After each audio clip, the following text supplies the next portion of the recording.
Alright, I made it from something.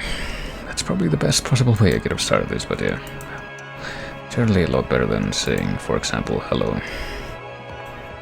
I felt compelled to mention as the very first thing that came out of my mouth when I started speaking something to do with Romania, perhaps as a mixture of contextual... I don't know. Is there a noun form for this? But basically noticing both, perhaps the track that's playing right now and also something that I saw in the background. Compilation, as in noun form of compelling. Is that actually a word? Apparently that is a word, according to this one source that I just found at least. Which should just be completely made up. Let's see.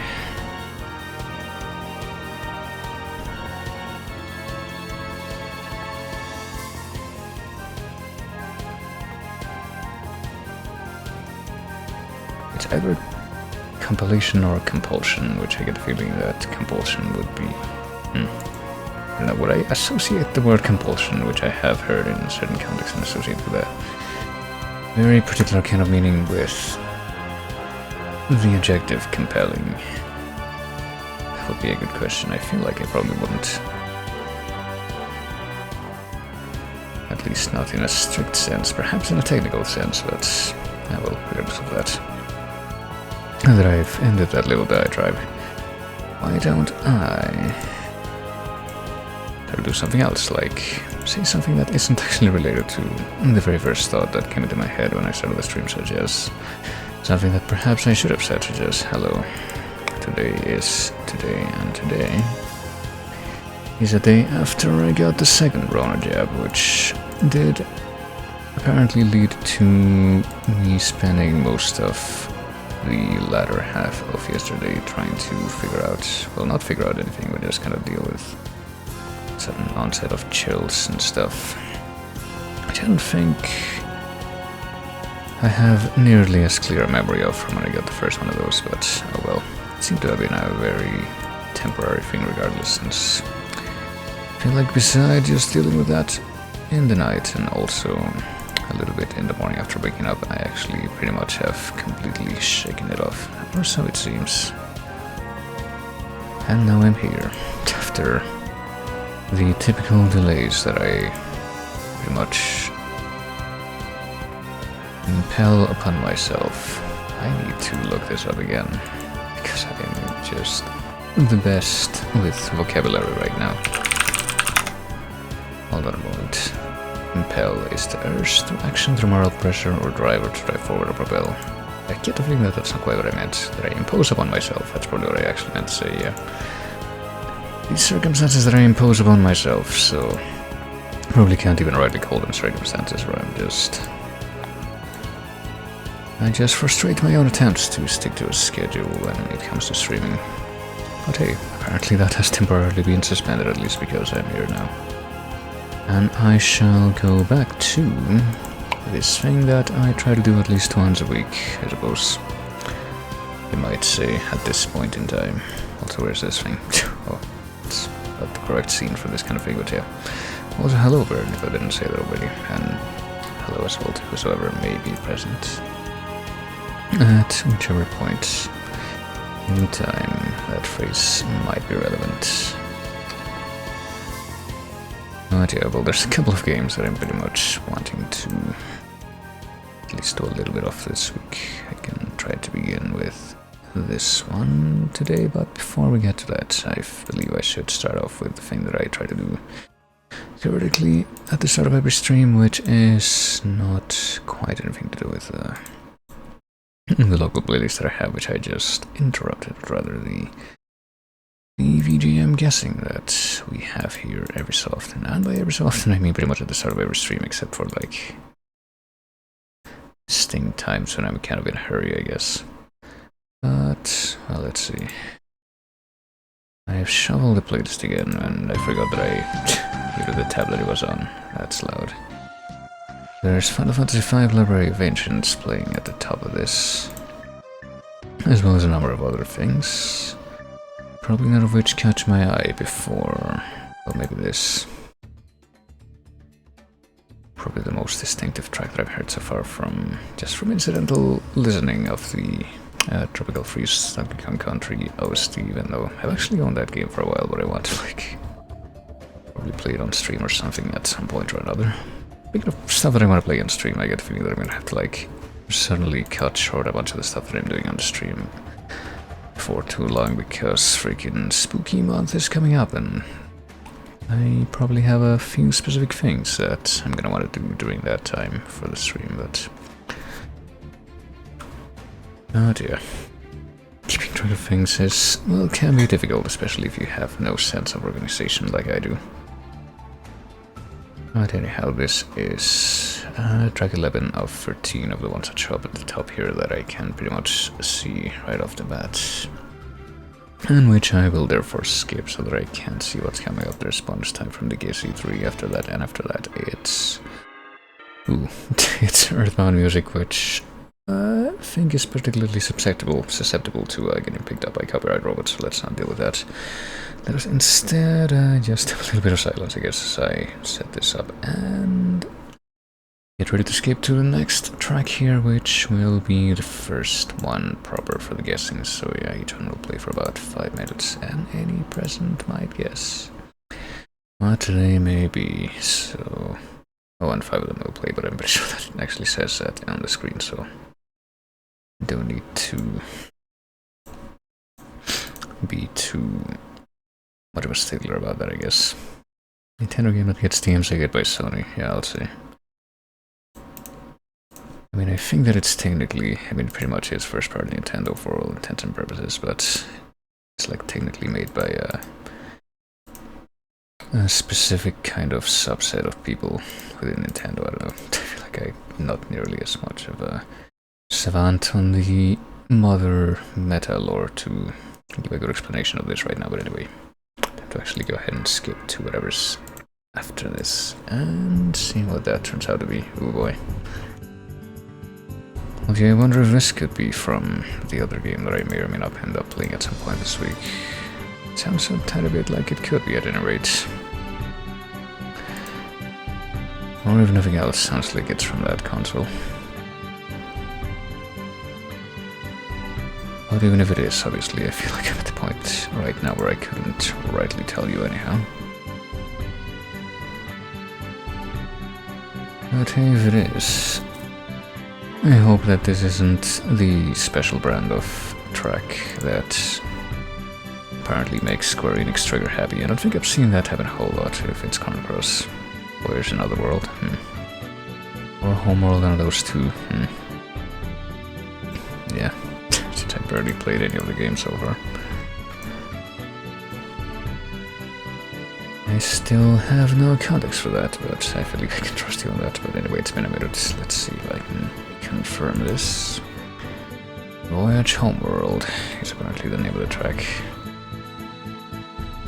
Of course, right now I wouldn't know neither the context nor whether or not there would actually be different versions of this depending on the context. Which I think in the tiny amount of time that I've actually been playing that game so far, the only overworld themes that I've heard, I think, are called Fields of Time and then Dreams of the Shore and You're Another World. I have no idea how many more of those there might be or what context might affect them coming up, but maybe I'll find out. I don't know. But yeah, anyhow, let's go ahead and skip to the next track here. Ooh. Okay, hold on, I need to... Okay, yeah, I can't play this. Sorry. Tend the Village from Earthbound. I had a feeling it might be. I didn't even recognize it right away, but... oh well. Fortunately, this one is getting vetoed for the same reason. Let's just skip to the next one. Well, this one doesn't seem like it's from Earthbound, so I guess I can let it play.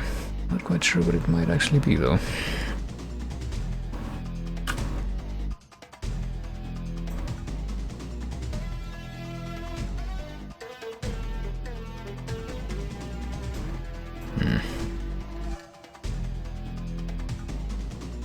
So it might be like from one of those kind of more obscure theme tracks from Mario 3D World or something, but yeah, because of that like MIDI electric guitar makes me think that that's not the case. Killer Instinct Riptor? I don't think I know very many Killer Instinct themes except for like a very small handful of them. I don't think I ever actually played Killer Instinct myself, but I do have a vague memory of like seeing my cousin play it when I was a kid. The SNES version at least. And I have absolutely zero memory of like the music from that time.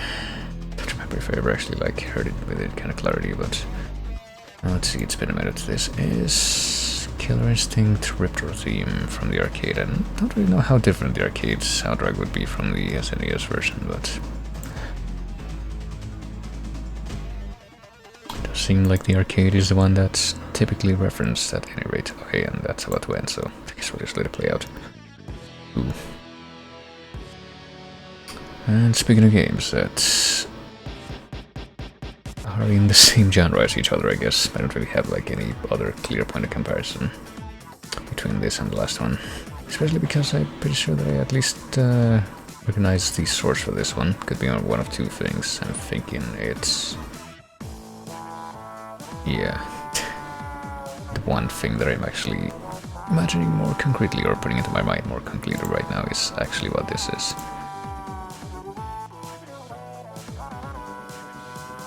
Let me see.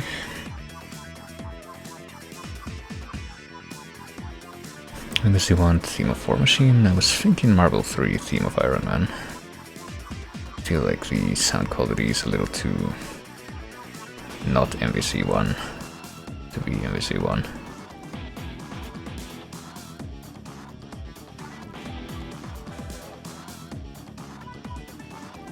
Well, it's been a minute, so let me confirm.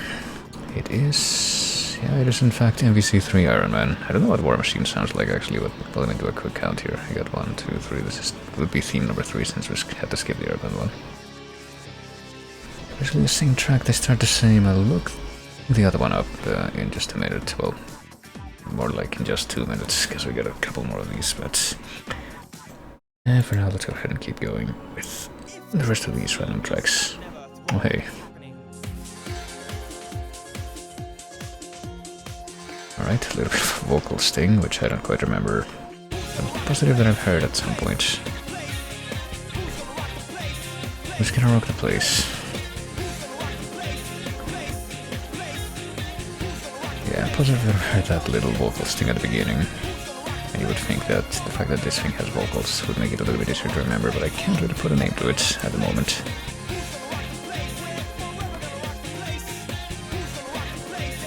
Could be something like Anarchy Reigns or like Jet Set Radio. Those are the two things that come to mind when I hear something like this, but I can't really think of anything concrete to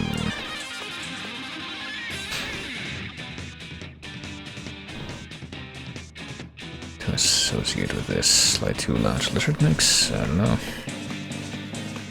It would be pretty different from like the one other thing that I can actually think of from Slide 2 if that's the case, though. Let's see. Nope, never mind. This is apparently one thing that I was kind of suspecting, but I mean, I'm not surprised that I couldn't make the connection with this particular thing, which is Sonic and the Secret Rings, apparently. And the track name being The Palace That Was Found. Alright, hold on. Let me see what the actual beginning of this sounds like.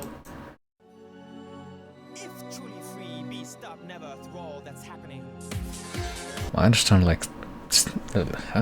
like 3 of those words that were said just then. Alright, just gonna rock the place. I also understood that part, but oh goodness, well, this is one of those weird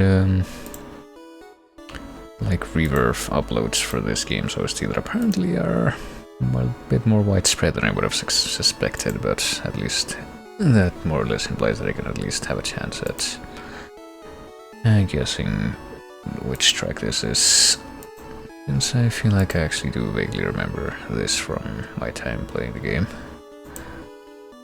Which one is this so I can kill it? I think it's red and blue and it's like the surfing theme, but I guess I'll confirm it in another 20 seconds or so.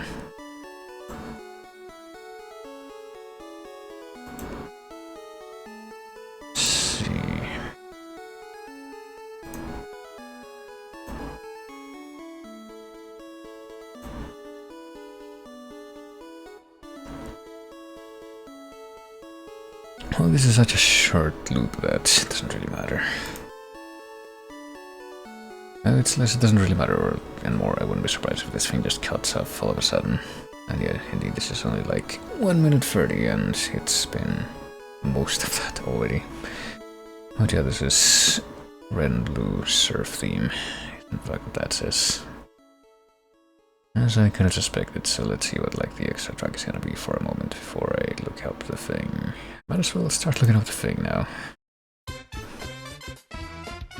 Well, it's a track that nobody will ever be able to guess. But let's see. If I look this up,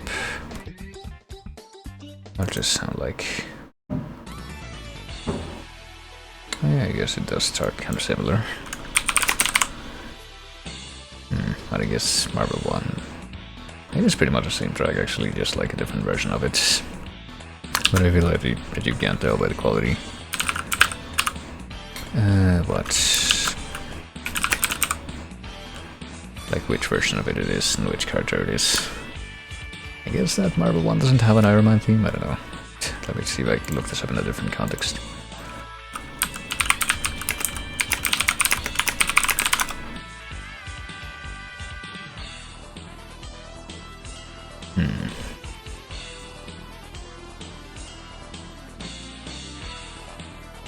I guess he maybe exists in Marvel vs. Street Fighter, but not Marvel 1.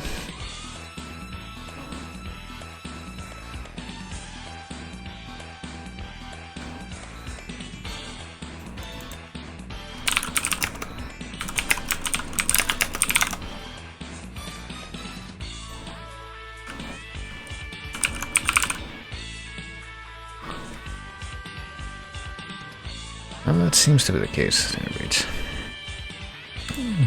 Him being missing from Marvel 1, at least. What if I look up Marvel vs. Street Fighter, though? Okay, apparently the word iron doesn't have any matches in that either. That is weird. Oh well.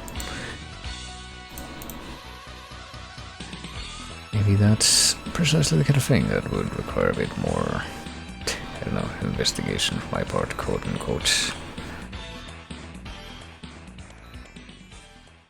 Oh dear. I was not aware of this, that apparently the War Machine theme in Marvel 1 is apparently the same as the Iron Man theme in Marvel 3, but now we know that. The more you know, the more you're able to acquire more information that may be applicable in certain contexts. Speaking of which, let's see which track is next here on this here thing. It's an actual local playlist as I begin getting the game ready. I guess go ahead and switch to the actual category that's gonna be relevant to that.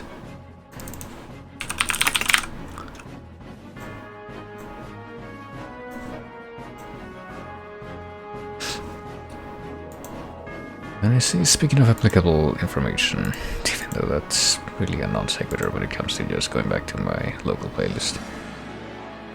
Let's see. How many games have I technically played or tried to play since I last played this thing on stream? I last played it on September 7th, which isn't that long ago, it's like just about a week ago.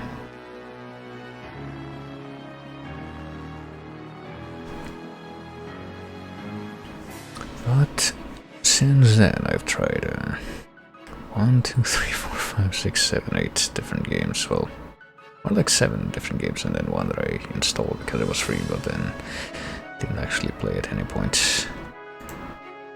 But one of them is like an actual adventure game that I pretty much beat in one sitting because I was wanting to kill some time, even though it took like 5 hours to beat. And one other freemium game that I only played for like 5 minutes because it turned out to be like some kind of physics puzzle platformer that was a little bit too gimmicky for my liking. But anyhow.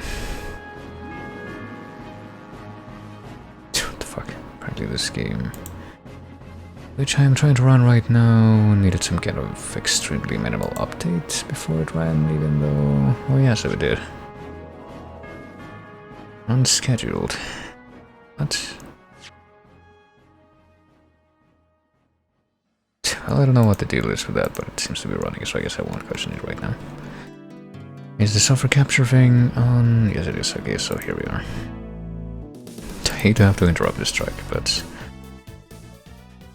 well, it might be able to come back as like the outro track for the stream or something. But right now, it's time to return to this game and move on to this investigation that we pretty much left in the middle of, because it turned out to be a little bit longer than I was expecting. I feel like I can say that about pretty much every single time that I go back to this game and I try to throw a section with it, like particularly part 2, because part 1 of this had like that quirk where when it was divided into multiple like investigation and trial sections, for some reason it kind of broke the typical structure that these games have, in that it has the, or at least part 1 has all of the investigation in one part of the case and all of the trial in the other, instead of them being like interpolated like in this one and in most of the other ones. But anyway, now that we're back in here, you know, previously on Great Ace Attorney 2, when we last left our people,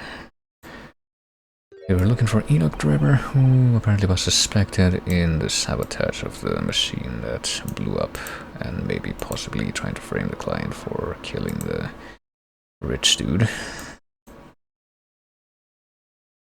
Hold on, just gotta move a few windows around.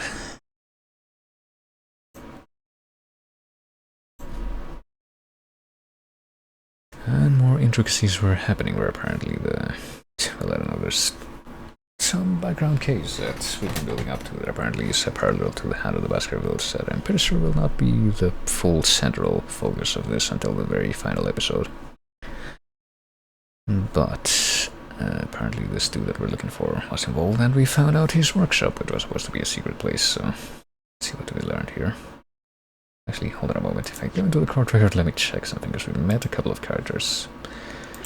And near the end of the last investigation, it was this person, Courtney Scythe, and I guess her daughter, who does not show up in the character list right now. An engineer and a magician. Yeah, we haven't met him yet, but we've been looking for him this whole time. Maybe he'll show up here.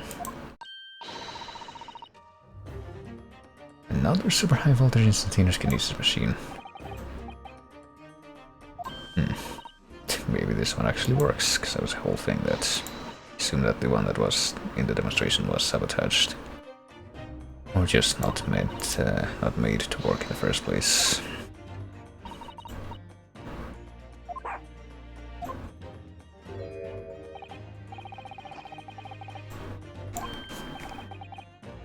It's one knitted brow.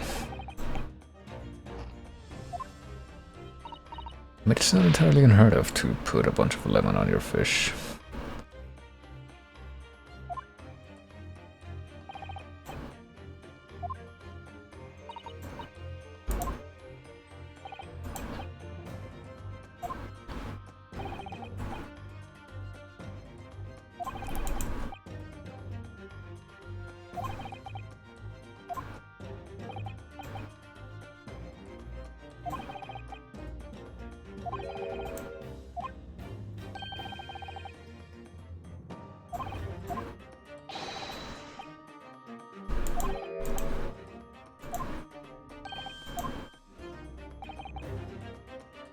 Given this kindly to great detectives and they do to lawyers.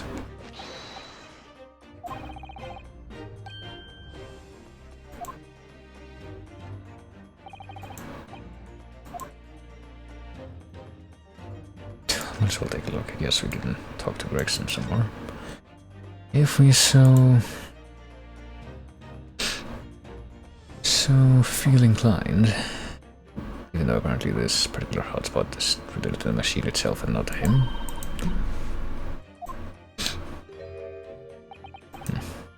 Repercussions, even though they evidently don't care.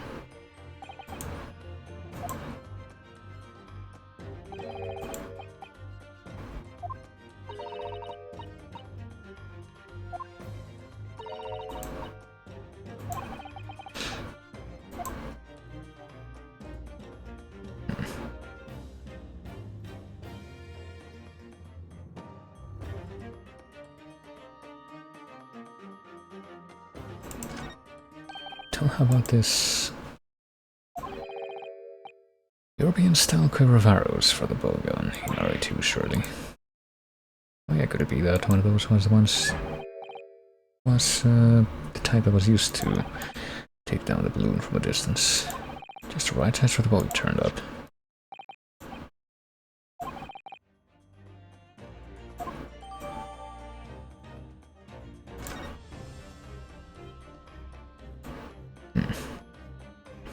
I mean, we're gonna have to figure out exactly where Driver is if we're gonna like bring him to trial, but apparently he's not in this place, which would appear to seem to be like the most likely hideout for him.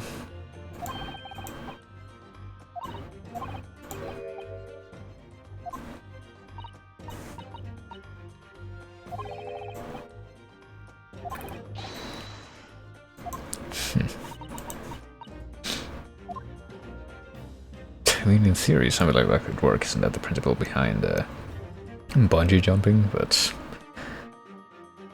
I mean, it's pretty obvious that he's just taking the piss. What's this? Perhaps looking back massager. Oh.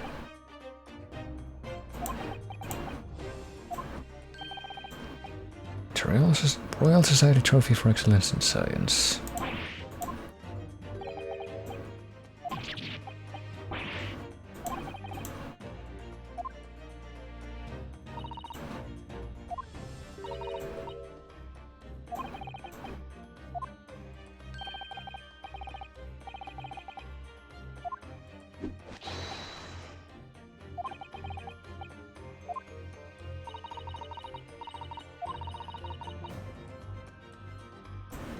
Cast aside.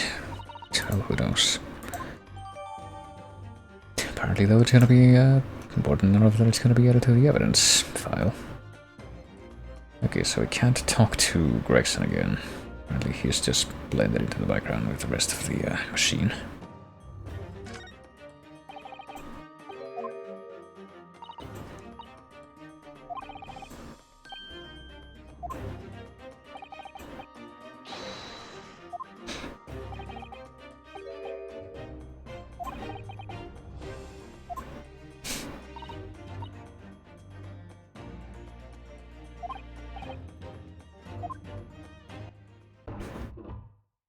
Okay.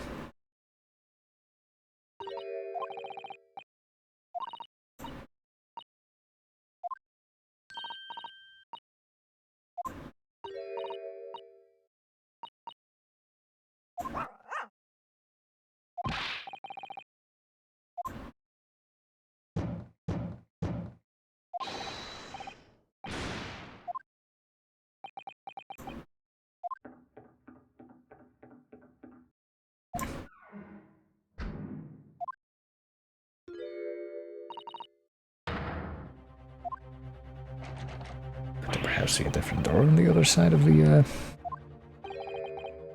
mean, that's kind of how it maybe... what that maybe sounded like, unless I was supposed to evoke something else.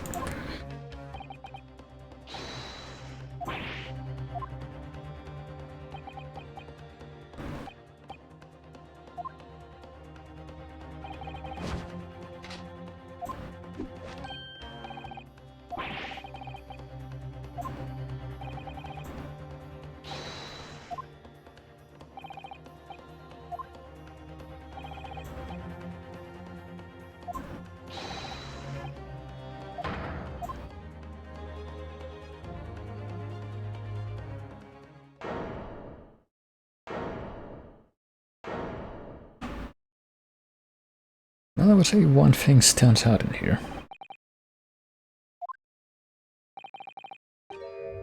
Well, a few things when you take the time to look over this a little bit more closely, but why is everything upside down?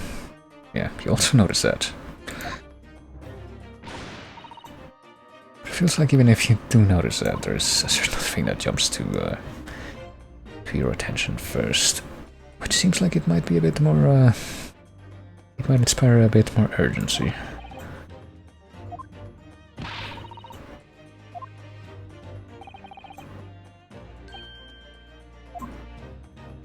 Yeah, those cattle are too high, and yet there's clearly footsteps up there.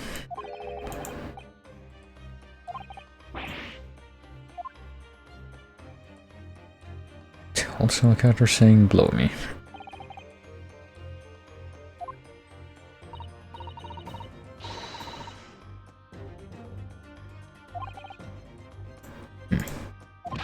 Guessing that's blueprints to the machine that was supposed to be constructed, but it wasn't properly. Oh.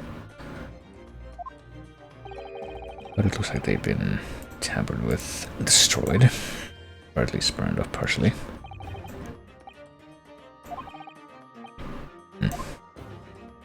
The foot of that pillar. Which pillar would that be?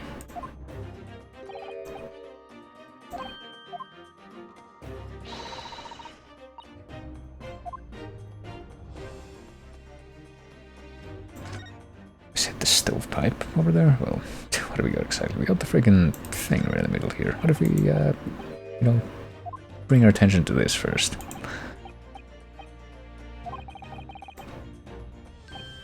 What do you make of this? I guess what does you make of this, since it's been a gag for the past couple of rooms that doesn't recognize certain things. But I guess she knows the score. What did he say though? It's like a bundle of thick cigars wrapped up in a large watch to me, but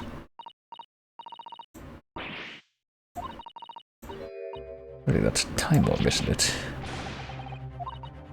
Which apparently nobody else here was able to identify either.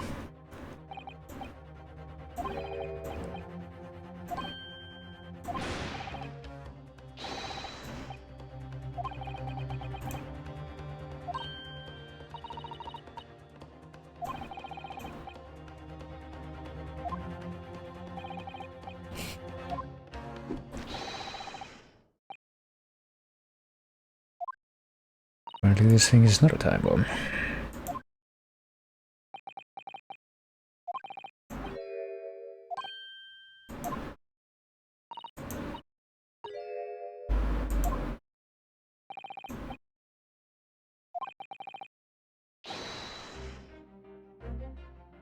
Very remember to know how it feels to flounder as you do when a puzzle presents itself.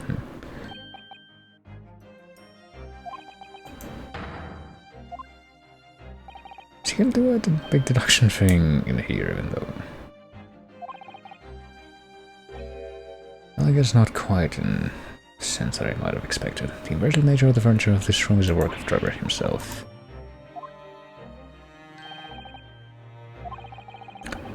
Small device on the floor here is, without question, completely genuine, and yet it is not a bomb.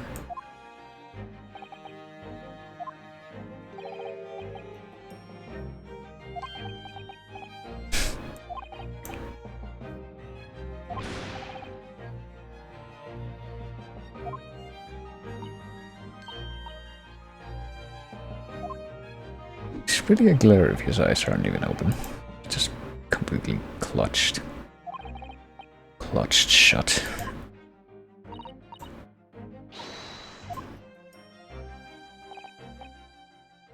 Could be a grimace, perhaps, or something along those lines. I don't know if I would say that it's the same thing as a glare, though, but okay, no, I guess we're really doing this, even though there's, like, nobody here to serve as an opponent.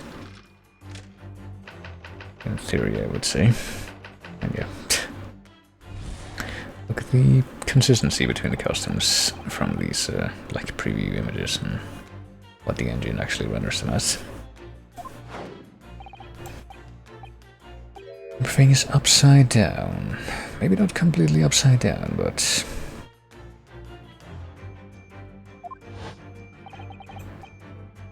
it appears that it might have been before gravity did its work. Almost as if every item in the room had until recently been happily positioned on the ceiling before falling straight down into the floor. Oh, and also this writing in the chair there that I hadn't even seen before. Key here is gravity. It appears that technology has at last succeeded in freeing us from the great pull of the Earth, or so it seems. The gravity in this room was reversed and then suddenly restored to normality, or I get the feeling that's not quite gonna be it. The inverted furniture clearly reveals the truth about the part gravity played in this whole business.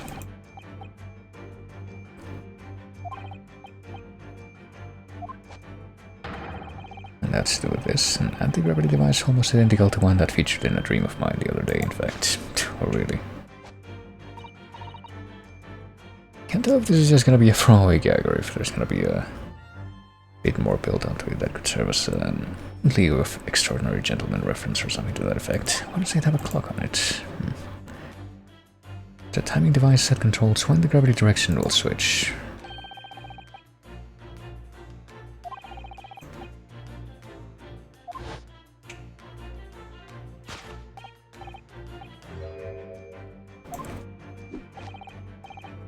We're gonna have to point out something else.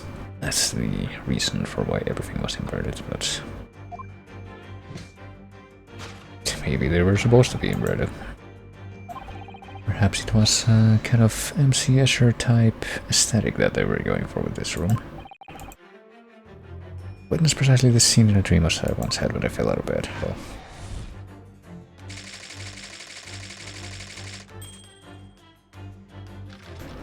and what that means, it must be quite the same as reality. Let us consider the next conundrum. What was our engineer friend's aim?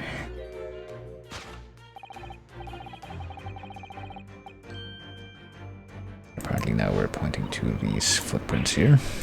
Which, yeah, those are pretty suspicious. The reason there are footprints on the ceiling is because of the nearby skylights. Wanted to escape. There's but one way into this room, excepting the skylight, that is. Or is there? I feel like we haven't really gotten the best view of this room yet. From this one angle that we have. By inverting the gravity in here, Travis was able to fall conveniently to the ceiling and make his escape via the otherwise inaccessible skylight, leaving those footprints behind on the way. Would Mr. Drebber have fallen up to the ceiling rather violently?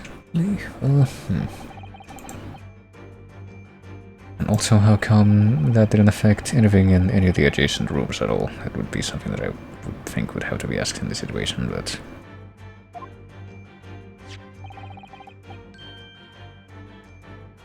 yeah, we did find a rope. A better tool than this rope. Anchoring one end to the wall, the man was able to lower himself safely to the ceiling. He'd be anchoring that to the wall and not like the floor, which would become a new ceiling if he, if that actually happened. I would think. Should very much like to reverse the pull of gravity again now, just for fun. Or perhaps if you can tamper with that device, if you're so confident that's what it's for.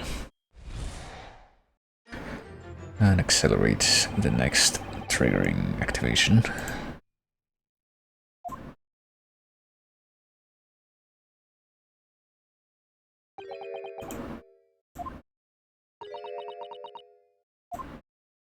It seems like she wasn't even listening, she was just playing with the dog. But apparently Suzette was completely spellbound. You're destined to be troubled by just one thing for the rest of your life. With man's current scientific knowledge at the turn of the 20th century, which... God. I hadn't even thought about that. And I don't think I've actually brought that up during my streams of this, but you want to talk about, like, trying to compare the historical context of this game with actual historical context. That's like, it's a big rabbit hole, really, but it's no more possible than instantaneous kinesis, meaning that it's not possible.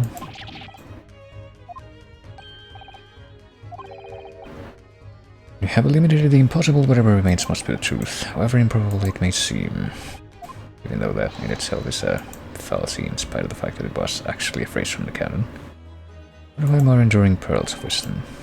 I was come up with the exact phrasing, my original was clumsy. Objection. There is one other thing. The robe you found was on the floor, wasn't it? Indeed. It wasn't attached to anything, was it? Wouldn't it still be tied to the wall here?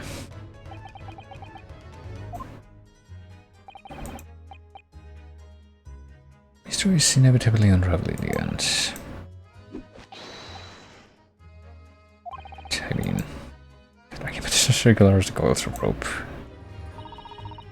How circular are those, though? Are they in perfect alignment with the traditional geometrical shape?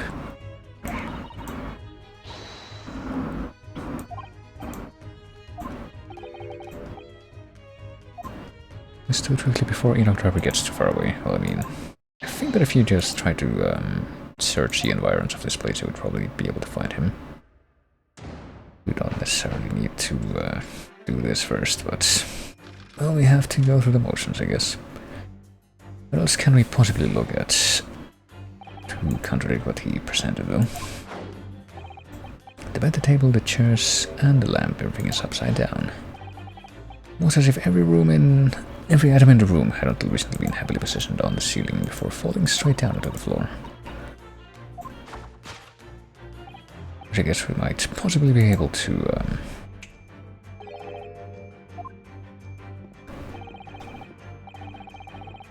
conceive that something like that might have happened, but property in this room was reversed and then suddenly restored to normality.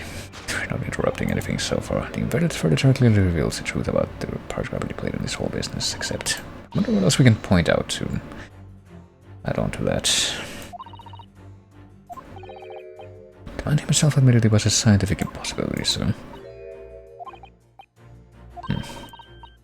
That was quick. All refusing to part with his dreams of anti-gravity devices.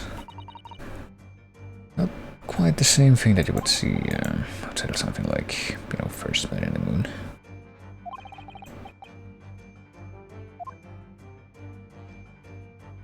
I mean, what else can we look at here?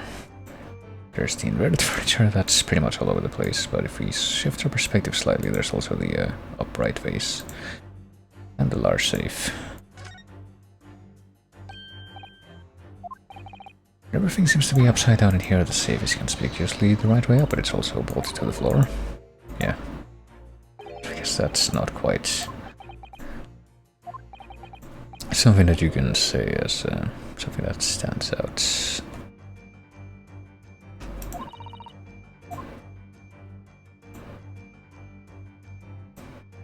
We can look at the inverted furniture again. Does immediately put you in mind of some strange quirk of gravity.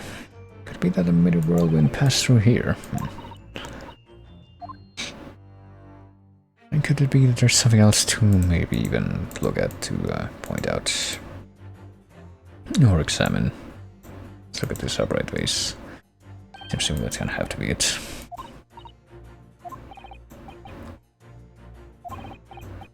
Makes you think of the fragility of life, wouldn't you say? Well, something else about it made a rather deeper impression on me.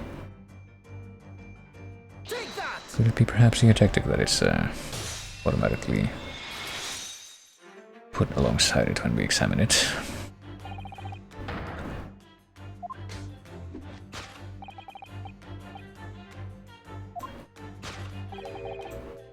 Trying to impress your resistance here, perhaps, so...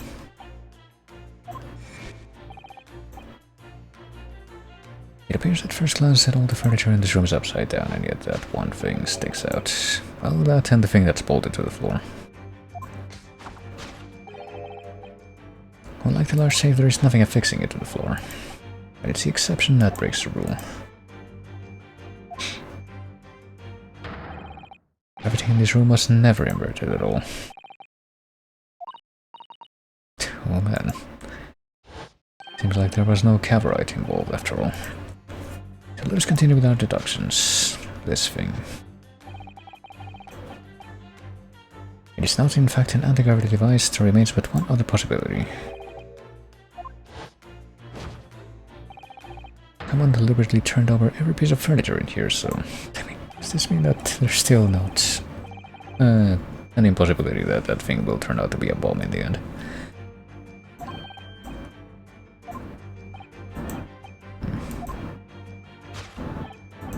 The reason why everything has been turned upside down is because of the anti-gravity device, or perhaps of something else that we can just find out.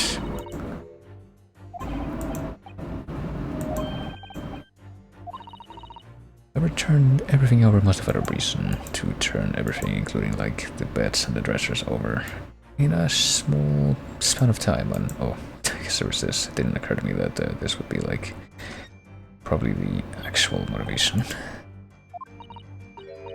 Save 432582. As in safe and secure, as in secure lockable box. Admittedly more likely. I mean, the safe didn't look like it was open. Oh yeah, that's quite clearly the reason. I'm just kind of wondering right now if there's anything else we can point to, as usual.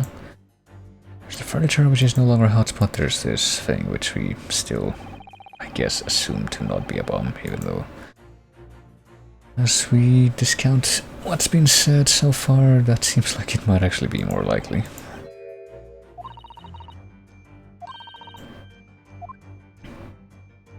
Since it was Sholmes that said that it wasn't a bomb, but was instead an anti-gravity device. Well, there's apparently nothing else to even look at, so... Take that!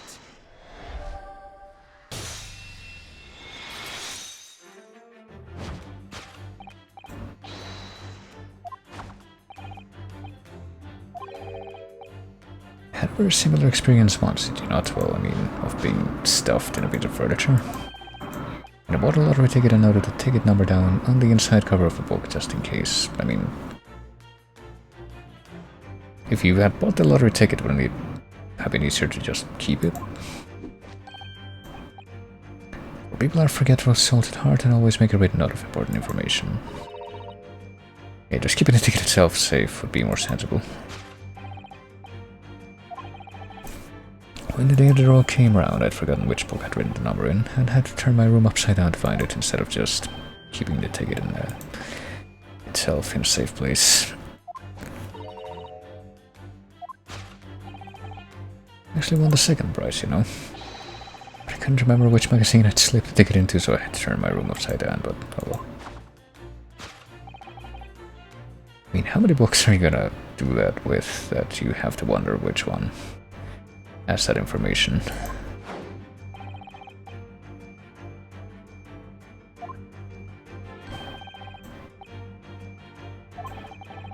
Also, you would think that if there was something important in that safe, you wouldn't have to write something like that down, but I suppose that might be a plot point or something. There was actually a reason for him to write that down instead of just remembering it.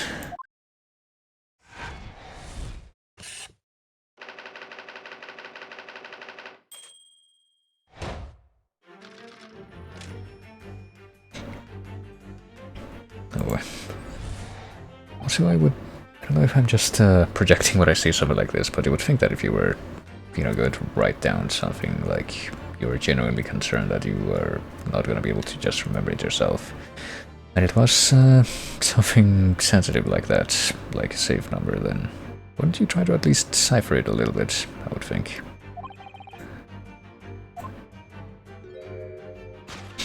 That would probably be a good option.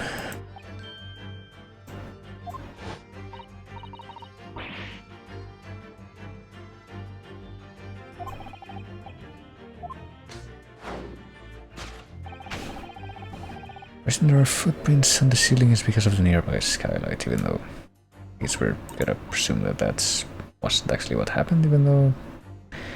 Unless we assume that the dude is still hiding inside this room somewhere, it seems like he had to have gotten out through the skylight.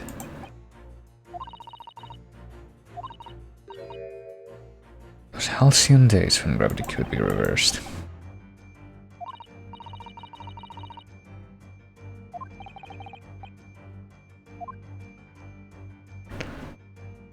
Well, what do we have exactly? What's gonna be like just coming to the other side? Oh, there's a shoe and footprints on the balloon. How could that be? It's helium that's keeping it up. Green gas balloon. Oh yeah, that's the same color as the balloon that was blown up at the... when the thing happened. You can see there are footprints in this balloon too. I mean, there's also the footprints themselves, I would think, and the skylights, but... apparently we can only examine the one that's on the far side here. If we wanted to escape without using the door, the skylights would be the only way, but even so...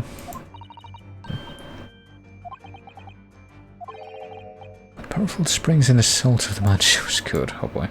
So I guess it's like a very roundabout Spring Hill Jack reference from a person who presumably wouldn't know who that even was.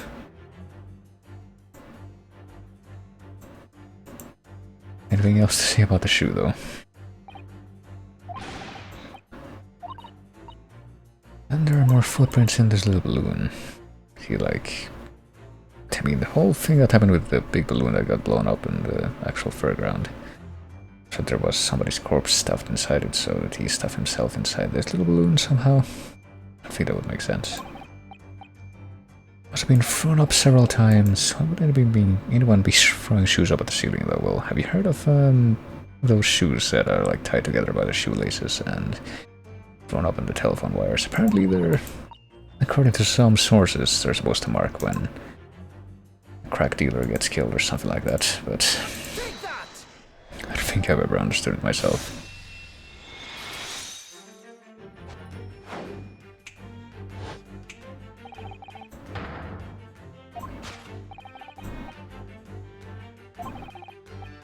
The aim was never discarded at all but the balloon, and yet they left 2 footprints like that. It seems a bit unlikely that they would leave whole, clear footprints like that. I guess we're just assuming that that's what happened. What a piece of a green balloon's envelope that Mr. Naruto and Iris found at the scene, and that is true, yeah. Inside the green balloon that Master Guts claimed he saw above the stage when the incident occurred was the second birdcage with the actual corpse stuffed inside. We assume the balloon in here is a model of the one used on that day. There may be something inside of it. Are we gonna find out? Something our scoundrel was desperate to retrieve before making a hasty getaway. So he was trying to bring it down with the shoe, and yet apparently it didn't work, because it's apparently being kept up by the balloon, even now. Was probably Drebber intended to tear a hole in the envelope by sealing it with the shoe, because there's, I suppose, nothing else in this room whatsoever that would have been more useful for that purpose.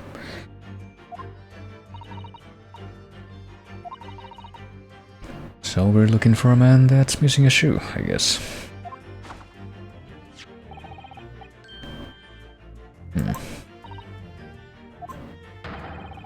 To reach the intended destination, what better tool than this rope? So I guess since we're discounting the possibility that he went out through the skylight, are we assuming that he's still in this room?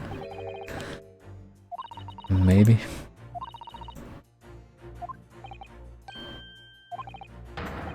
We already have one, of course, don't we?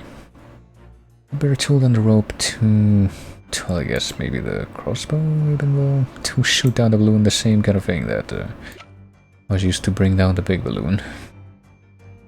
I don't think that it matters if you mess up during this part, because you don't have like a health meter like you do in court, but still. Old habits and all that.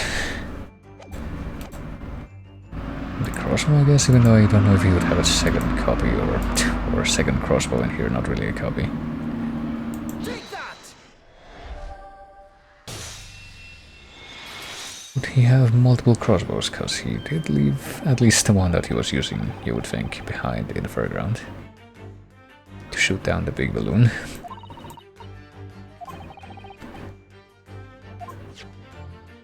Do we assume that he had more than one? If the man had only brought it away with him that day, he could have avoided losing that shoe at such a critical time as this. Or I guess we just brought that up to say that we're gonna be the ones to shoot it down now with the crossbow. What is it that Enoch Drebber has hidden inside that balloon? And given that we found something that looks like an actual bomb on the floor, is it really safe to be doing this? But oh hey. Waxwork. We just get like a double fake out. A waxwork head inside a metal mask. A mask that is shut tight and fastened with a strong and quite impenetrable lock. As when we get into like the wax museum exhibit of the professor. The wax figure was missing its head, and now we found a head, but now the head is covered with a mask. So even after we found the head, we can't see the face still.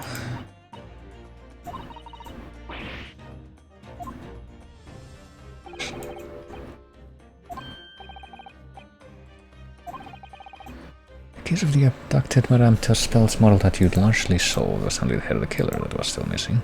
I guess the one who must have stolen the model was the same guy.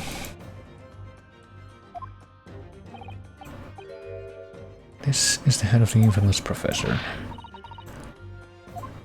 whose identity, I guess, must be kept completely secret. The one responsible for stealing the professor from Madame Tuspel's and returning it saunted earlier today was none other than Enoch Drebber. Professor Harebrain's case and the Waxrock abduction are inextricably linked by Enoch Drebber's workshop. He had his finger in every pie, it seems. At least to do with this case. All it remains is to speak with the architect of this adventure, meaning that guy. But yeah, I guess we're just going right back to this sequence, but now we're gonna figure that he must still be somewhere in this room. Yeah, would stand to reason if he was around just a short while ago and he didn't get out. His location should be abundantly clear if you simply reflect on the journey we made together during this induction. Did he lock himself in the safe? That doesn't seem like a good idea. Will you do the honors? Well...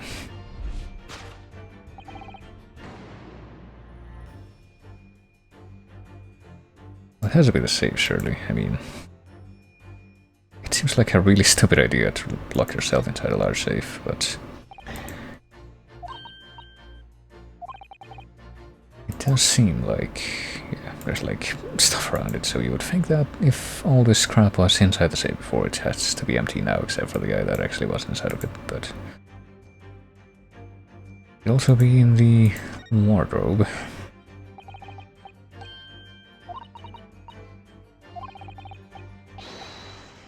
He'll be curled up in a ball, trembling and hungry. My own hand is trembling just thinking about making the discovery. I'm pretty sure it can't be anywhere other than the safe, even if we found another place to point out, which it doesn't seem like it's gonna happen regardless. Oh, and the cupboard, which is also upside down. I mean, could it be an ingenious hiding place when you can see straight into it because of the glass panes on it? We'd never look for him in there because he's not crockery. No, it's full of only crockery. Be hiding in the skylights, even though that would mean that he actually did get out.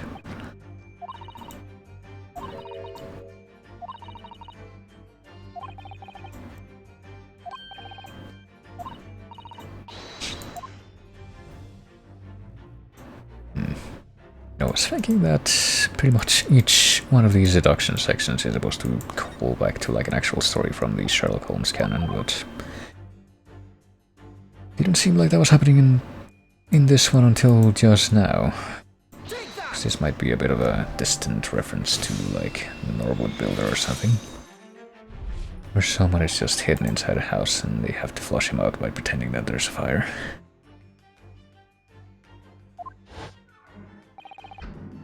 The engineer was still in the building at that point in time. Was in fact searching for the combination to his safe. And bridge for time, I guess that's what we must have heard before we came in, that like opening and closing creaking sound must have been the safe itself. How could he have possibly not like had to overturn the bed and the fucking cupboard as well? It was written under a chair. Makes me question the, like what the deal is with this character. Mr. Enoch Drebber is at this moment inside the safe. Well, can we open the safe? Apparently we know exactly what the combination is because he was so kind to just leave it out in the open for us to see.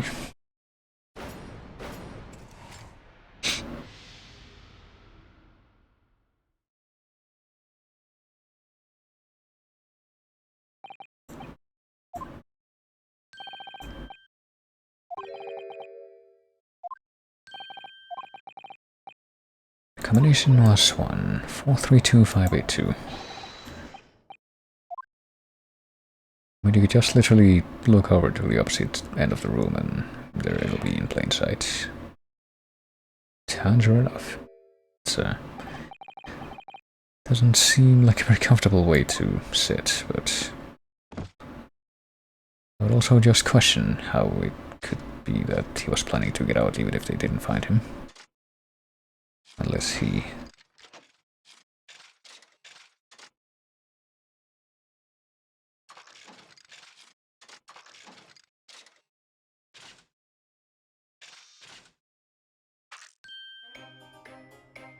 Okay. I was gonna say unless he didn't actually plan on getting out and he was just accepting his fate, but I was a little bit distracted by this introduction. Does he have a fucking clockwork prosthetic hand, or... Not sure what I'm looking at there.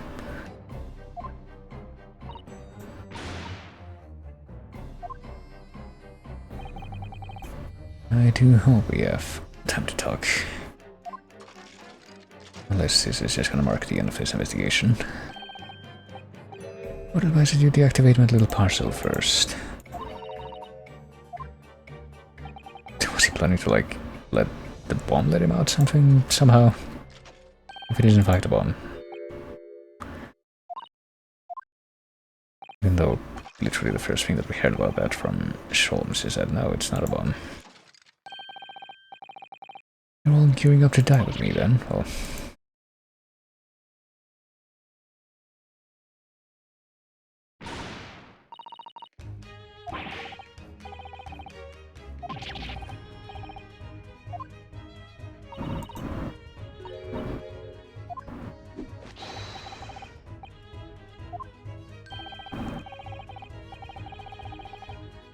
The resemblance to an anti-gravity device is really quite startling, I must say. Well, I mean, not really, even if you try to go for like a very roundabout, like League of Extraordinary Gentlemen reference, like I said. Well, let's take another look around the room now that we've gained that much information. Was that sideways glance in Adolf?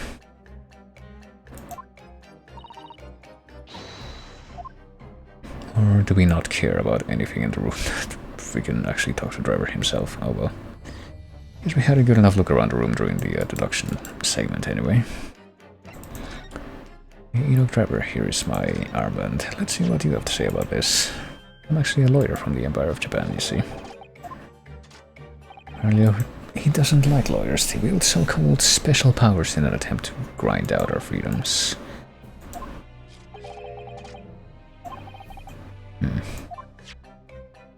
Maybe he's got some kind of Freudian excuse though, like presumably Van Siegs does.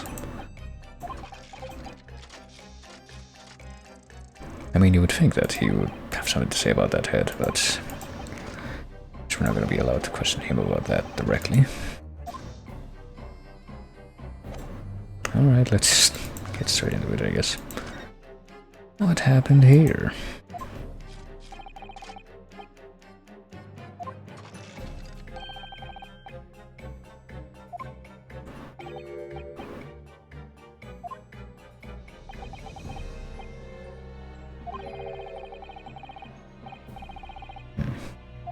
I mean, we don't know exactly where this plate is located, really.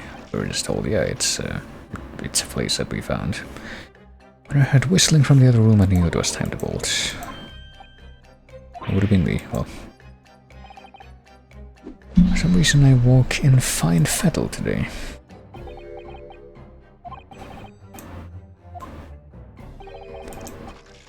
Clearly, I must have a screw loose, though, as I couldn't remember the combination for the safe, and I couldn't remember that it had been written under a chair and not any of the other pieces of furniture that were turned over.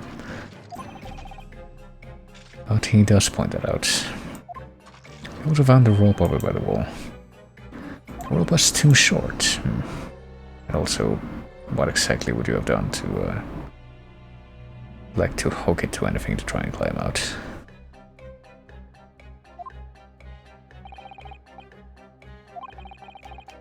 And burning the incriminating blueprints. And not the head from the balloon, though, even though It didn't really do a good job with any of those things. I had no intention of being nailed by the police. But he was just setting himself up to die as well.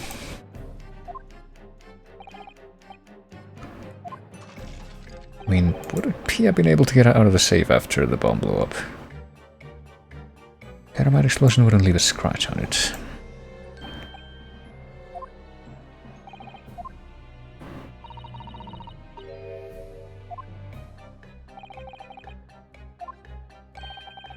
Safe is fitted with a handle on the inside to allow the door to be unlocked from within. Oh yeah, I didn't really remark on that before.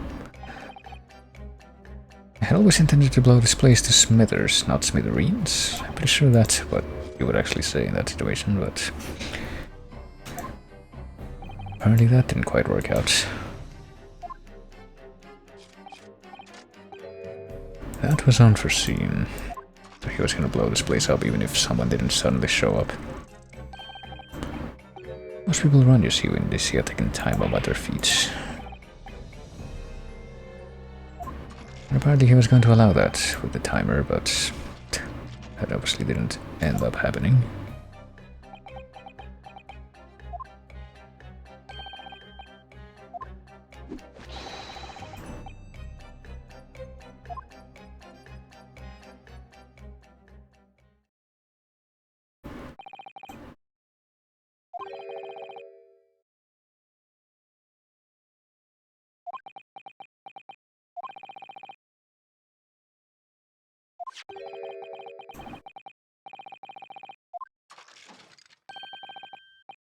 That's no ordinary head, you know. That's the head of the professor. Planning a mask with a lock so strong, I'm unable to open it safely to reveal the killer's identity. Well, did it have that already?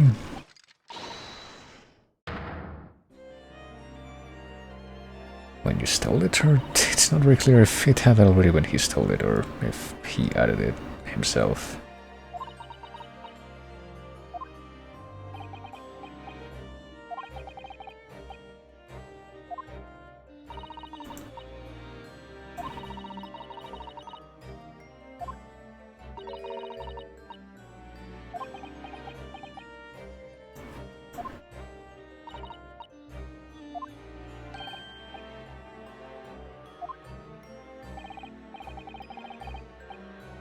There's no way to greet an old acquaintance, is it, Dr. Scythe? Well,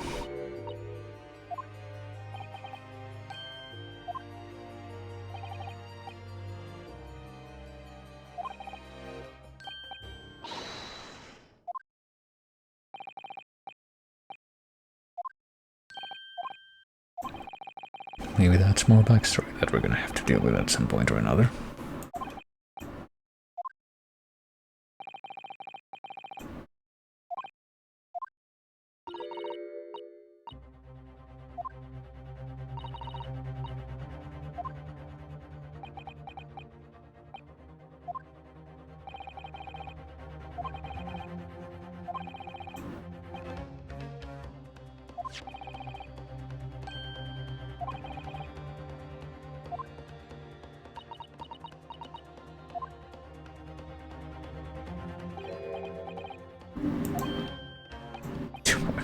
I don't get the feeling that was just supposed to be like a very Japanese laugh onomatopoeia that was...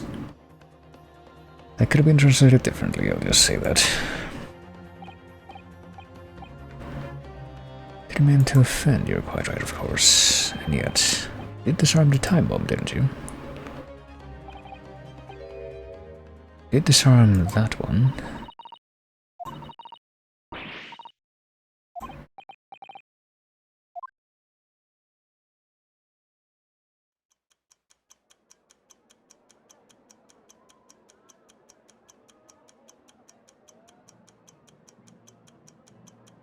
I mean, where is the other one? Oh.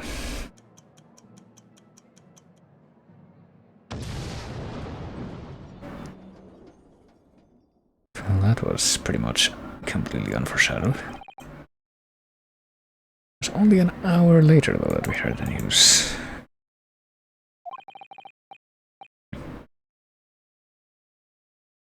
invention and all of its secrets were blown away forever, so it would have seemed. Even though I think that we had pretty much concluded that the one that was actually at the exhibition was a fake that was made for sabotage.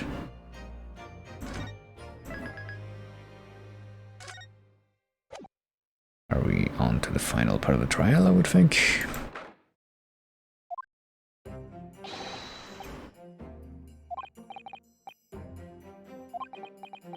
See if we can wrap this case up.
The professor's autopsy report.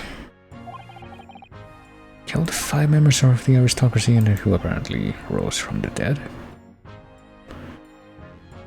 Even though I think they say that they did find his body when they looked again. He was found guilty in a closed trial 10 years ago now. It was all done under wraps and he was quickly executed soon after the trial. It's all in here. Okay. Do we get more actual information from that report? We'll take a look at that and also the other like trophy thing that we got in the evidence in just a bit, but let's see what happens. And the rest of this introductory scene.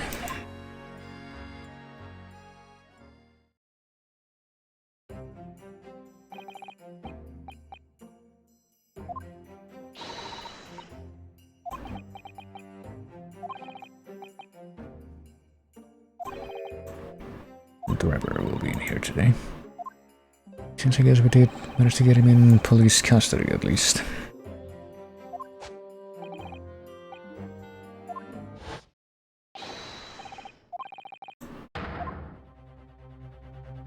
Alright, here we go, but before we...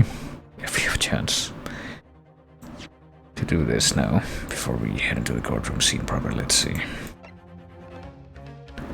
Got the camera from around the neck of the waxwork of Mr. Drebber in the Madame to spell special exhibit. A piece of broken glass from the crystal tower, found in the folds of the clothing of the Professor Waxwork. My gosh, I can't even remember like how many of these things we've actually looked at so far. There's Enoch Drebber with his weird, like cross lapel pin thingy.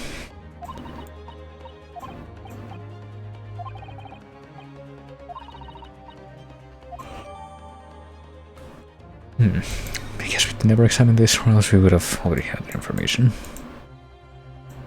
Is there any other information that we need to get from this thing? We just know the damage, and that's pretty much it. It's gonna be relevant at some point, surely. What about this? Waxwork, crystal work from the crystal tower. It is very thick glass, I guess. That's supposed to be the One of the things that we notice about it, if you were to compare it to a human, only Mr. Shulk's such thick skin. Well,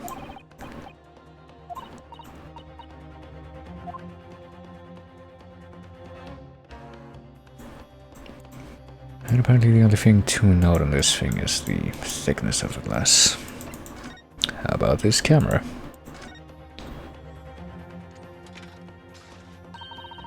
Ooh.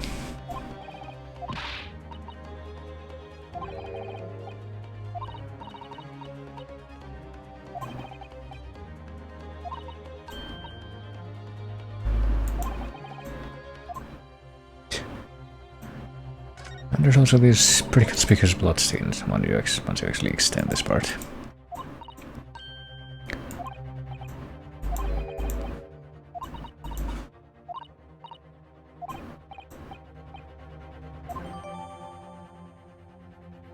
Dark staining is visible on the bellows, so we're not just straight up saying that it's blood, but we pretty much imagine that it's blood.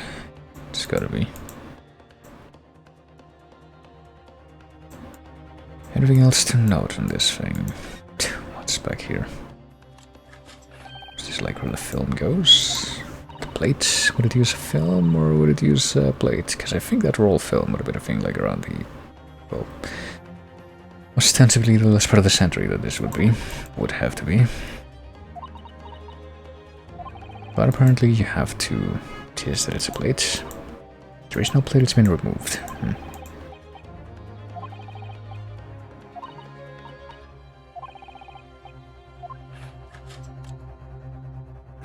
So it would have to use a plate and not a film. Yeah, well, I don't know.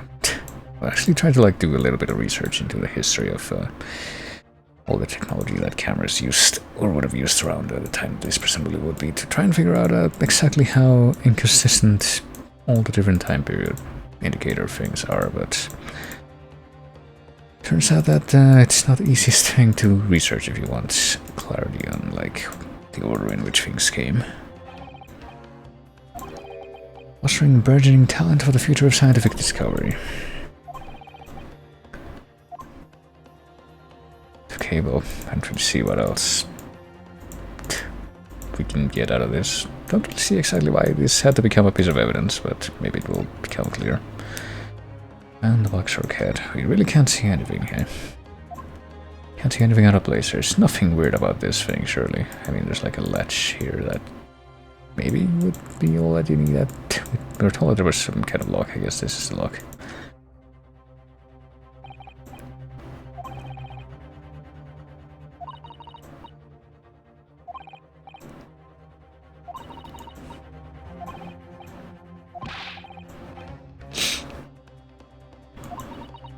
I mean, was this before the point in history when people would have, like, with broken bones and what have you, would have casts? Maybe. Because it would be a lot worse if it were made of metal, though. Like an actual torture device. Like a bit of an Alexandre Dumas meme. If you would, but I guess that's pretty much all that we have to note about it. About this autopsy report. Redacted for confidentiality, should have been the professor, yeah. It's gonna be some kind of, treated as some kind of big surprise, I guess.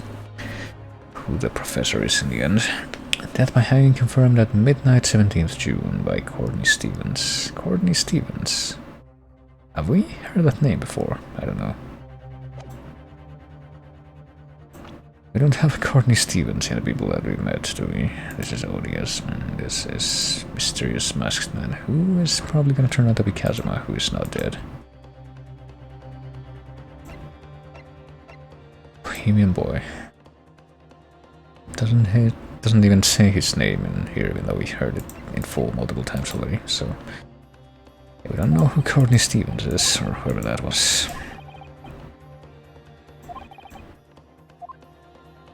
Perhaps that will have to come up at some point during the trial, and that's why that one piece of evidence is going to be significant, but... well, for now, let us charge forward and see what our task will be. Oh yeah, this dude is going to be in the prosecutor's side today. I didn't quite remember that. But I'm pretty sure that we were told about that before.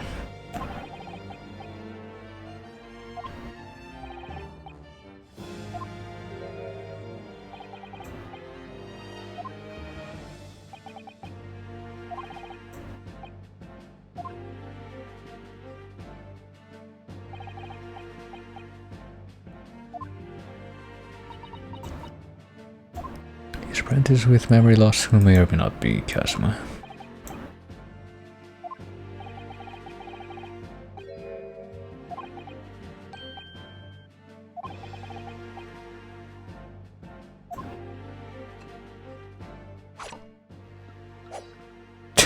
That was like a fat swordsman move.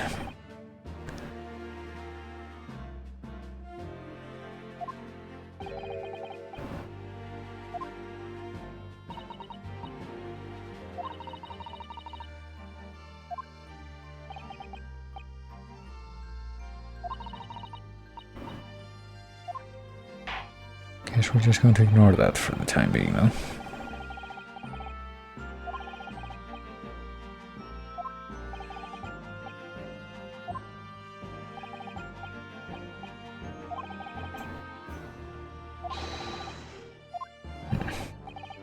They're gonna be all the same jurors that we've had for this case in the past.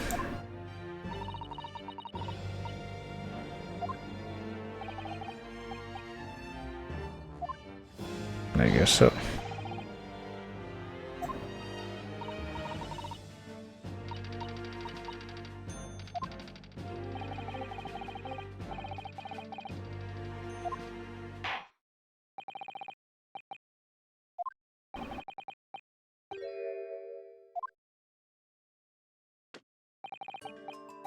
What do we got? The evidence of primary importance in this case, the super high voltage instantaneous kinesis machine which was installed in the experimentation stage was deliberately destroyed in an explosion, affected by an unknown person or persons, even though it was made pretty clear that the dude that we captured was the one who had set up the bomb for that to happen.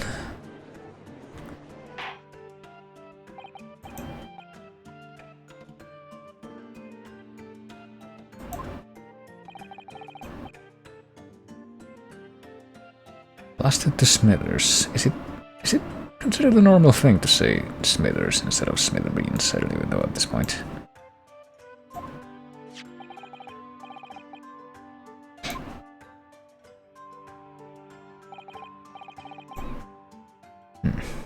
Okay, so it does show that there was in fact a way to get to a lower point in the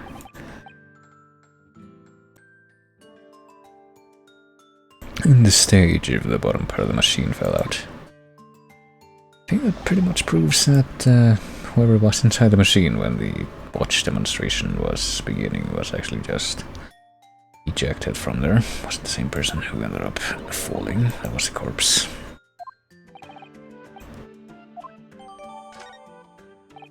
And now that's also evidence. Well, we have 3 pages of evidence. A thorough investigation could begin. The invention was obliterated from existence, so we can confirm that it was a complete fake.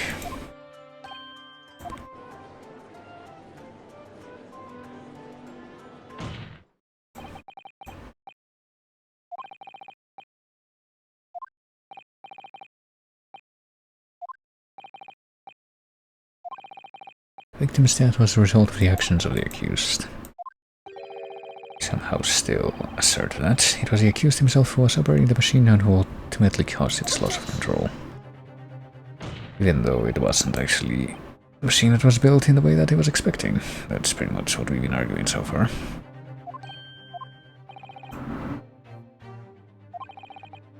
Acknowledges that Mr. Assman that as a result of the accident caused by his machine's malfunction, or does he though? Didn't we establish that he had been killed before that actually happened and he was only placed, like the dude that actually, when he did the machine that day, was a body double.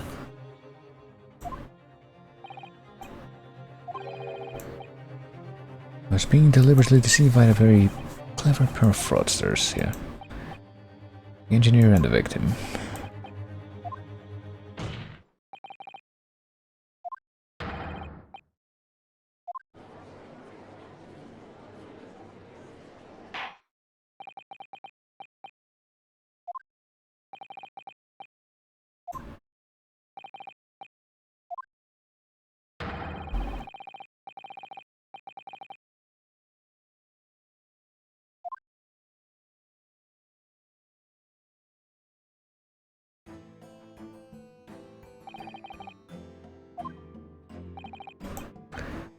occupation... What could it be? Hard to pin down, I would say. A black monocle.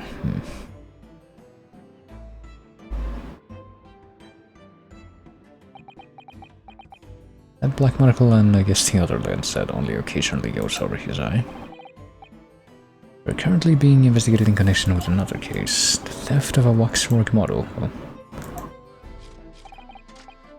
But that has no bearing on this trial, or so he claims, even though that may somehow not turn out to be the case, or it might just turn out to be a thing that's just a recurring plot point that's not actually related to this particular one.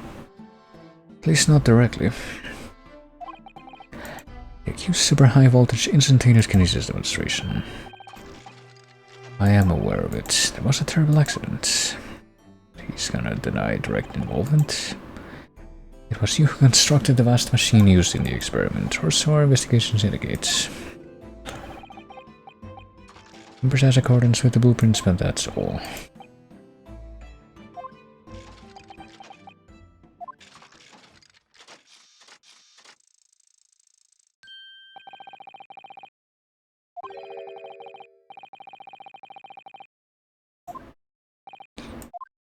So he's gonna claim that it would have worked. Experiment was bona fide, even though he's probably just bullshitting at this point. Objection. He already established the machine was nothing more than a prop for an elaborate conjuring trick.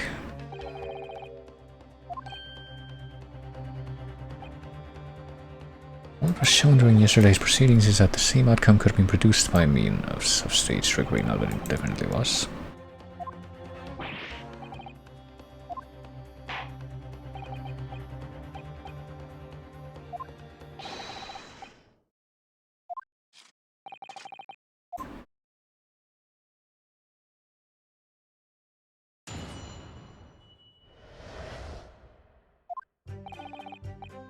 Met the young professor approximately 1 year ago. With me with the blueprints and I constructed the machine to his precise specifications, or so he claims. If the whole show was a fraud, it would have required a body double. Did the victim have a twin? Well, I mean... all the spectators saw the birdcage appear above their heads and then crash headfirst into the crystal tower. Really? I mean, I feel like that last statement, that one would be like the weakest one in this whole thing so far, but perhaps the science on which the machine was built was flawed somehow. Don't think we should lend credence to that last one though. Yeah, didn't we already talk about the body double? Yeah. So that's probably what we're gonna end up focusing on here, the fact that there could have been one. Deception cannot be achieved without substituting the original with a fake at some point in the performance, and yeah, I mean, I'm pretty sure that the last piece of evidence that we just received, which is the photograph of the destroyed machine, proves that there could have been somebody else that was in fact a body double and that was transported away from the scene when it blew up.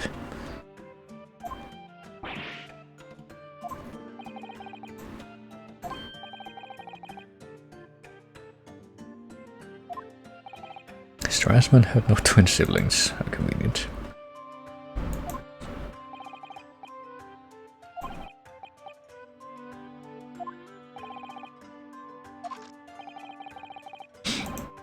Today's proceedings brought the true nature of your past exploits to light.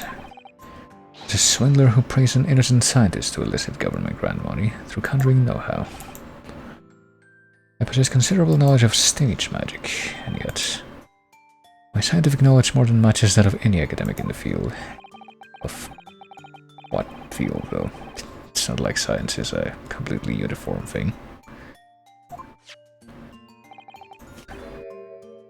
The Royal Society Trophy for a young talent in science, unless, of course, I'm gonna try to prove that that wasn't actually his. Maybe. If a hypothesis is sound, it can always be forged into a physical manifestation with sufficient skill. Though I may have sold the secrets of some deceptive wiles to sniveling, talentless scientists in the past. An unfortunate accident, or of course a deliberate act of murder carried out by a misuse of the science. I guess he's talking about the first explosion, and not the one that he caused with the time bomb, or at least that we are sure not to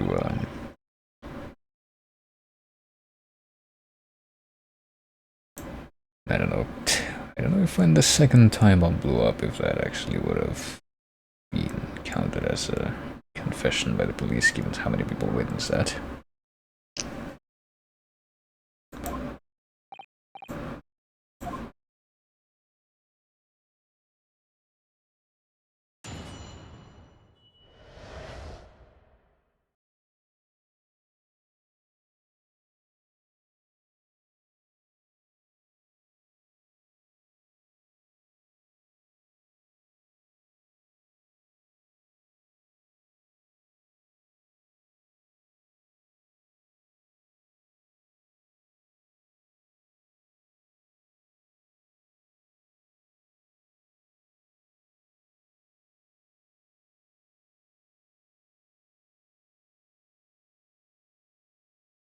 Oh, whoops, hold on. I was muted this whole time. How long have I been muted for? I'm not even sure, but I was just now trying to read the chat a little bit. But yeah, I don't know the specifics of like how it works when you try to like actually get a resub directly. Like maybe if you try to get something like a new sub ahead of time before your previous one expires, then something weird would happen where it's not actually in effect until a certain time, but I don't know. It's pretty much all of the subs that I activate manually are prime subs, which are completely unavailable until whichever was the last one that you activated actually fully expires. But yeah, we'll come in. Hold it!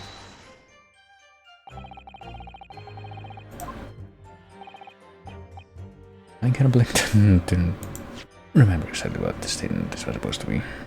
But Professor 1 year ago through Miss Rasmus's introduction. By chance I'd seen his name mentioned in the papers, that's all. Okay, so he didn't deal with Asman before, or so he says.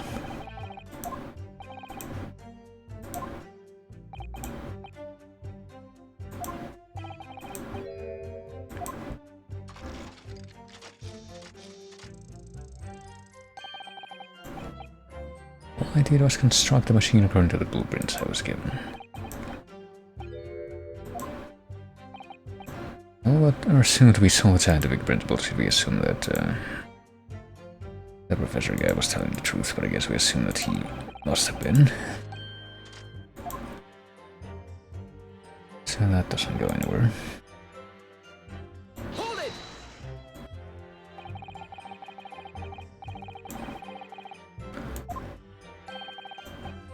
The more knowledge you have, the better equipped you are to handle whatever comes along. Furnish the machine with some trickery, I think. And then conveniently also fitted it with a bomb, so that would be impossible to confirm after a certain point. The machine has been blown to Kingdom Come. Well, apparently it wasn't completely obliterated, annihilated, so you know, there might be something to look at there at least.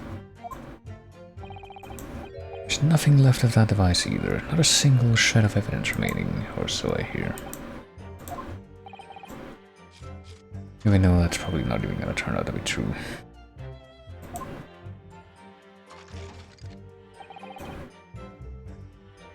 Did the victim have a twin? Well, I mean, you get stuff like that, like stunt doubles. And if they're viewed from a distance, it's not like they have to actually look identical.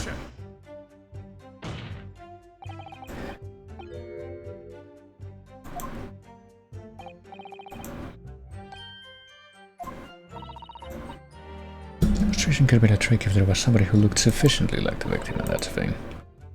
But Dr. Said absolutely ruled that out as a possibility, or... wait, really?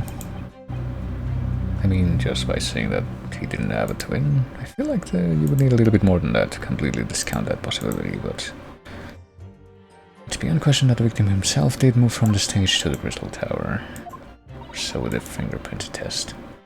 I forgot about the fingerprints thing, I don't know if that's actually in the evidence at any point.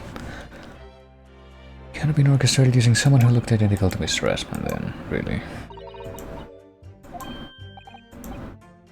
feel like maybe that still could have been engineered somehow, but the idea of someone who looked identical to the victim is playing on my mind, so maybe we do have to work off that.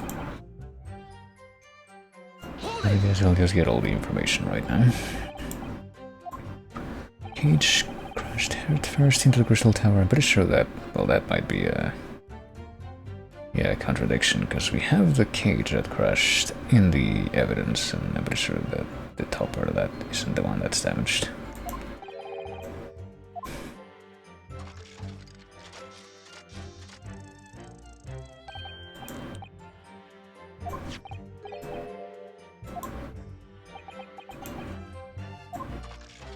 And yeah, we did find a, whatchamacallit, can I remember anything to be crossbow there.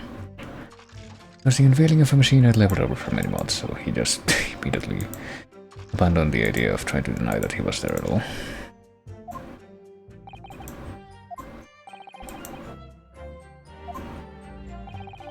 Doesn't really account for why he would have brought his crossbow that day, though.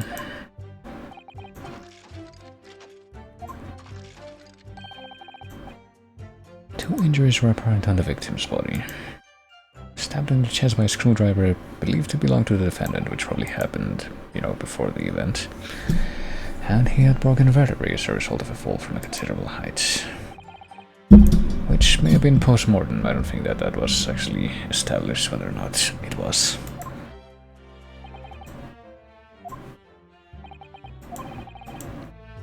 Forensic science is not yet at a level where such things can be determined. Well, the victim died having sustained both injuries at some point during the experiment.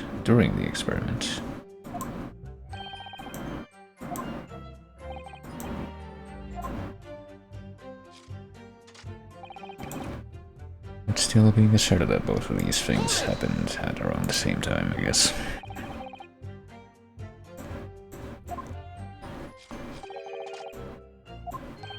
And he didn't understand the science behind the blueprints.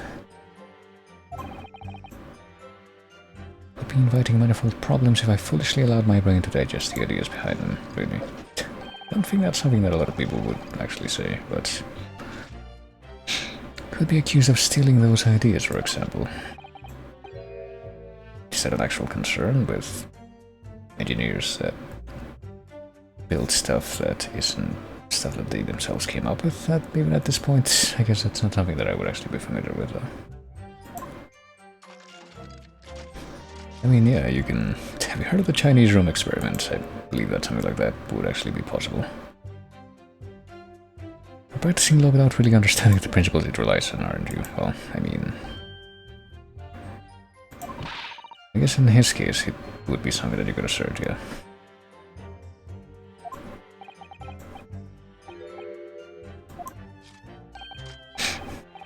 All coolest characters I've ever seen. Hey, Chogukeki. Yeah, we just pretty much met this dude just a little while ago here. Does seem like a pretty interesting design. Not sure exactly where it's gonna go in the end, though. Usually go places, especially when it seems like they're gonna turn out to be the baddies of the case.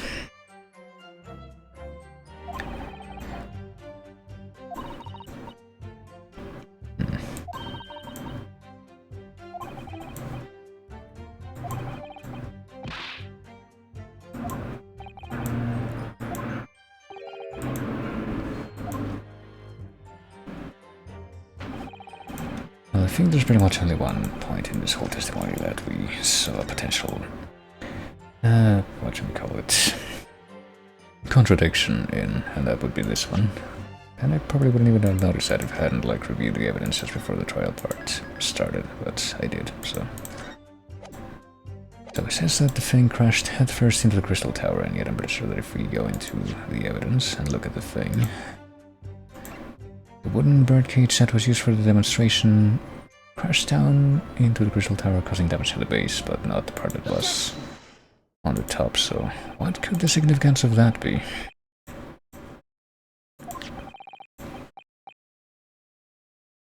Sustained damage in one particular spot. I guess I think what we're gonna end up arguing as a result of this is that there were two bird cages, or the one that was found was mean, there had to have been two regardless, because there was the fake one that was inside the machine, and then there was one that was inside the balloon or something, but maybe the other one that the victim was actually in was obliterated or something. But then maybe this would be the one that was actually inside the machine itself that fell down. Maybe.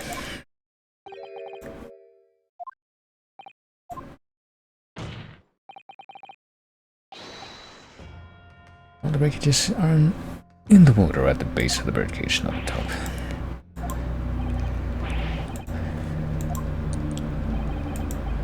Which begs the question, you know, if there did turn out to be two of these cages, what happened to the second one? But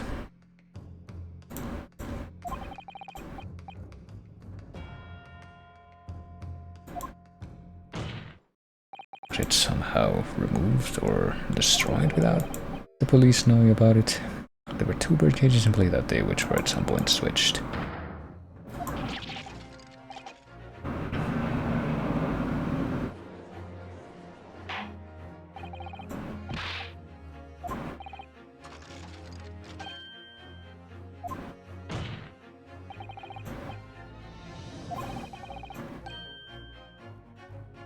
Objection! There's tails right into the tower, even though he's been arguing for a while, along with the witness, that a bunch of people saw it fall head first.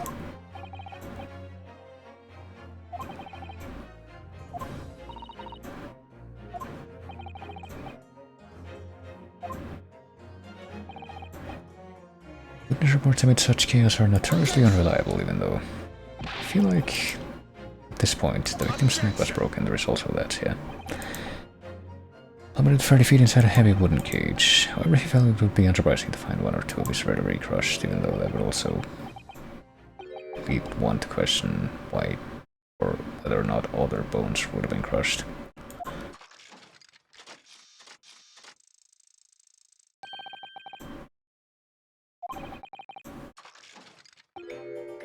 You'd have to say it was only one vertebra, actually.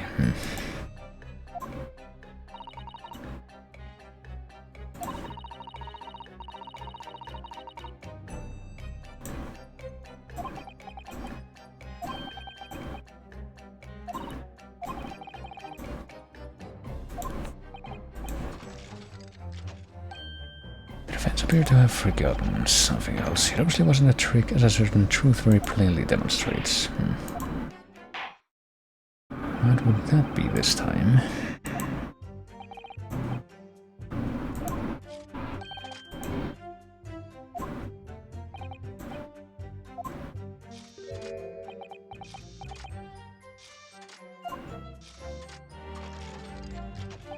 Okay, so it didn't actually finish the cross-examination, but it did give us one more thing to maybe refute. The kinesis clearly took place because there's nowhere else 30 feet high for the bird cage to have fallen from except the balloon. I mean, didn't we establish that before? Perhaps if we press this though. Before the demonstration began, the victim was alive on stage in front of the audience, just like the performance of Jeff Wayne's War of the Worlds musical. There were lots of witnesses who saw him on the experimentation stage. The victim's neck broke as a result of an impact following a fall. I mean, yeah, we talked about before that there had to have been a second cage inside the balloon. It was at an altitude of 60 feet. The point of impact on the tower was 30 feet up, so the difference of 30 feet is therefore the total distance the birdcage fell, yeah, from the balloon. So the location from which the cage could have fallen that distance if it didn't drop out of the sky. What? Didn't they just...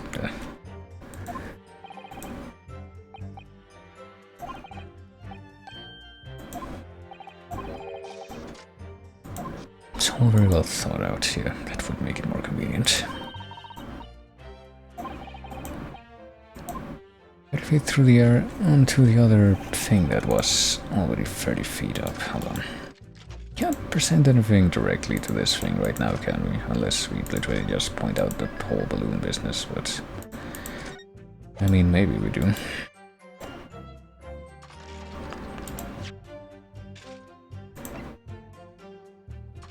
this be the best evidence, the best piece of evidence to allude to that, maybe? I guess. Objection. Even though apparently this is not it.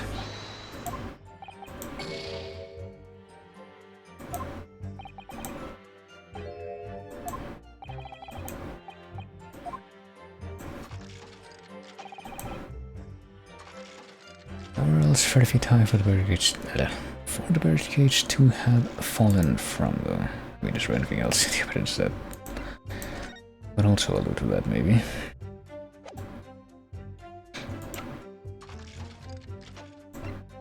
There's the glass. Even though this glass doesn't have anything to do with the scene, at least as far as we could tell. Objection. This is also not relative to that. Well, I would say that it's also related to the balloon, but it also doesn't work, so maybe that's just not it.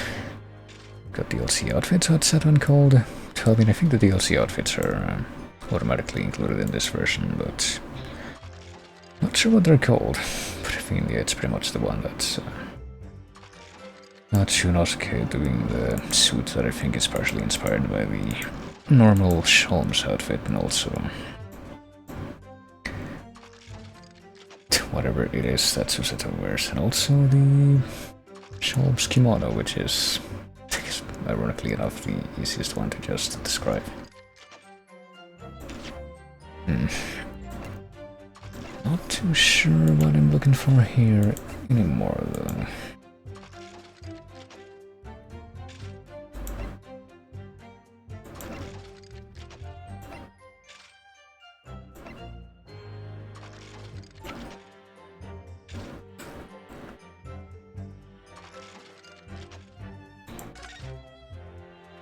I think this would show anything that we're looking for at this precise time.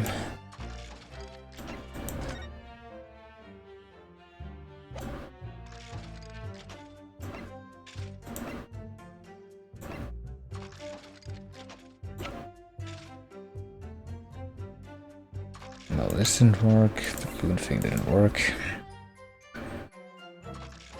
Is this gonna work? I'm just like... Okay, that was pretty much a Hail Mary there, but I guess that's... Hold on. I'll send us back in time before I figure out exactly what the deal with that is. There's nowhere else 30 feet high for the bird cage to have fallen from, and apparently we have to present this, so... Is it the ledge? Is it this little ledge that's up above the platform, I guess, where we would have fallen into that? I don't think that ever stood out before. Objection.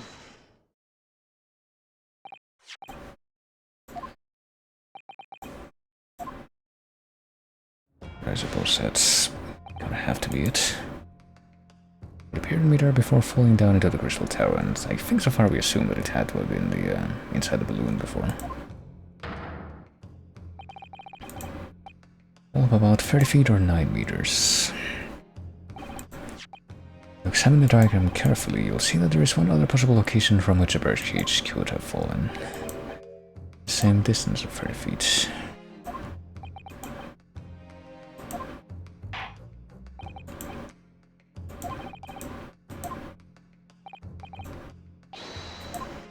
To actually point that out manually, I guess we do.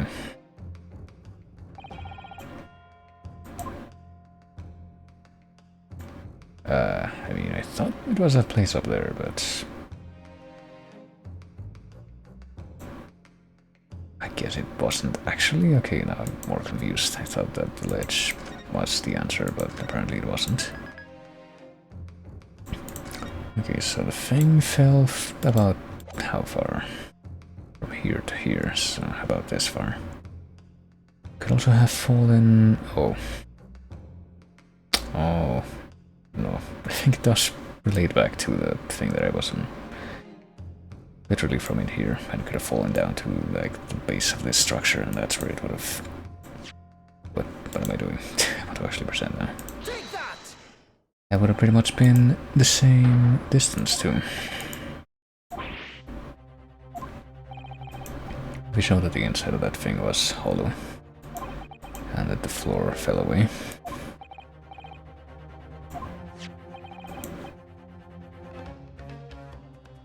excavation stage was built at a considerable height above ground level. I think it might have also been mentioned that that thing was about 30 feet high before, when we were like doing the investigation parts, but that completely fell out of my brain, if that's what happened.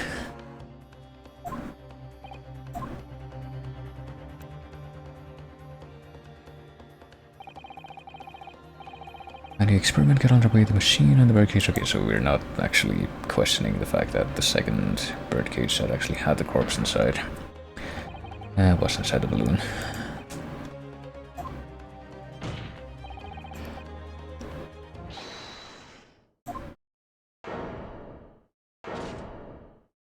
That was also calculated. Very, very precisely. Objection! Is it gonna turn out that Trevor himself was the body double?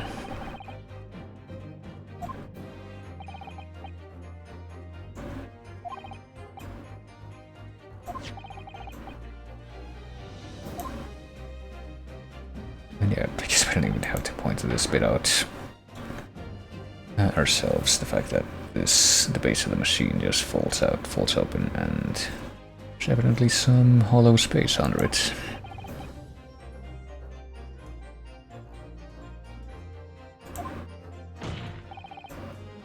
Fence calls for the space below the stage to be investigated immediately. I suppose nobody thought of that even once they realized that it was in fact a hollow space. In a very, very critical location.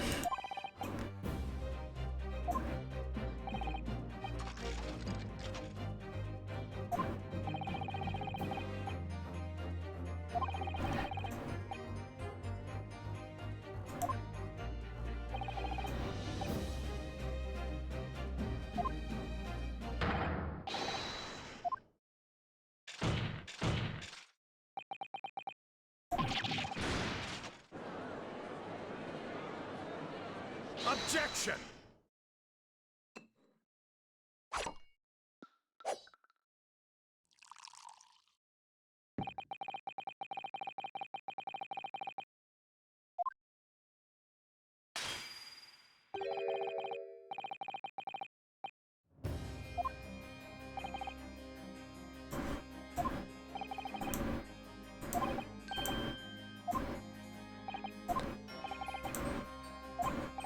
Before and after the experiment, this witness went nowhere near the kinesis machine, or so we think.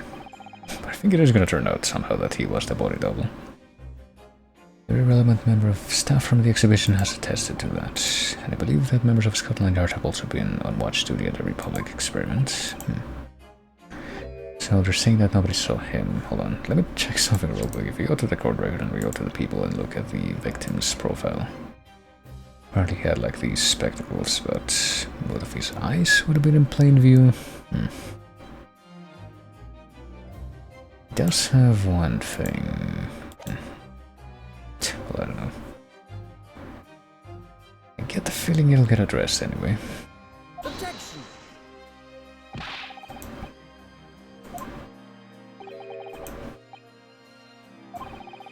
The man who disappeared from the stage and the man who crashed into the tower are one and the same.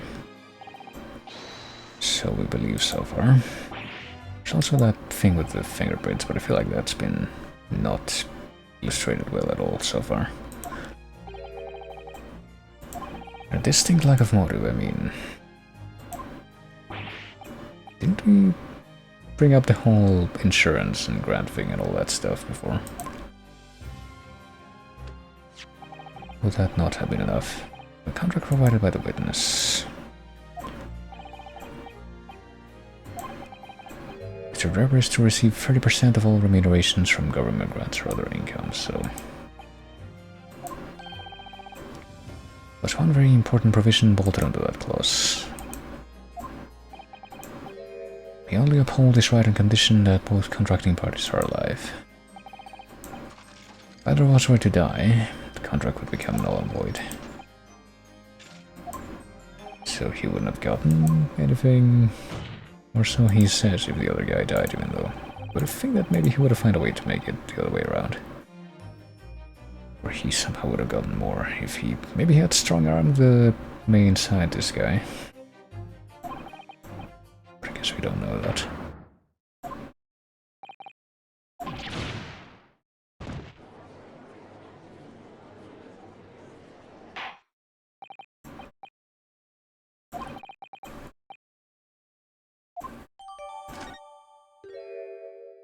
And now we can read Trevor's contract. Well, might as well take a moment to do that. The investor, Mr. Odie Asmander, hereby enters into contract with the provider, Mr. Enoch Driver, to fund labor and materials for the construction of a super high voltage instantaneous kinesis machine. Mr. Driver is to receive 30% of all remunerations from government grants or other income. Mr. Driver may only uphold this right on condition that both contracting parties are alive. But only Mr. Driver. Okay.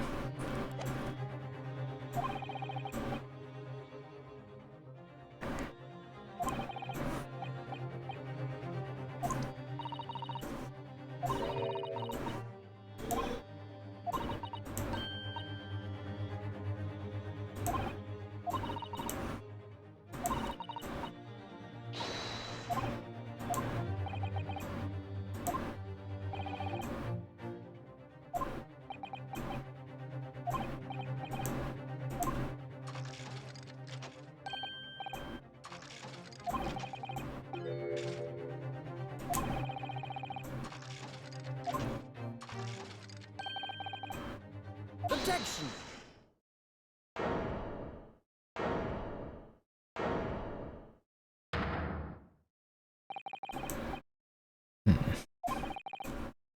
No, there must have been two. And yet we still have no indication whatsoever of where the second one would be. Maybe it's gonna be found when they investigate like the underside of the structure. And it'll have like a different clue or something. Stage demonstration was constructed and set up in its entirety by you. It's inconceivable that it is conceivable that you had no... No, it's inconceivable. I read that right the first time. For some reason my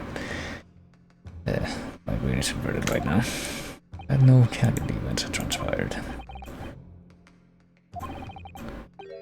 Someone else was involved. Oh boy. Actually, what are we suggesting right now? Mr. Driver had an accomplice. Surely we're not indicting our own client right now.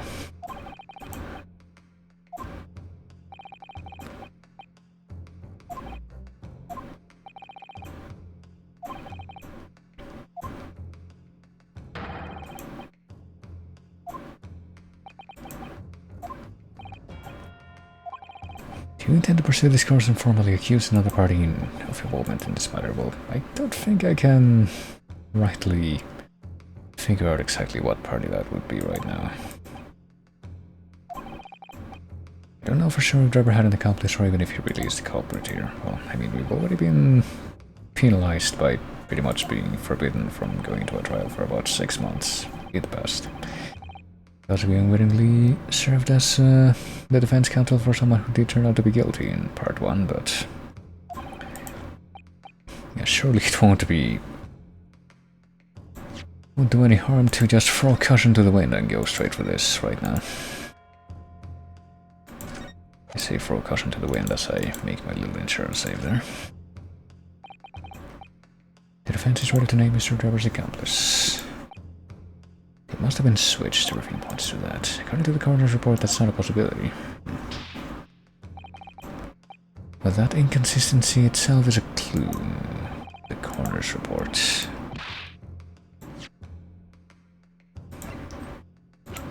Well, we have the autopsy report. I guess that's pretty much the only thing that would be...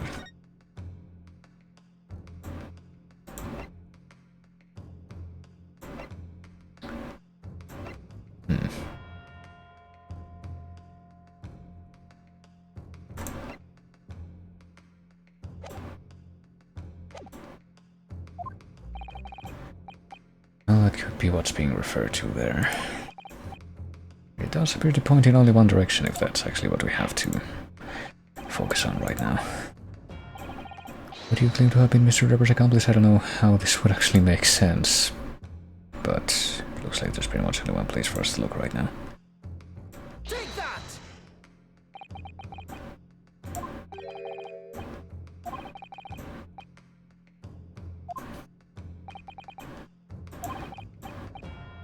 Naming her in this capacity is definitely going to make waves, but...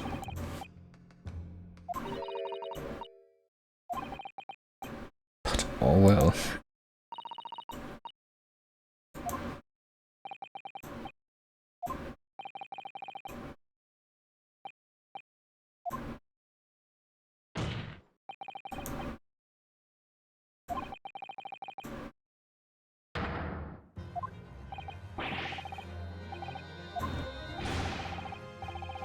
The head of the forensic investigation team and the coroner who conducted the autopsy on the victim. Even though I don't think we have even the slightest idea of what her motivation for doing something like that would be right now. You know, there were 2 bird cages, so who could have carried out such a complete illusion? Well, I think it's the person who had, well...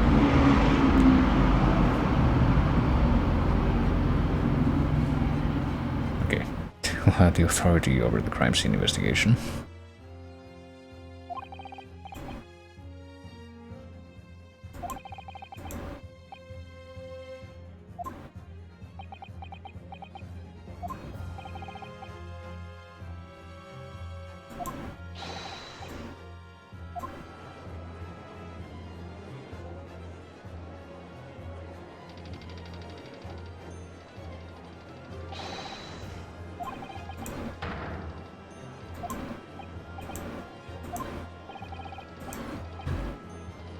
There's no better death room worker out there. Well,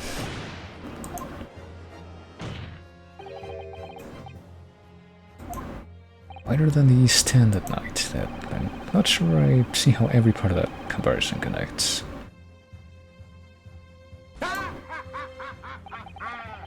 Ooh.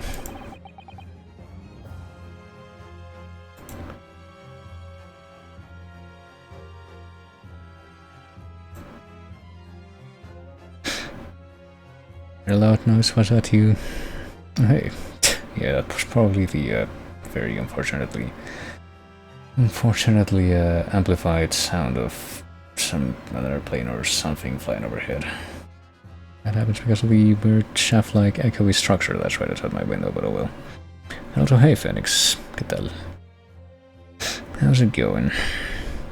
How are you? I'm doing pretty alright, trying to like unwind a little bit after having whatchamacallit, after the funky side effects that I had from the second vax shot last night and a little bit early this morning, but I think it's better now.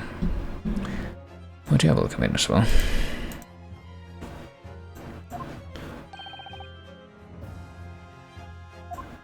Also heard that notification sound. I'm not sure like exactly what caused that actually. I think that might have been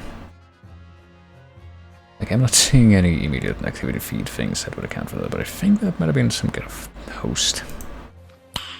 Nice. Ooh. And I'm not sure if this is showing up properly on the... Oh yeah, there it is. I am failing to pay attention to this completely, but hey Wolfen, also welcome into you as well, and thank you for the follow. How's this game? Never played any of these, they look fun, yeah. They're pretty fun, they're like pretty nice if you like this type of like mystery solving visual novel type gameplay. And I think that I would say that I would like this one particularly well too, because the like great Ace Attorney type sub-series of this, you know, Ace Attorney series is set in a very vague time period. I think I mentioned that before actually, that it's supposed to be like Victorian era, but if you try to pin it down like any more specifically than that, it's a giant rabbit hole. But it also actually integrates the Sherlock Holmes parody character, I guess. I mean, it's just called Sherlock Holmes in the Japanese version, but they call him Sherlock Holmes in the official translation to avoid like copyright concerns. And I also happen to be a big actual Sherlock Holmes nerd, so I feel like that gives me that much more in this particular sub-series to pick apart.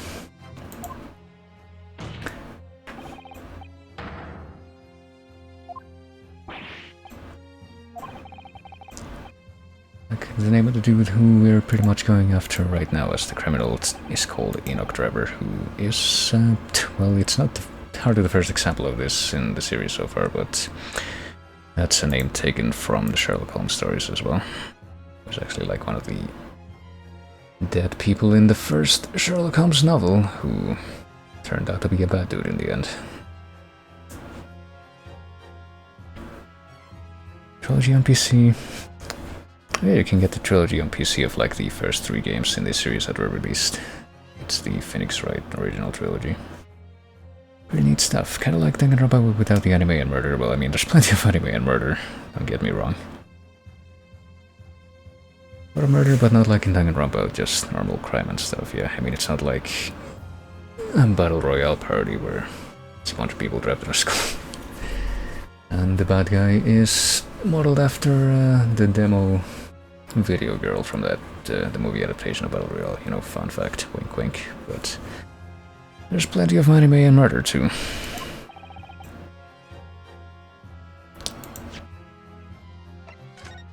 But I think right now we're trying to figure out how to prove that there was a body double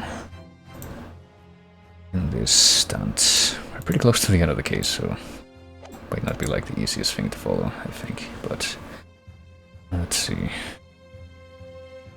Let me go over the history here for just a tiny bit. Ooh. And thank you very much for gifting us up to Choco Keki, Phoenix Pearl. That's mighty generous of you.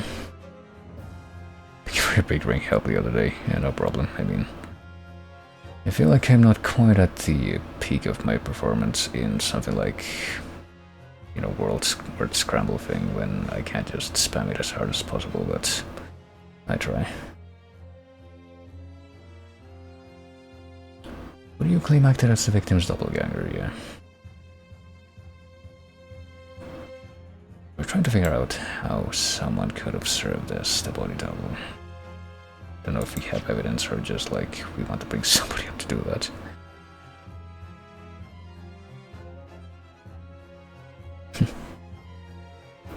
The Danganronpa games, but I didn't play them yet. I like the idea, but it takes a lot of investment to play it, and if you stop, you get lost. Yeah, I can imagine that. I mean, I did play all the Danganronpa games that came out yet so far, but I do remember that I pretty much had to binge them by myself. I didn't stream them or anything, and I don't know that I could stream something like that with the same pace that I am streaming this, for example, because it would like probably get lost. And I'm pretty sure that at least for the last one that came out, which was V3, I pretty much just tried to play that as quickly as possible so that I wouldn't get spoiled on things. And I guess that worked out.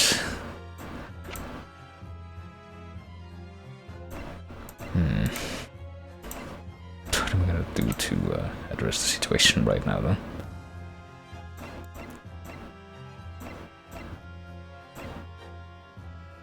I mean, this is just a photo of this guy. And this is a photo of this guy. They don't really look that much alike. How would he did my save scum, didn't I? Not really keeping up with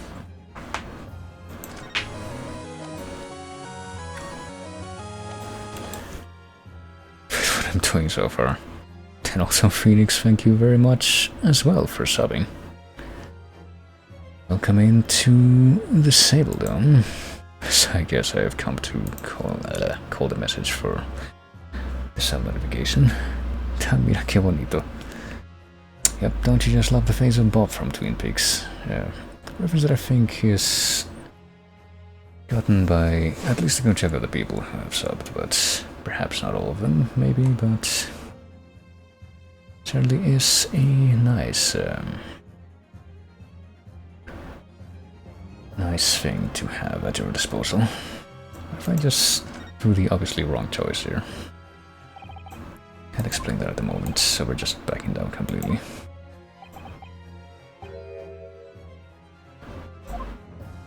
Yeah, I think we got at least 3 Mexican people in chat right now.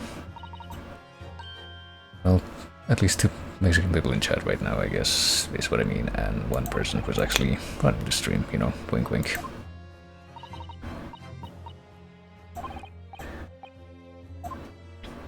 Okay, so that obviously didn't work. Do I name somebody? I get the feeling that we're gonna have a choice to present something regardless of which of the top two options here we choose, so... Identity of the person who acted as Mr. Aslan's body double. Even though I definitely don't know who that is with any certainty quite yet. They were hiding inside the balloon that was floating above the stage, meaning that, yeah. What was it that appeared out of that explosion some 18 meters above the spectators? Wait, what? Gonna have to ask you to run that by me again. The body double and the birdcage were hiding inside the balloon that was floating above the what? Wouldn't the thing that was inside the balloon have been the corpse itself? I thought that's what the assumption was.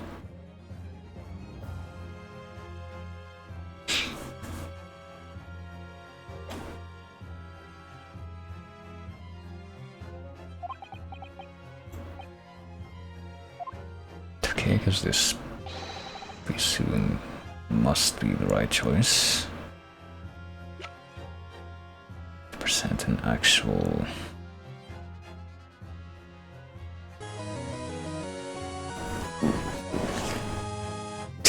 an actual body double for... God, I'm very much lost right now, but... But Wolfie, thank you as well for your tier 1 sub. I feel like there's part of that to do with the subs that I've been completely vanishing from my mind, because I feel like this is one of those days / nights where I'm just not able to come up with the right things to say at all, but the thing that I say is usually like, enjoy your bob, which is what you get for your tier 1 sub, and also enjoy your... Well, I want to say enjoy your no ads, but to be perfectly honest, I don't even know how Twitch handles that anymore. I feel like I get a lot of ads these days, even if I am subbed to somebody's channel, but if that does alleviate the situation, then enjoy whatever that does. And yeah, thank you as always. Even as I continue to fumble about in this line of thinking, trying to figure out exactly what I'm doing. Okay. Gonna have to look at these statements again. Who appeared out of that explosion some 18 meters above the spectators? Was it somebody else who was dead? I don't think we have anyone else in the character list who was dead.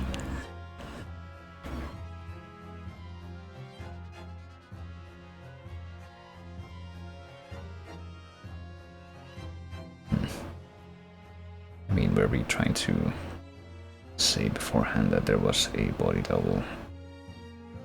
And that the body double had to have been up where the balloon was, and not actually in the...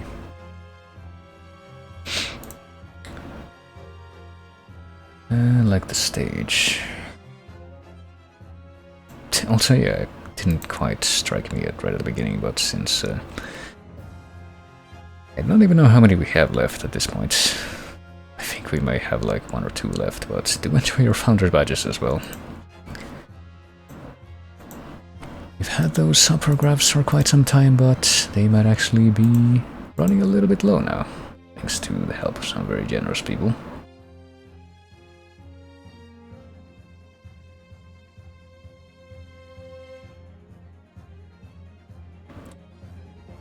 The merge cage containing the body of the victim was exchanged for another. The cage must also contain the body.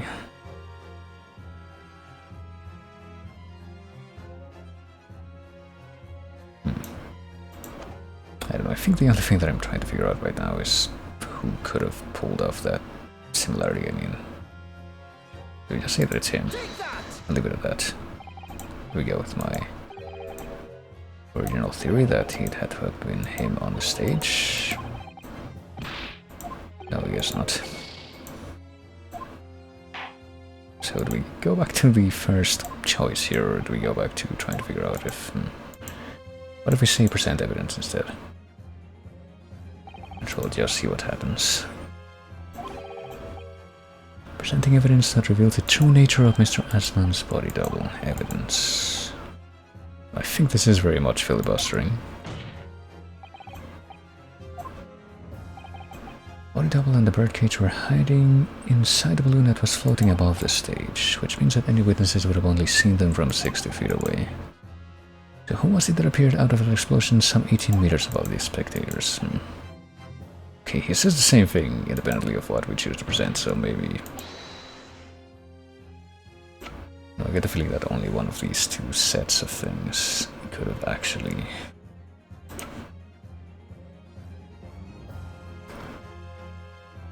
like, will actually work, not could have anything, could actually work.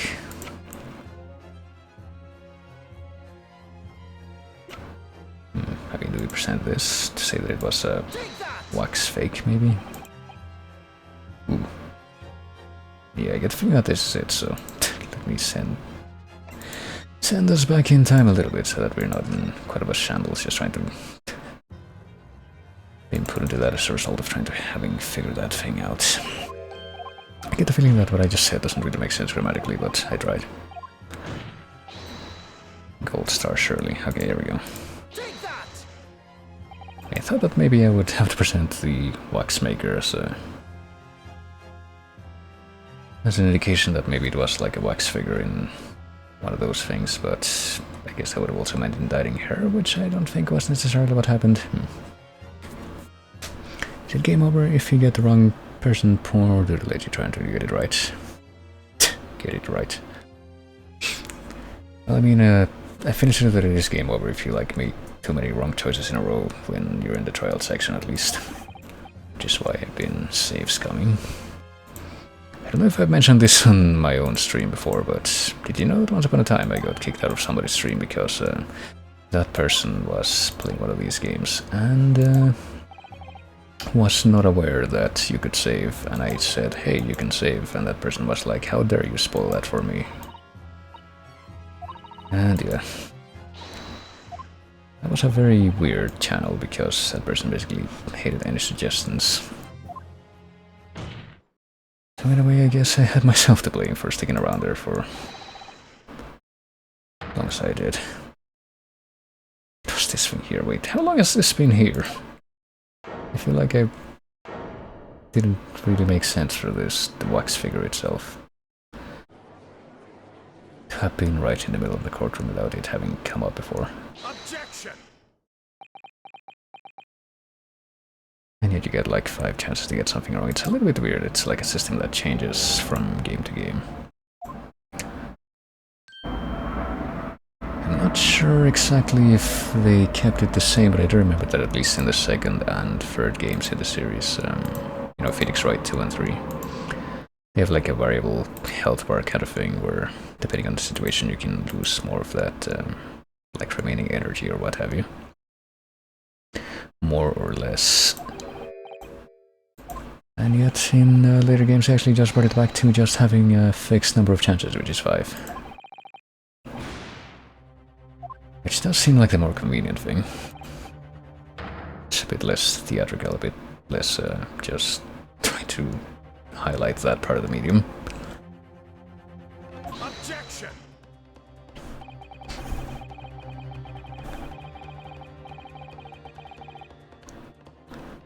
In certain important occasions where it's relevant to the plot, and you only get 1 chance, yeah. I don't know if they do, I don't know if I've seen anything like that in this particular couple of games, though.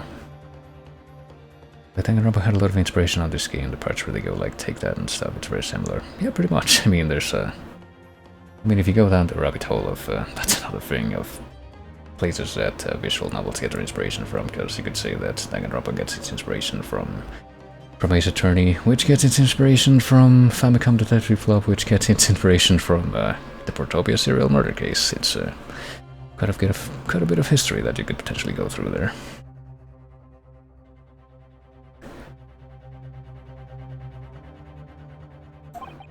And that of course gets its inspiration from just like older detective fiction stories and what have you.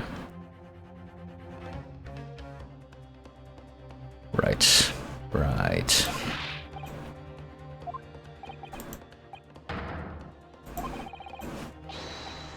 Oh yeah, there's the fact that the dude literally stole this waxwork before.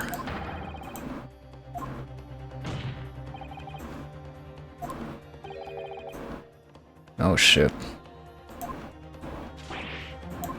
I think that the fact that were indicting or implying that this waxwork was used as a body double has an interesting implication that I hadn't quite realized until this very moment.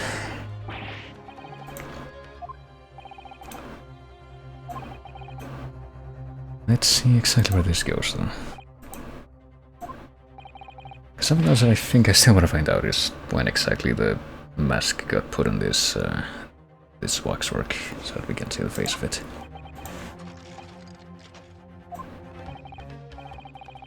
There was that Haruhi episode where they do an A party.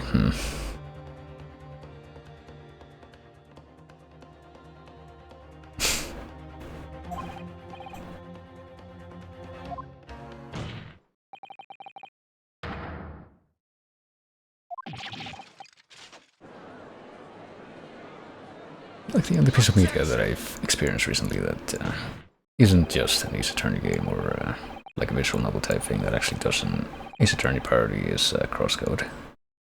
One of the characters in that game is pretty much just a parody of the characters in these games. And even with the trumpets in his theme song.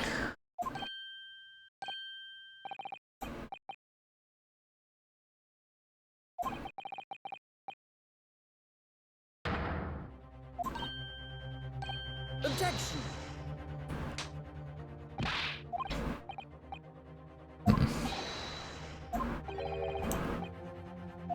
Oh boy. Is it time for one of these, what are they called again? Reach an agreement, yeah. Thing that you do when everyone says that you're guilty. Guilty. Guilty! Guilty. Guilty. Guilty! Kill me. Ooh. And also a little bit of engine lag to desync the speed at which those things fly through the air. Always a nice thing to experience.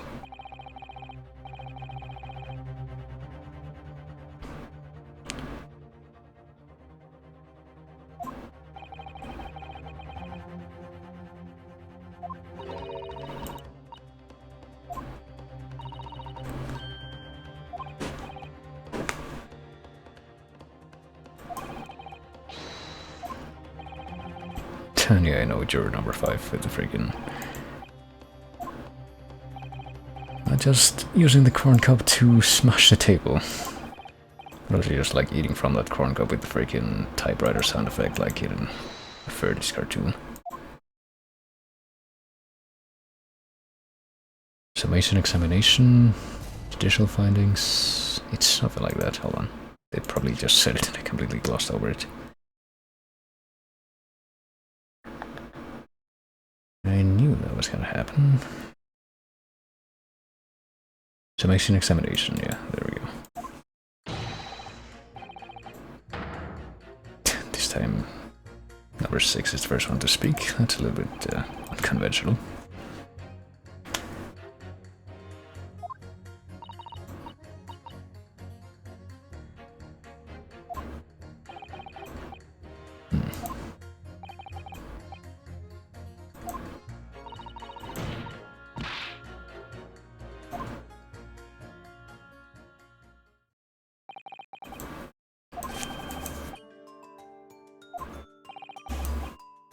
Its face is obscured and its built-in no way resembles that of the victim.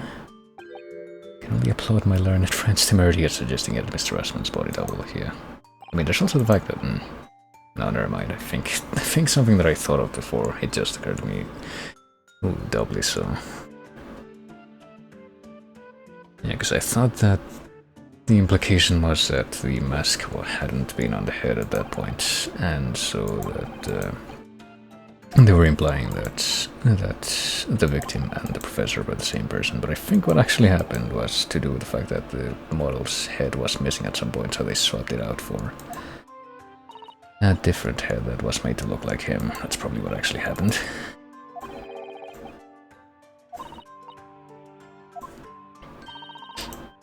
Reached a verdict way faster than Hollywood would have me believe, well, yeah. I mean, if you think that Hollywood trials are ridiculous, then... should take a look at these games where stuff like Discovery Law doesn't exist at all. And, you know, several other things.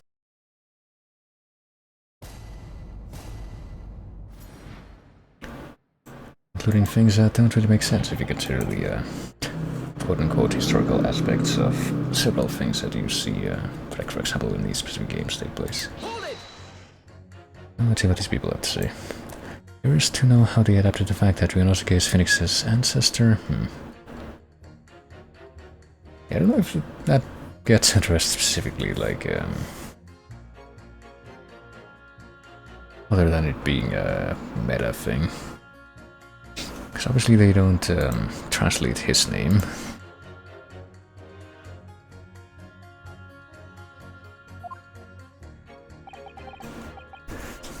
There is one piece of evidence in part 1 of this that's, well, not a piece of evidence, well, it is a piece of evidence, but it's like an actual setting as well, where one of the there's a... How do I phrase this in a way that makes sense? There's one case in part 1 of this where there's like a taxi, basically, a cab, it's like an omnibus, and I'm pretty sure that in all versions, or at least, I don't know if it's in all versions or just the translated ones, but it's literally called a Phoenix Wright Omnibus, even though it is in this time period. So at least there is that to, like that exists. Even if it's just like an Easter egg kind of thing. But I mean, there's also the whole, you know, speaking of meta things, there's the whole translation, localization debacle with the original, like, main series Phoenix Wright games, where they say that those take place in California, even though there's a whole bunch of different aspects that make it clear, in several cases, that it's not supposed to be California, but Japan. And they just keep on trying to explain that away with, like, shakier and shakier things, remarks and what have you, in the actual official localizations of the main series ones. Like in game number 5, where they have like a traditional Japanese village and they say, yeah, this village was built by Japanese immigrants. That's totally what happens, even though there's like a 200-year-old treasure in one of the mansions here. Just go with it, okay? Doesn't seem like they're really doing that in these particular couple of games, though. Just kind of going with whatever the actual script said, since they don't actually need to change that much to, you know, have an anglophone setting. Hopefully it wasn't necessary. Lots of people were saying the localization would be impossible because they would have acknowledged Phoenix's Japanese origin. Yeah, I mean, like I said, I guess I'm not gonna know for sure until I'm completely done with this game. If they actually reference that directly at any point, but I mean, so far I'm pretty sure they haven't.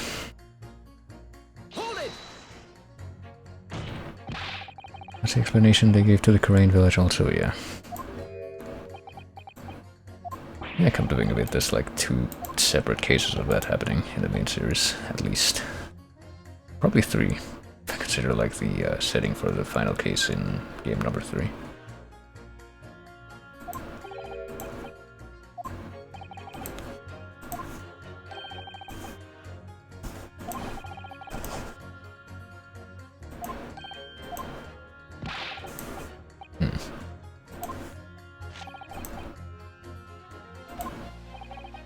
Load of old tosh. Yeah, the main thing that the viewers are saying, at least for the first half of this, probably for pretty much all of them really, is that they all trust the coroner, so they're like, no, that guy can't possibly be telling the truth.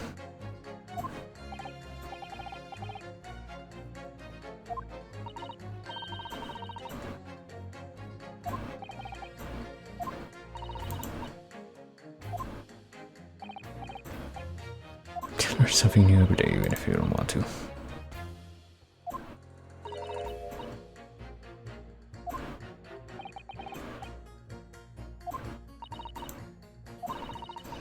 I'm still demonstrating some connection between the boxwork and Dr. Scythe would be enough. Well, I guess we don't necessarily have that yet, since we can't really bring up evidence as a thing to use during this section.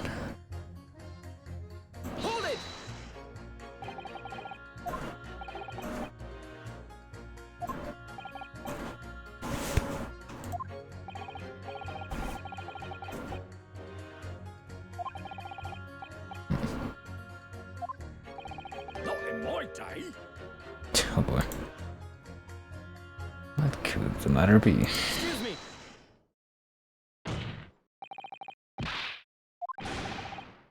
Mr. Automobile. You know, I think I actually did look that up before, but I've like trying to figure out if that was also some kind of very distant. Wait, what? Oh, some kind of distant,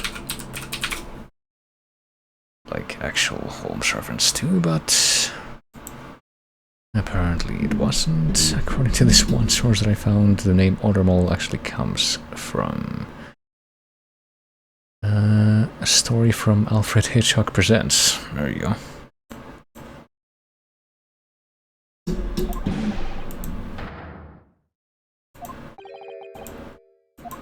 Which I wish I could say I was also familiar with, but alas, I am not.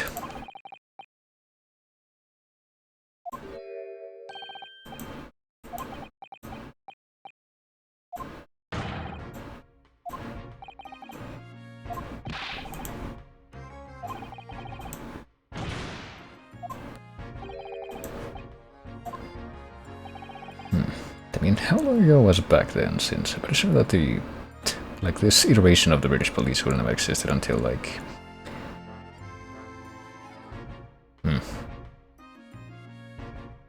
like the 1820s or something? Because I don't think that they really were formed until after the Battle of Waterloo happened, if I remember. About around that time. Dr. Courtney Stevens, the best of the best. Oh hey, I think that's the only time that that name has come up outside of that one piece of evidence that we found. Who is Courtney Stevens? I need to find this out. And yeah, they call him Scholz, that's a thing. Stevens is Dr. Syde's maiden name. Yet we didn't know about this at all before. And yet we actually... But wait, that's not what I wanted to look at right now. I wanted to look at the court record because one of the last pieces of evidence that we found was the...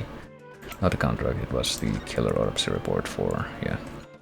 for the professor, apparently, who was... or which was done by Courtney Stevens, apparently 10 years before the present time that this is taking place in.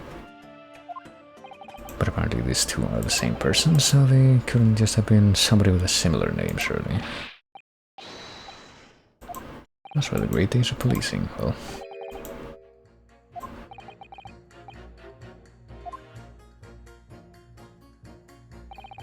Was Courtney Stevens back when I knew her a legendary coroner even then? Okay, so... I guess because Courtney Stevens was involved in doing the autopsy for the professor. And the wax figure is of the professor, surely that would be enough to draw, you know, what friggin' word am I looking for now? Connection. Something to that effect between these two statements.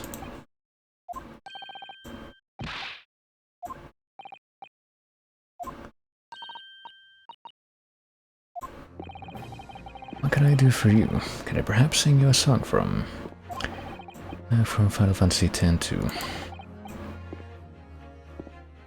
It will fill you with real emotion.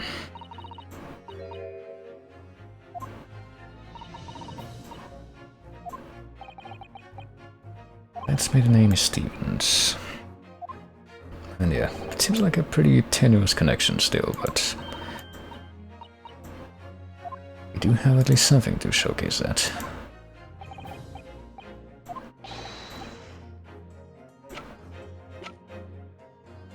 Take that! We are certain autopsy report from 10 years ago.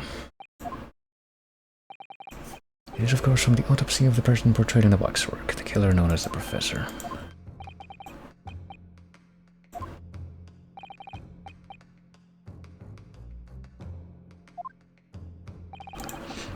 The identity of the killer was never made public, so the report gives few details, but what's important is the name of the coroner who wrote it. Courtney Stevens. So there you go. That clearly shows a very strong connection between that person and this wax model. It doesn't in fact resemble the victim, Mr. Asman, at all, or at least we assume it doesn't, since we can't see its face. I think they also say that the build was wrong, so... And once again, that also comes up as a link that we have yet to uncover, but I get to figure out there's gotta be another couple of cases before we make it to the final one. We can actually address that properly. Most extraordinary. Can't leave that as is.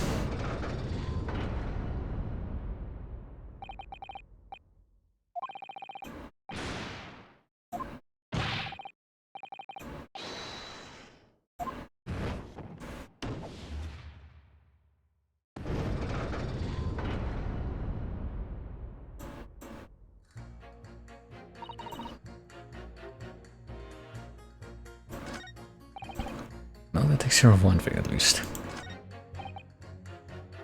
I suppose there's still a couple of other jury members that we haven't pressed yet. No rigorous proof that this waxwork was ever inside the birdcage. I don't know if we can come up with anything like that, but we'll see what else this guy might have to say. This is a scripted event. Well, I mean, you have to, like, in this section you have to figure out conflicting statements between these people, and once you do find them, pretty much have to hold that up to a point where you get them to change their mind. And say, no, there's an inconsistency, you can't let the trial end now.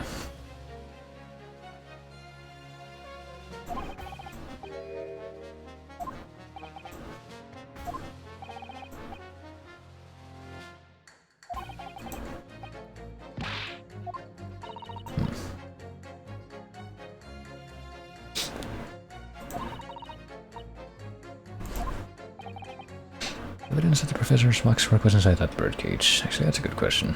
I mean, which one would it be? Would it be the one that's, where's the court record option? Wait, I always picked the wrong thing. Would it be the one that we actually have in the evidence, or the one that we don't have yet? Because I think the only thing we were able to find out about this one is the fact that, that it's broken on the base, and that's pretty much all that we found.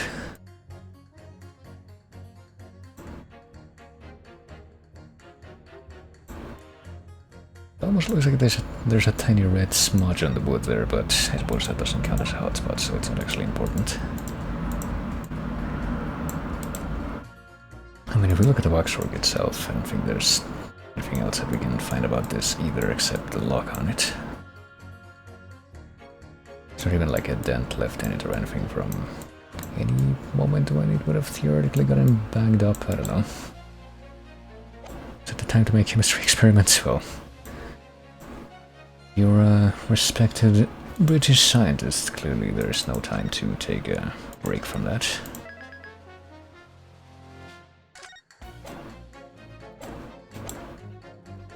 What if we say I have evidence?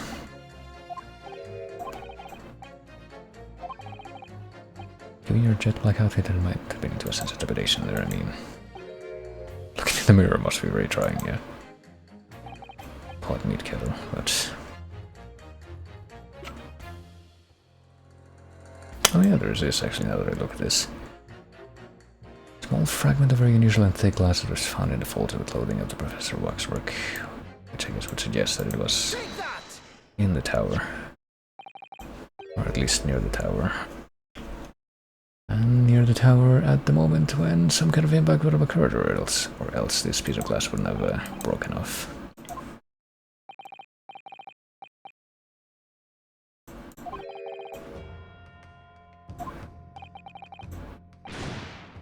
Holy smoke. Well, it's not quite a great Scot, but I think we already have a different scientist character in this case who did say Great Scott, if I remember.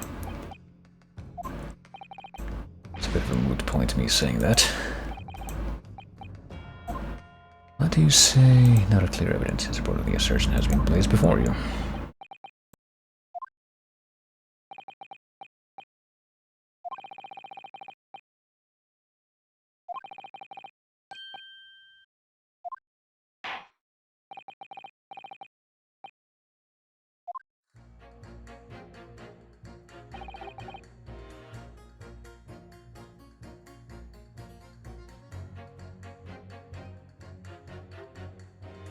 I'm sorry about the silence there, but I was just stalling for another loud noise in the background to come to an end.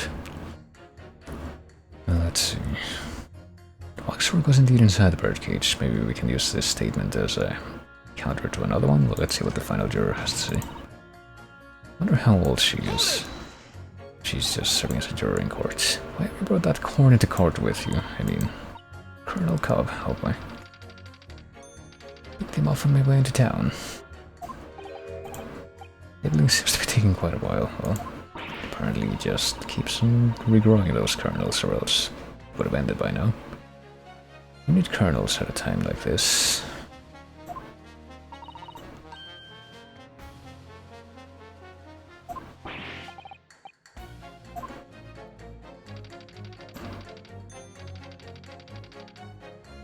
Nibble nobble guilty bubble, nibble not guilty out. Nibble nobble guilty bubble, nibble not guilty out. And it keeps going. Well.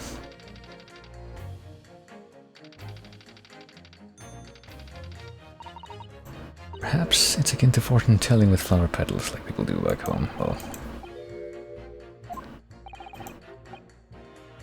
I mean, dowsing rod sort of thing. This clearly is no different.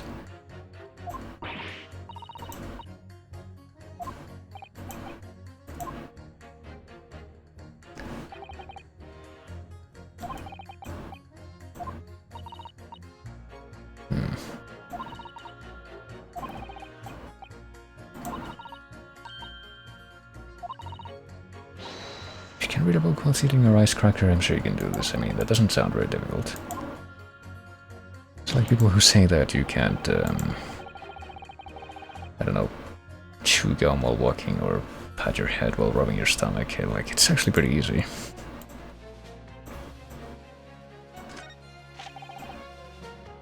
But let's see, we already talked to this guy. Didn't want to change anything that he said. This guy changed his statement though to the presence of that piece of glass, leaving little doubt that the waxwork was inside the birdcage. And I don't know if that would connect back to what the other guy, like number one, said about the two people not being involved with each other, but maybe we can at least give that a try. Let's see what happens if I try this. Objection. Well, the music doesn't stop, so that probably doesn't work. You can tell if you messed up. There's to be a new Sherlock Holmes adventure published next month, but it looks, well...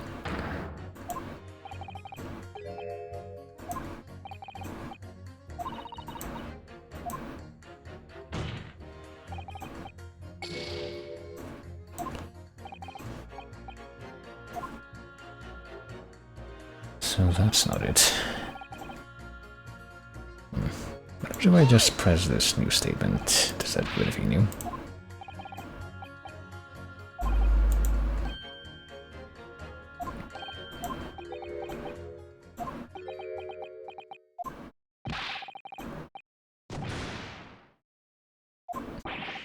Mother of all academic subjects, I mean... Is that supposed to be just science? Because I'm pretty sure that science is too broad to say. This one subject is... the mother of all subjects, even though it's very much not just one subject. Maybe I had to like repress some of the other statements now that we've got more information from the later ones. Let's see if anything different happens if I try to press this guy again. Right behind those mortars on Solopron Street, what's going to do this splat?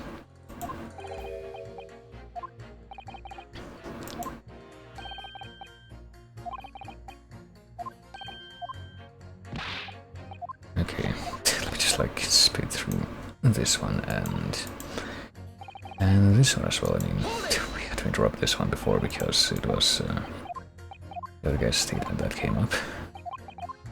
I wonder if it'll come up again. I get a feeling that it won't, so...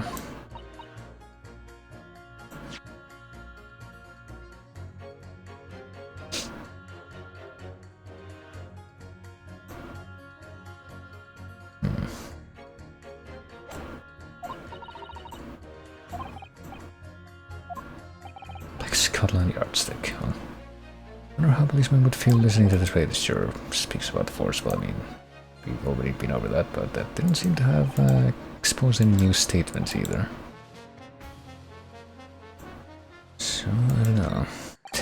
Let me see what their base statement is, number 5. Isn't someone without right evidences?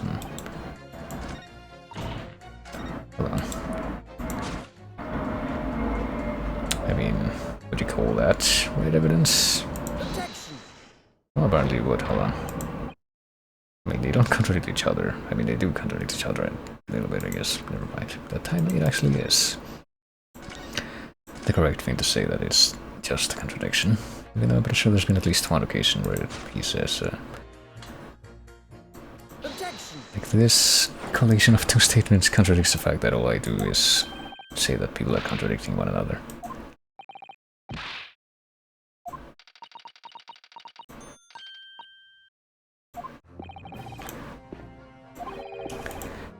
The accusation that the waxwork model was inside the second bird cage on the day in question is not without supporting evidence, yeah.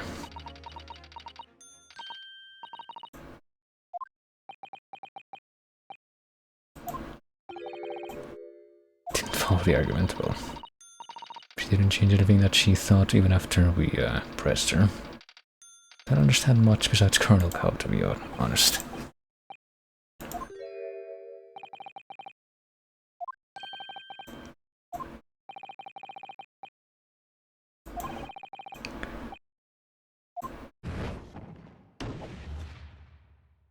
Well, at least that part of it was simple enough. She says the same thing, then.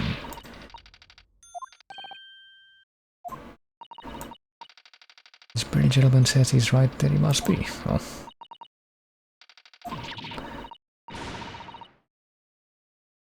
Don't dream of going against Colonel Cobb or anyone who's got stuff in between the ears. It seems like it could refer to more than one opinion about how somebody may think.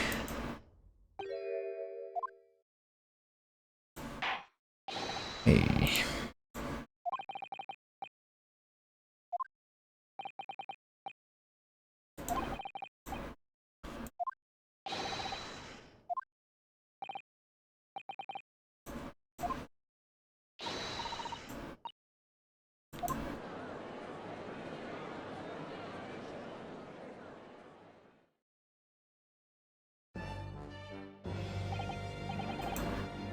Waxwork of the despicable professor, used as a body double for the victim in this quite extraordinary case. I mean, it would raise a few questions. Given that apparently no part of the Professor Waxwork actually matches what the victim would have looked like, as they claim.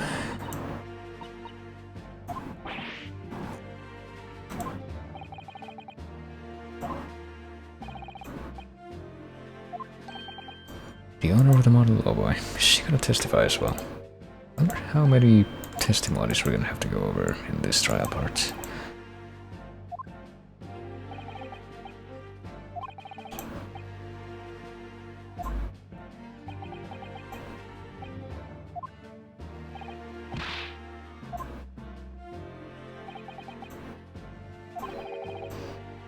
We're on the brink of opening Pandora's box, boy.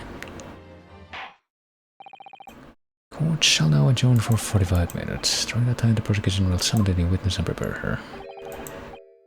Are we also gonna have to question the coroner at some point? Because we already questioned Trevor, but it wouldn't surprise me if he has to be, like, questioned again at a certain point.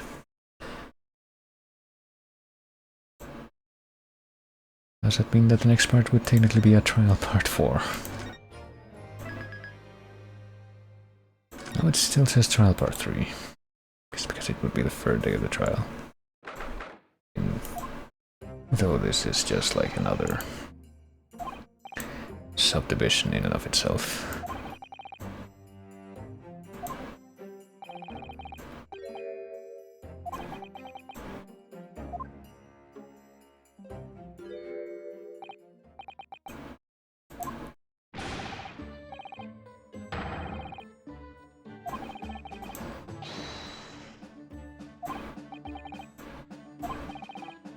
We were in Germany already 10 years ago, so I guess he would have missed the pseudo-Jack the Ripper event that they keep alluding to, and yet that we still we barely know anything about.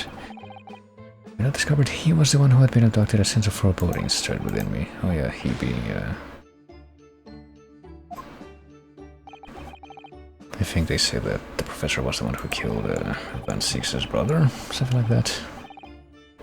I feel like I should remember that better, but I get the feeling that that's also one of those things that will just not be left to be mentioned only in this part of the game.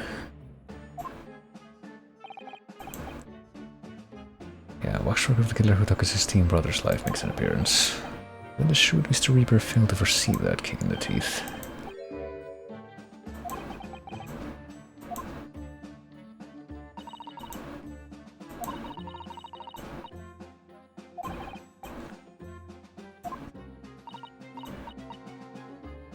Driver's Scythe and Van Six. Everyone in the trial has a link to the case somehow. I alone am not a member of the set. Well, I'm pretty sure that the people who... I was gonna say the people who came from Japan also can say that, but I think that Susato has some kind of bizarre distant link in that she found the name of that How the Baskervilles thing on her father's desk, and he might somehow know more about that. Oh, and she's here. Still think that she looks a ton like an Irami Kojima design from like Castlevania or something.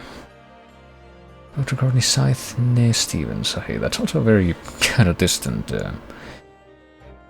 like Sherlock Holmes canon reference in and of itself, since that's pretty much how he addresses Irene Adler, or how I think that's in the letter actually that Irene Adler sends Holmes at the end of Scandal in Bohemia. It's whatever she changed her name to, and then it's Nee Adler.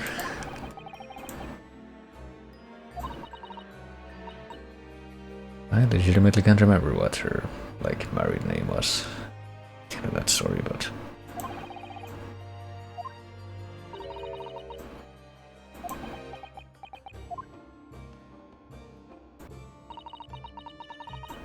I think it's been 10 years. Smell of nothing but corpses and disinfectant.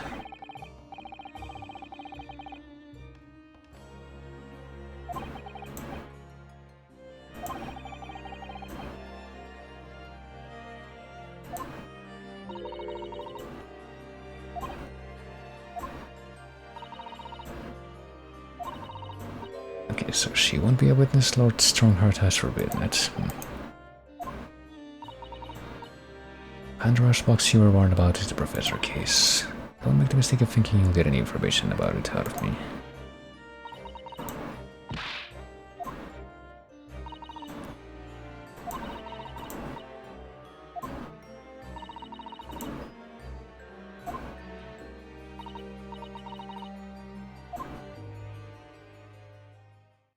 No, I get the feeling that we're gonna have to get that information from someone at some point. Whatever does it all mean?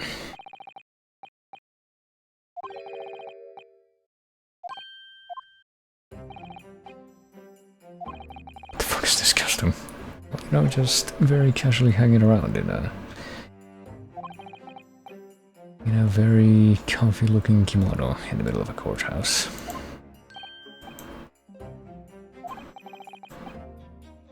A perfectly personable Kitsune mask to go with it.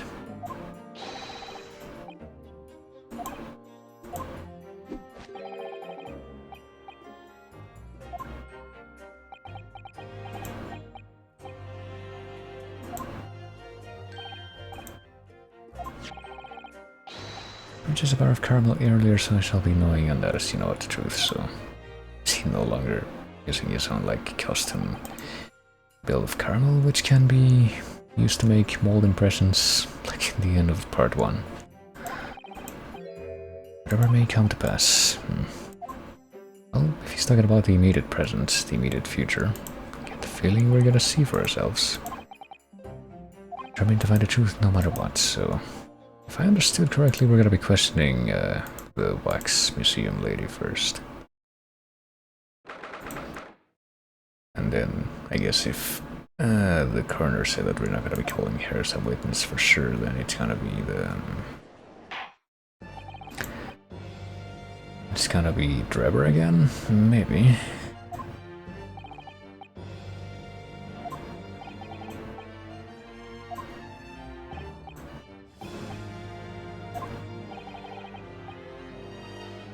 case under our scrutiny began with a damaging incident at the Great Exhibition, which, by the way, is like the Great Exhibition, which was the actual real Great Exhibition in London historically that had like a big crystal place built for it. It happened in 1851, I'm pretty sure I mentioned this before, and the fact that it happened in 1851 just puts it in a huge conflict with the dates for a bunch of the other historical elements that are mentioned, that are referenced to have actually happened.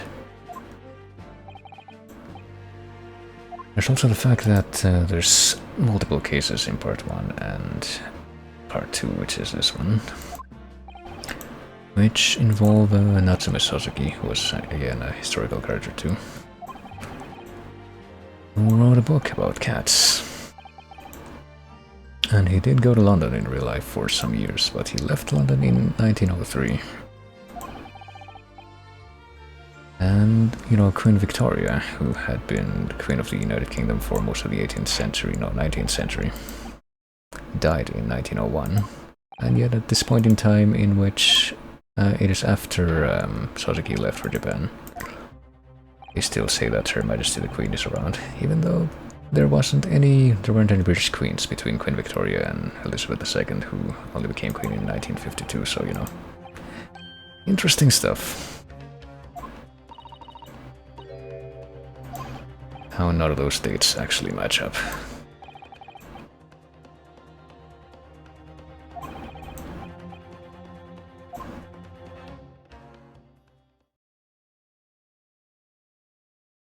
Oh boy.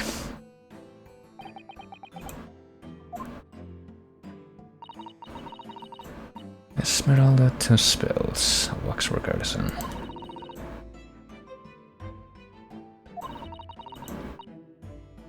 Well, I guess we assume that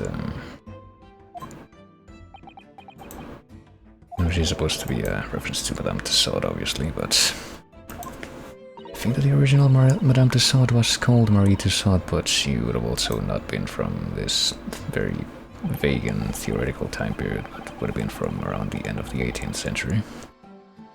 I guess it's not supposed to be a direct reference to that either. That I can excuse.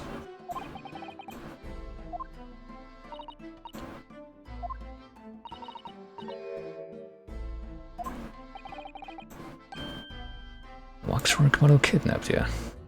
Even though you see it right here in the courtroom right now. It was used as a substitute for the body of a murder victim, even though we've been told repeatedly that apparently the waxwork that was stolen and the murder victim's own body don't actually match up in appearance all that well.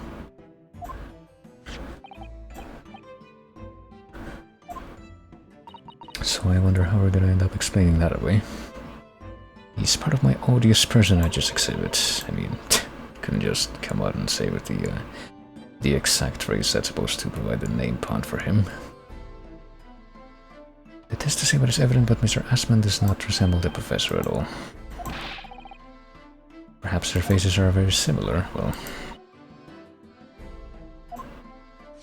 yeah, we surely ought to see that. I have here the key, but it is strictly forbidden to open the lock. By whom? I mean... on whose authority can you countermand that? Don't know what face you've carved into your fancy figure beneath that mask. But clearly it won't be that of the actual killer. I mean, surely. The man's identity was never made public after all. Yeah, we did hear about that, but... surely there's gotta be a reason. I mean, you could say that it's all for a theatrical effect, but surely there's gotta be a reason why the model's face is hidden like that. Caldamash, oh boy. Seem you're unaware of the touch spell's principle. A la perfection. Well. Et voila, our principles.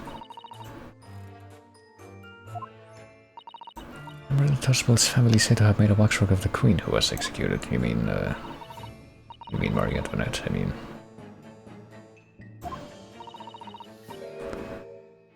Carved in the minutes following her death, actually at the guillotine site. One is on display still today in the House of Horrors. Wait, what? Are you saying that one of the people in the House of Horrors was supposed to be that, and not like a Like the very obvious Elizabeth Bathory reference that it was. Didn't get that impression, you know.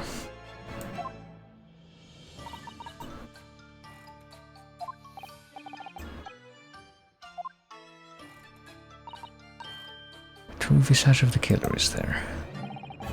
Or so we hear, but I mean, if she's so confident about that, then is anyone actually gonna stop her from removing the mask now?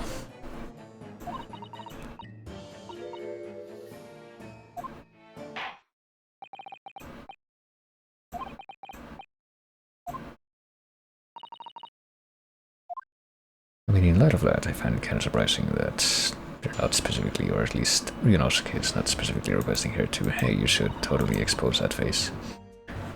But let's see. Special exhibit in the House of Horrors is based on a rumor that shocked society in London. An impression of the visage was taken directly from the corpse in accordance with Tuspel's family principles. They enlisted the aid of the gravedigger and created a mold for the head in the cemetery just before the interment. Well then. Does the gravedigger's identity matter in this case? Maybe it will. Myself until he gave me a signal. I was there for a very long time that night. As dawn approached, I was very worried that it could be discovered. I don't know if you're really gonna be trying to contradict that, though.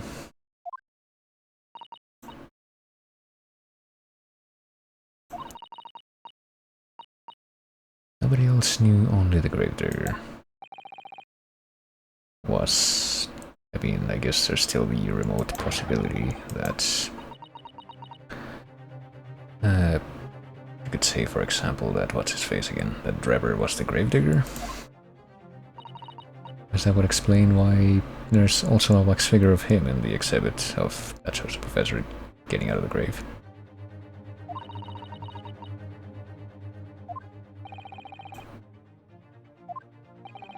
That would also kind of come out of nowhere.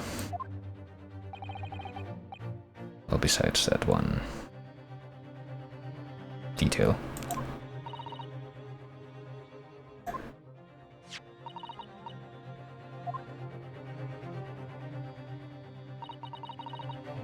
And hey, special exhibit was based upon this picture in this article, and oh yeah, there's that whole thing. The criminal returns in the dead of night at local cemetery. Was the Bal Masqué to blame for the Great Blaze? Charles Darwin to receive Copley Medal, which happened in like the 1860s, by the way. Krakatoa eruption, that happened even later, I'm pretty sure, so you know, more fun with dates. Mad Sheep Rampage.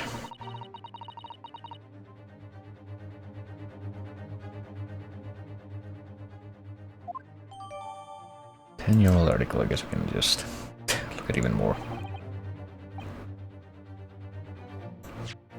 Or look at that in even more detail, if we want to. And why would we not? I mean, I get the feeling that we're not gonna be seeing, yeah, we're only gonna be seeing this. We can zoom in if we want. Ooh, oh, Asman. Does that mean that this was a sketch drawn by him?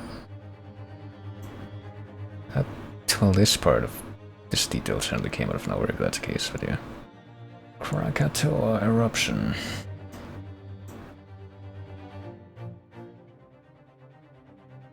Horrifying stench that carries on the slightest breeze and lingers in the nostrils of every man, woman, and child. Great sewer shall what? System is underfoot, to be built underfoot that will divert fecal blah blah blah. Will that be more of a Victor Hugo subject, surely? Talking in great detail about the history of the sewer system.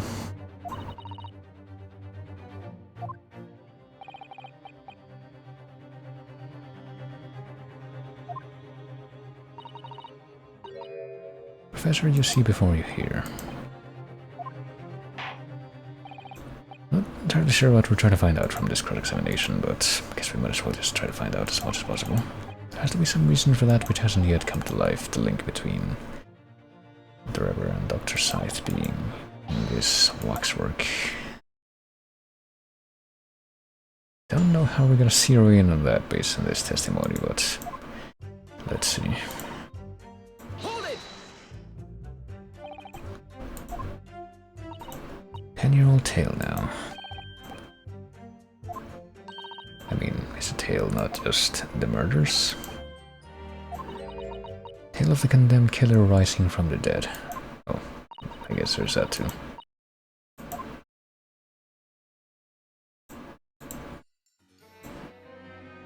It was in Lowgate Cemetery behind the prison in the dead of night after the execution of the killer. The interred professor slid back the stone slab covering his tomb and emerged from his grave. The young man who witnessed this felt a scream welling up inside him, but an instant later he heard an ear-splitting gunshot from over his shoulder. The bullet struck the emerging corpse, and he fell motionless once more. The scream finally found its way from the mouth of the young witness, who turned and ran for his life. So somebody else was present and shot the dude that was getting out of his grave once again.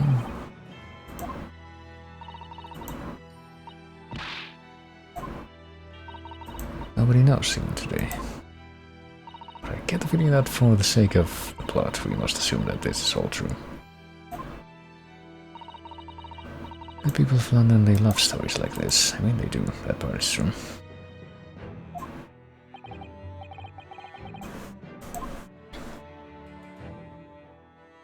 There's also this sketch apparently drawn by Asman, which is weird.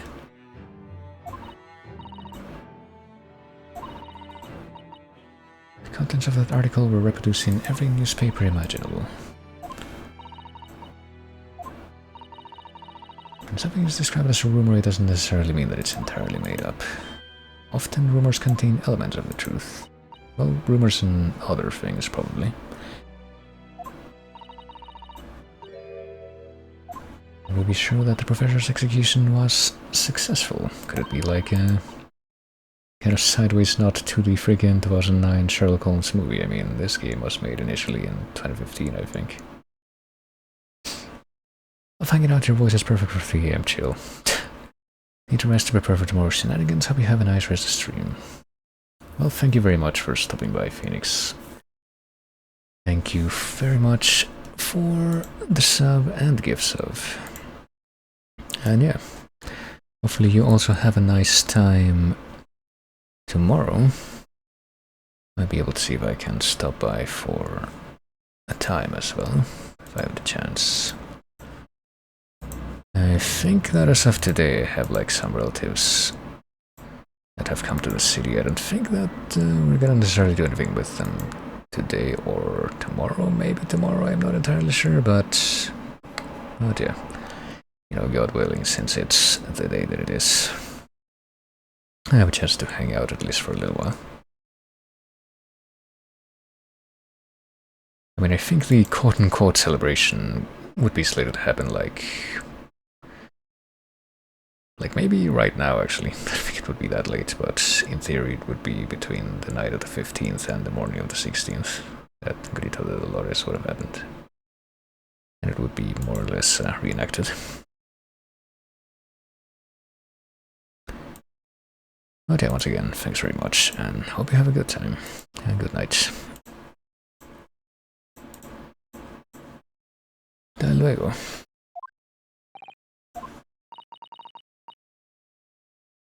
Years ago, I was there in Lowgate Cemetery, after the criminal known as the Professor was killed by hanging, just like in the 2009 Sherlock Holmes movie.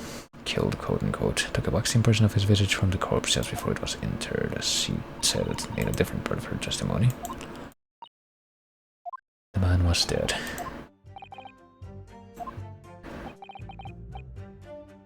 Didn't even sneeze when I did that. I mean, maybe just like in the 2009 movie, the dude that didn't really die was like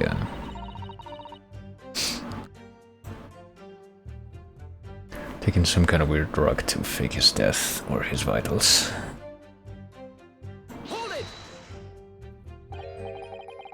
Once I have a chat in Spanish, I'll reply in Spanish as well. I mean, maybe. If you'd like to talk in Spanish, that wouldn't really be a problem, I don't think.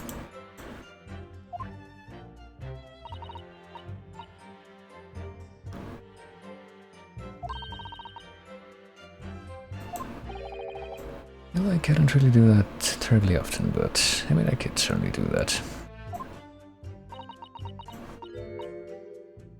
When my time comes, please make a box work of me. Hold on. Oh. Click autoplay, that's not what I click.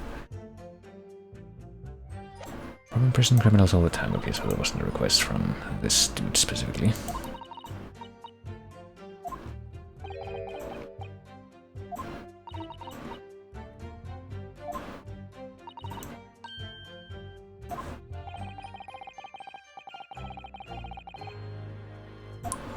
I mean, wouldn't that mean that there would be numerous members of the public by this point who have seen the exhibit properly? And who would know what that face looks like?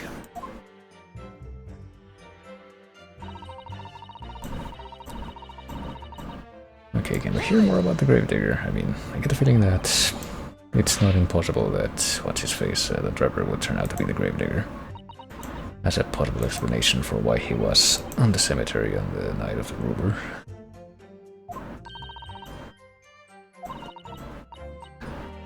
Spanish part of London's criminal history. There was on death after 2 Spells Museum. There's also like a moth flying around that it keeps like going in front of my TV. It's like a tiny thing, but kind of annoying. But just when I think, oh hey, wait, I'm gonna like stop things for just a moment so I can swat it, it just flies off again, and now I can't see where it is. Oops.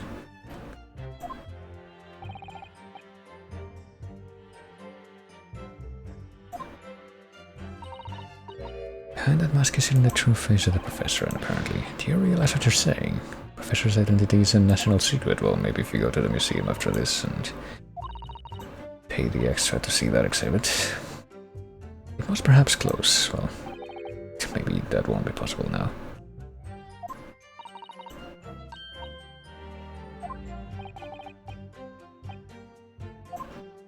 So you took an impression of his face from the corpse. Exactement. I didn't hear more about the Gravedigger, though. Hold it! I had some difficulties in capturing the subject's form correctly, or I thought that she had somehow been there longer because there was some kind of other thing. It was keeping the dude from giving her the signal, but maybe not. The mouth of the cadaver fell open and I had some problems with the chin. Boy.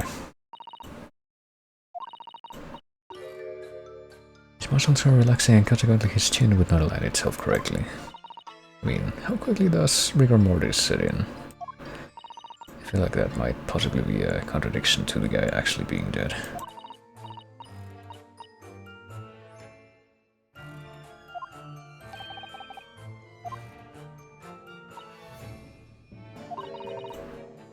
Wait until 3 hours after death. Is that how long it takes for rigor mortis? Yeah. Exactly that. Guess that's what we're going with in this context, at least. Approximately 10 hours post-death, the entire body is completely rigid and inflexible. From that point on, the muscles slowly start to revert to a relaxed state. Well,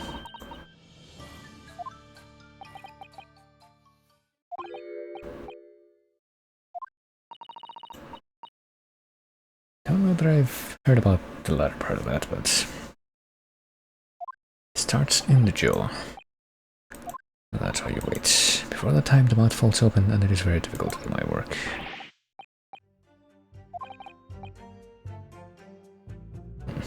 Sure, let's say that it's significant. It's about the only thing that we've been able to, like, maybe get a little bit more out of, so...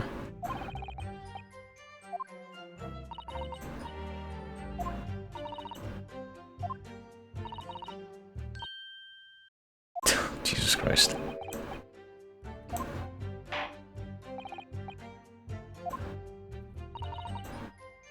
Answer. Took me a very long time because it was before the onset of rigor mortis, or so we hear, even though...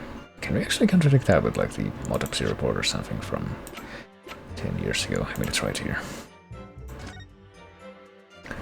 Death by hanging confirmed at midnight, 17th June.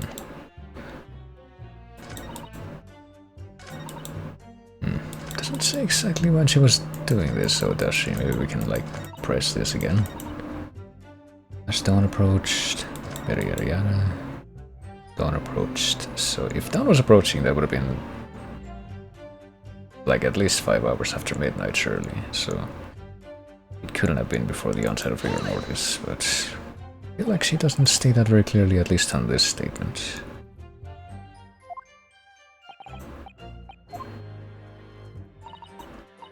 This is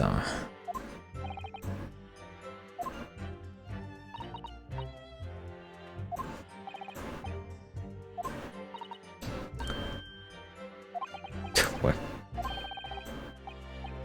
Corpses should be your domain. Can be a legal assistant and mortician. Hold it! So let's get this as clear as possible. When exactly she was doing that. Dawn was approaching, the time of day. Must have been, could not say, well if dawn was approaching it must have been like 5 AM at the earliest, surely. The earliest sunrise of that year, oh boy. First light would have been around 4:40 in the morning, well there you go.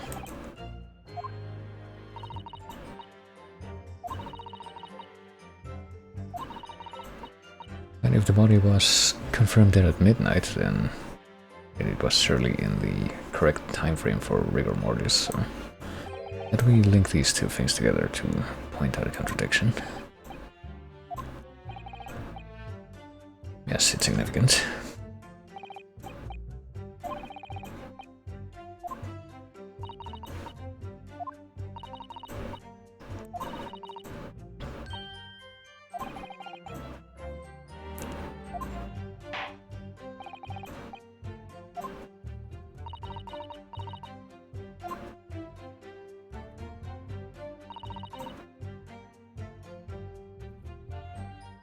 So now she's got these two things together, yeah. So we should be able to just present now the testimony or the coroner's report thing. Probably get either one of these. I want to say probably in this one, because this is the one that actually points out the time. Even though I feel like no. Both statements are actually, you know, supposed to be relevant to this point. If we try the exact same thing but in this statement, will it actually work this time? Oops. There we go. Objection. No, it does, but yeah, I get the feeling that this wouldn't have worked unless the final part of the testimony was in its clarified state. So let's do that again, but in the proper timeline. Objection.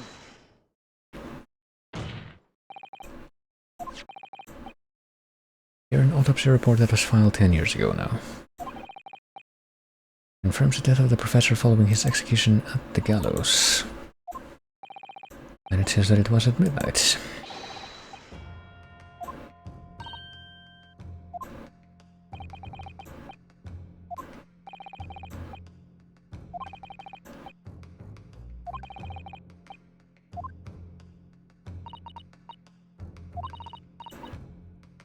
Stiffening of the jaw is the first sign of rigor mortis 2 to 3 hours after death, which definitely would have happened by that time. If you look at Dr. Side's report, it quite clearly states the following, unless you lied in the report, I guess. Death by hanging confirmed at midnight 17th June. So who do we assume was the person who was lying in this situation?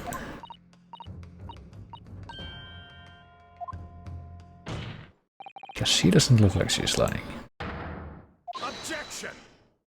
Does that mean that he was alive as she did that?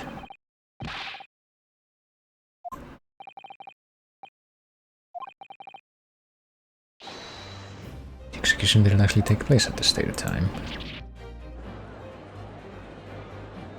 Perhaps the professor really is alive and among us at this very moment. Also implicate members of staff at Barclay Prison where the execution took place. Boy. Objection!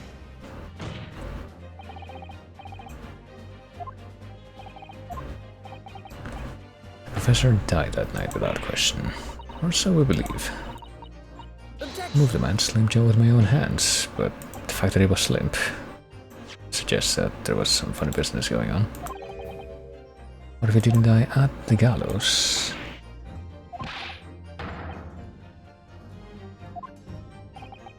Not even sure what we're suggesting now.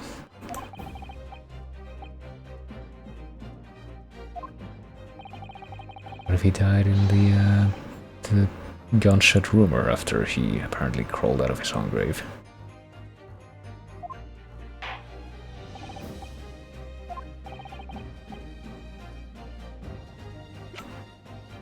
I'm honestly not even sure what did happen.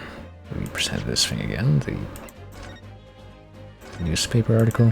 I feel like that's pretty much the only new evidence that we've gotten that would actually be relevant to this question, but I mean, what else could it be?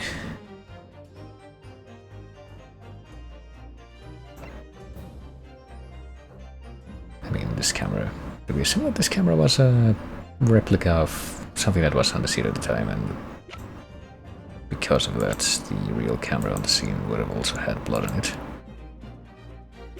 Let me try presenting this first. I honestly have no idea exactly what we're going for just now. Objection! What do we have here? I get the feeling that it's just the wrong choice.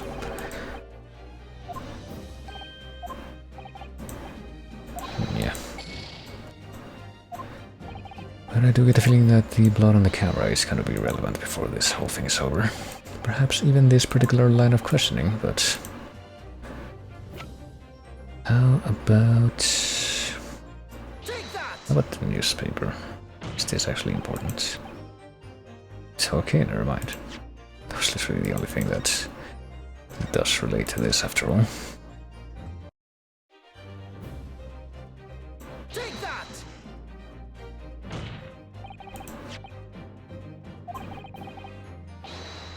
Executed criminal returns in the dead of night at local cemetery, even though we've all just been referring to that as a rumor that's not really confirmed by anyone of import.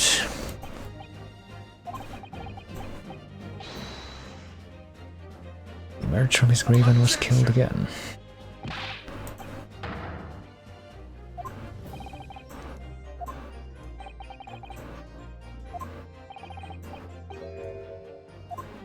And there was a witness to what happened, that person being, yeah.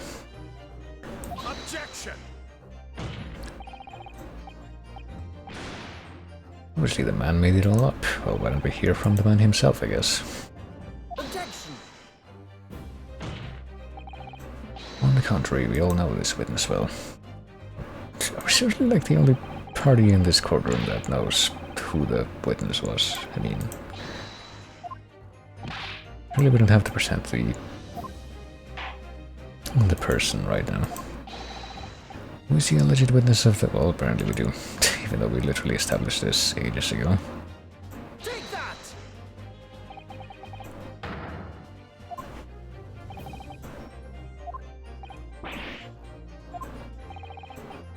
Special exhibit in the House of Horrors.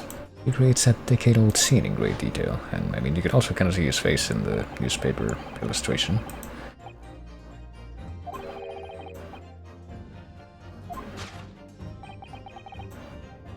And that young man is a 10-year younger Mr. Enoch Driver.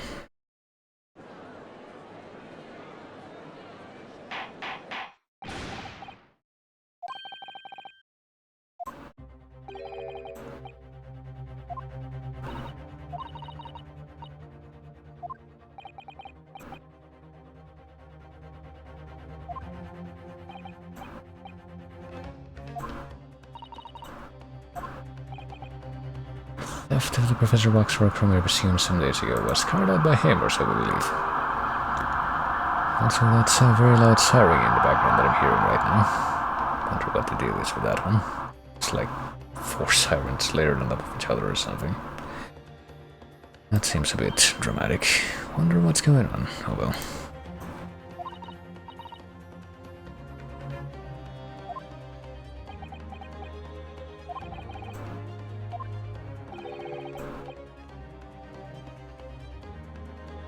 Coming back.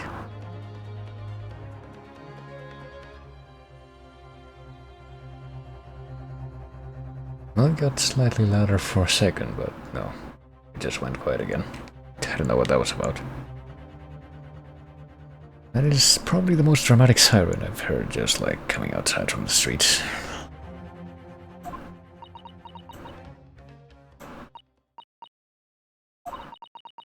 And now it's getting slightly louder again. I think it's gonna get loud enough again that it can be heard on the mic, but I can kind of hear it faintly. I don't know what the deal is with that. I get the feeling that I won't be able to find out either. Well,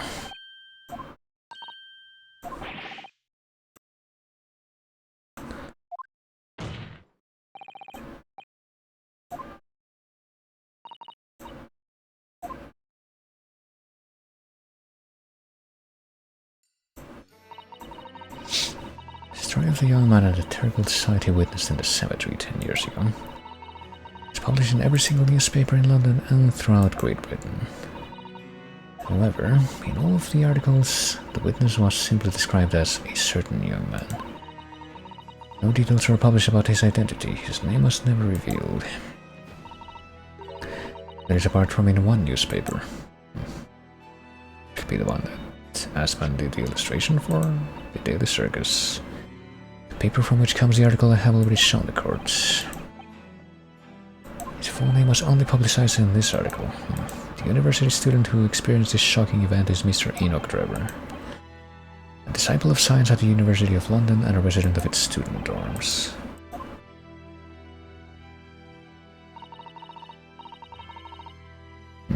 Can you see that? Oh yeah, you can see that like very faintly. Let me see if I can look at that in the court record exactly what the full article text says. Not this one, this is not the correct one. This one. At Lowgate Cemetery... Oh, if I can click this in a way that doesn't go off the window completely. Just behind the prison. On the night of that foul demon's execution, the newly... Hold on, I can read the rest of this from a distance, I think. The newly retired professor forced off his grave cover as he clawed free of the earth. The young man who witnessed the scene was on the verge of raising a shriek when in the next second a gunshot rang out suddenly from behind. The bullet pierced the resurrected man's chest, whose breath then stilled once more. The youth then finally released the scream he had been holding and ran for his life. Okay, I think that we already heard literally that thing verbatim. But we didn't hear the last part, which was the university student who experienced the shock, disciple of science. Well, we now have heard that part verbatim also, so... Discovery of the condemned criminal coming back to life in the cemetery in the dead of night would make a perfect exhibit for my House of Horrors. I mean, that is the kind of neat urban legend type thing, which probably would be assumed to be just an urban legend, but which would be probably a cool exhibit for something like that, admittedly. That's good business sense.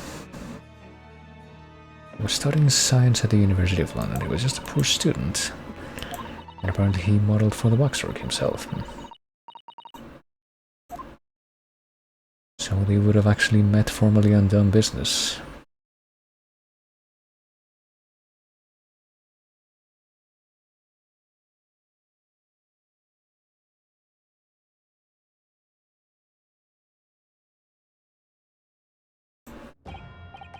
So 10 years ago, a young man appealed to the public about an extraordinary event he'd witnessed. A criminal who had been put to death re-emerging from his grave in the middle of the night. 10 years later, the same man steals a waxwork model of the executed criminal, ostensibly to use a body double for the victim in the case we're discussing here today. Even though the waxwork spilled is a poor match for the victim and its face is obscured by a mask.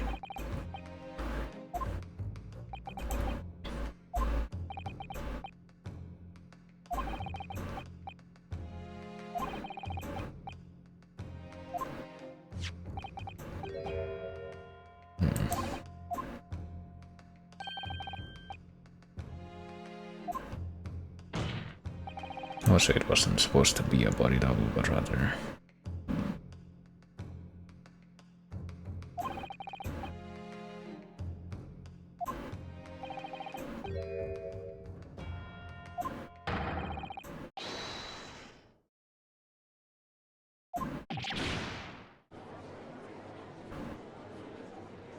mean, there had to have been a body double somewhere, surely, or else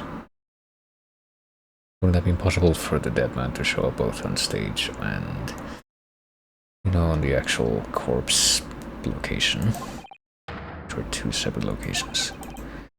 Well, this was also part of the conspiracy, and it was sponsored by her as well.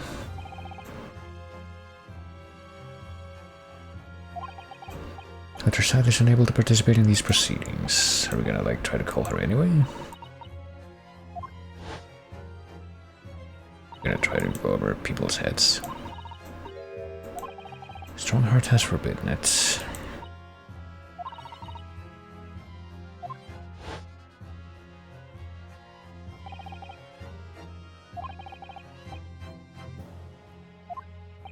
So we're gonna try to get her to testify regardless.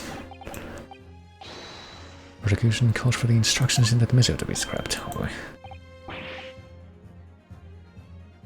It was issued from the Lord Chief Justice's office, and yet we're seriously gonna go against that at this point.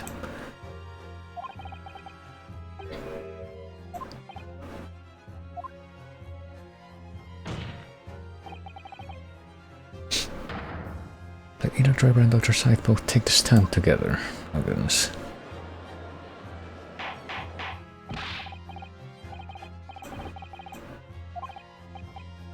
Send a subpoena with immediate effect addressed to Dr. Scythe of the Forensic Investigation Team, and assume that there's not going to be anybody else on her side that's going to try to say, hey, no, you can't do this.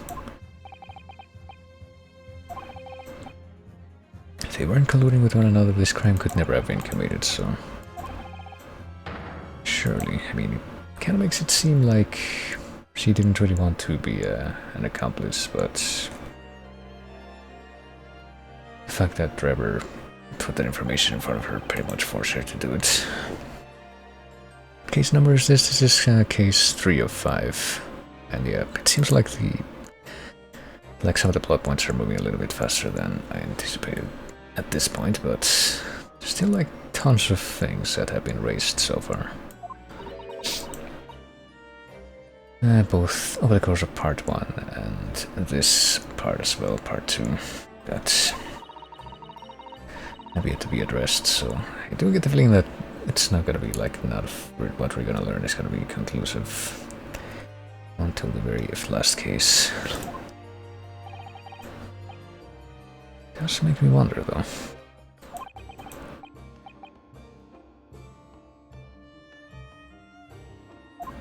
Exactly what is gonna happen between now and then.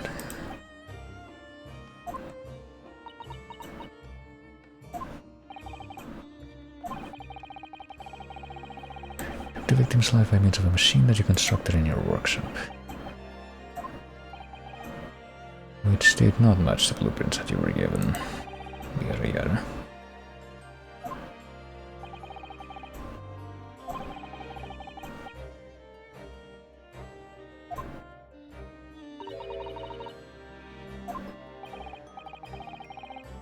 Present, we have no definitive evidence, but we do have a very significant clue. I'm talking, of course, about the waxwork. Clearly the key element that links all of these witnesses together.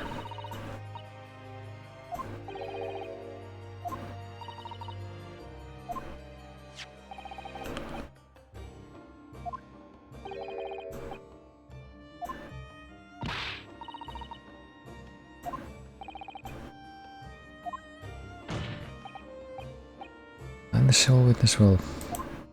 could say that the sole witness was Trevor, unless we also theoretically consider whoever it was that fired that shot in the rumor.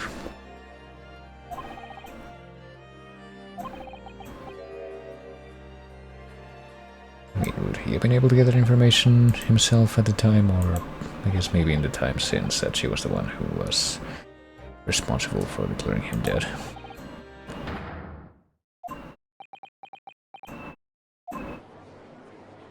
Yeah, and it's still very much not clear. Since we assume that she falsely declared him dead at the time, whether or not she did it on purpose or not. And if she did, You know, lie on purpose. Why she would have done that.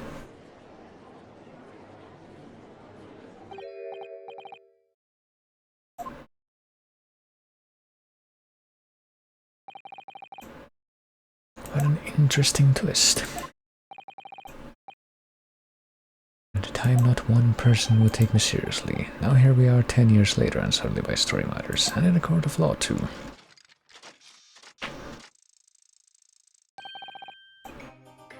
If everyone so wishes, let's be frank, I'll tell you the truth of what happened that night for what it's worth.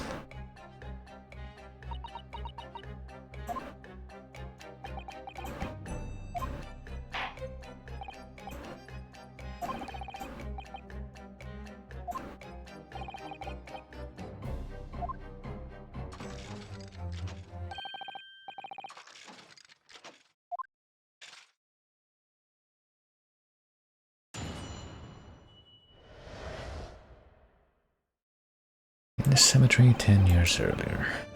Or a spot of moonlighting, shall we say. Oh, really?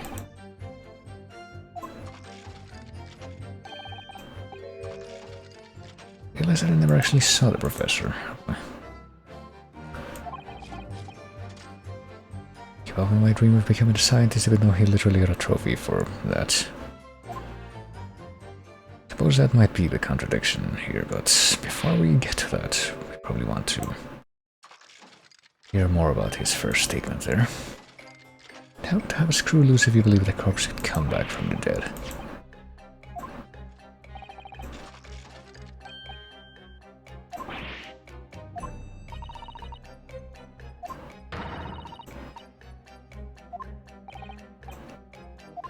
He's discrediting himself to cripple my argument, well. Auxiliary business. Yeah, I'm pretty sure we want to hear some more about that. Grave robbing, to be precise. Well then. The rear of Barclay Prison. A reputation for being haunted by the ghosts of condemned convicts. So he's not only trying to say that he couldn't be believed at that point, but he's also saying that he's going to indict himself with more shit. Exhuming fresh corpses to sell is reasonably lucrative, well. Where you were one of the so-called resurrectionists, particularly in present scourge on society. They're repurposers. You would invite what? Divine retribution. Well, a daily circus eventually unearthed my name and put it in print. That was the only paper with a bad grace to identify me unambiguously. Who drew the illustration for this article? Well, you see, that was a reporter who exposed me. Sketch sat right in front of me as I described the scene.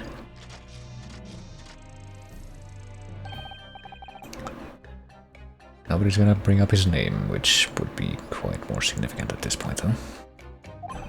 And which, I'm pretty sure, also gives him a motive in light of what he's saying right now.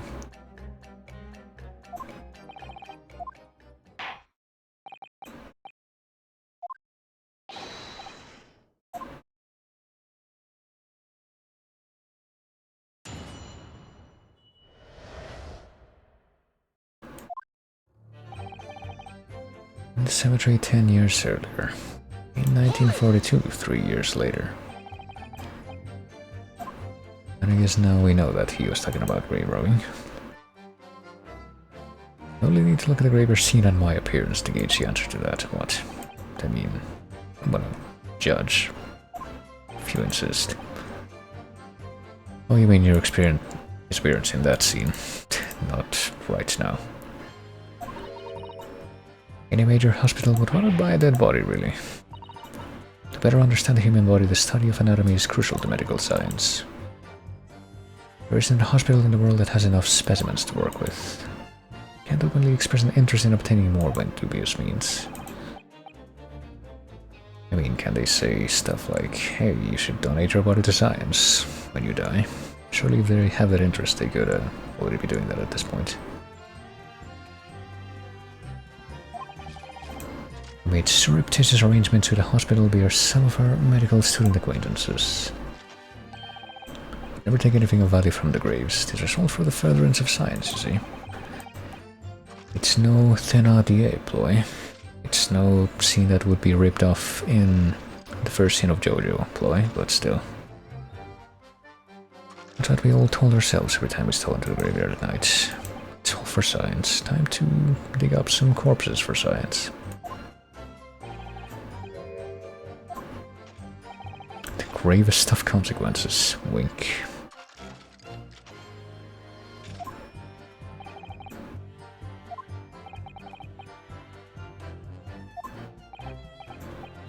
You wanted to know why I was there at Lowgate Cemetery, that's the reason. Never expected it to end the way I did.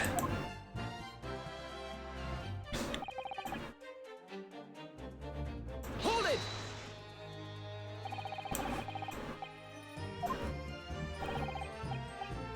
I ran to fetch the police at the time, you know.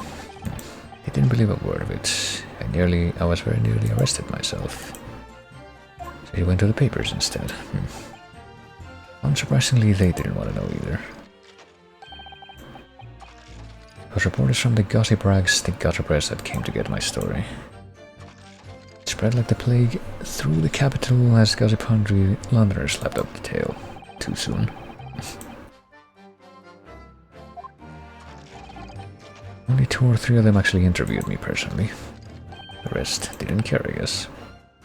Most of the accounts turned out to be very interpretive ghost stories. You know, big surprise. I mean, you got people... I don't know if around this time, but I want to say... within something like 100-year time span, printing stuff about, I don't know, Jonathan Wild and other people. And being very, very poetic in their interpretations of what their lives might have been.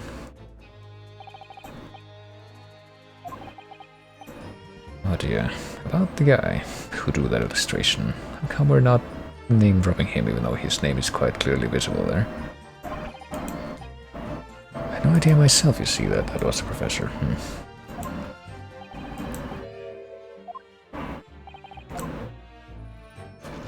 Even though he claims that he didn't actually see him right now. What did he see, or at least claim to have seen at this point?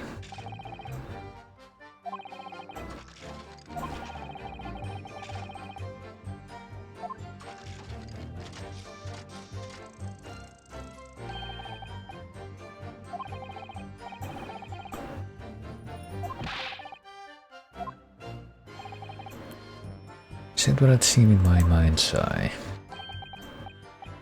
Resurrection is impossible, isn't it? You'd have to be unhinged to think otherwise. Unless, of course, you have some evidence that proves I encountered the professor that night. Well, that's an interesting proposition. Is there any material evidence that could show that he really did meet the professor? I mean, can we present it right now? No, I guess even if the statement doesn't change, that would still suggest that, hey.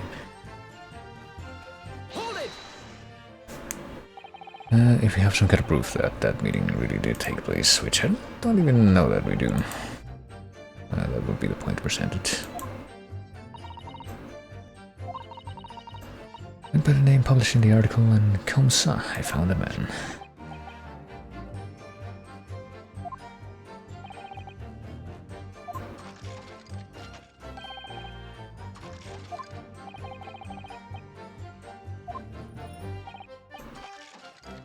Should sell what little I had to sell, I concluded. Sell my image. Sell my body. Purchase something else from you that day, n'est-ce pas? What? I don't think we've heard of this before. This probably will be a necessity. This camera. Oh boy. This camera, which apparently was one... If you assume that that was the one used in the exhibit, it had blood on it. And may have also had an actual plate inside it at that point. To record the details of the body site is interred.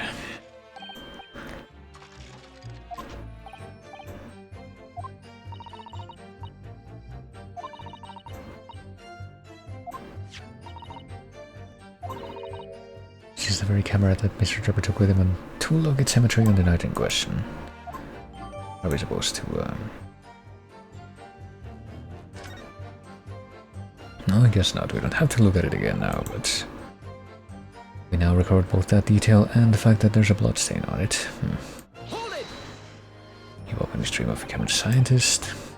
You know, I would have thought that that was the one that was actually contradictable because of the trophy that he got, but maybe not.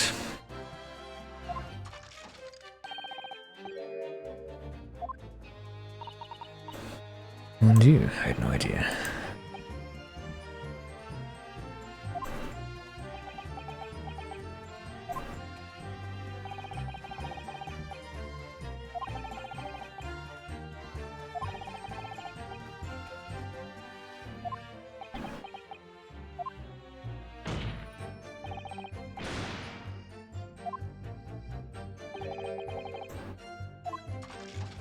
But he's just gonna deny this. No recollection of doing anything of the sort yet. I get the feeling that she doesn't disagree, if she's in on at least what he's up to in the present.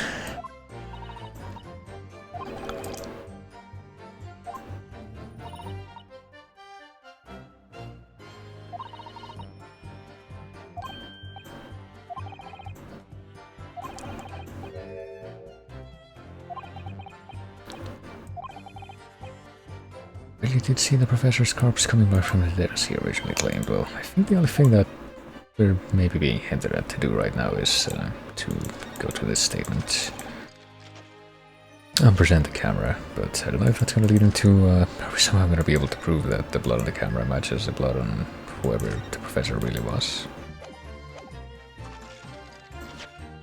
I like him. Well, he is certainly a character that stands out. Okay, so this doesn't do anything, I guess. Does stand out quite a bit, even among these characters.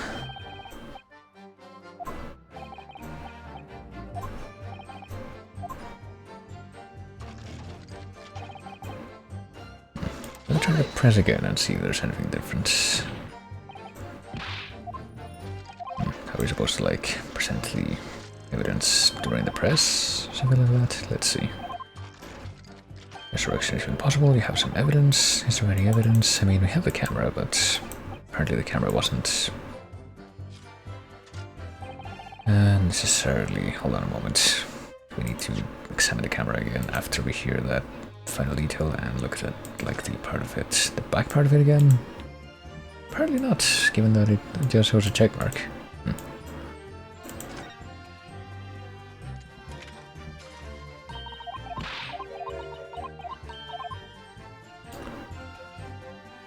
Well, there's the blood. I guess we haven't anything else to gain from examining the blood again. And I think what I do find weird at this point, though, is that if we check the back, and they basically just talk about how just read this and just speedrun that. Wait, what? Hold on a moment. Maybe they do say something different. This is the actual camera that he used that night. Very keen on everything being as sort of live as possible. But they don't talk about the plates being missing anymore, so I thought maybe the implication there had the potential to be something like, you know, if this is supposed to be as true to life as possible, then surely that would include anything that was inside the camera that night, including any actual plates.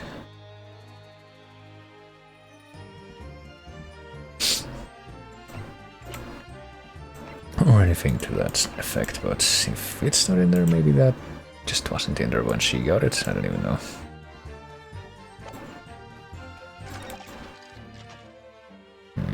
Maybe there's something else we're supposed to present here that isn't actually anything to do with the camera at all.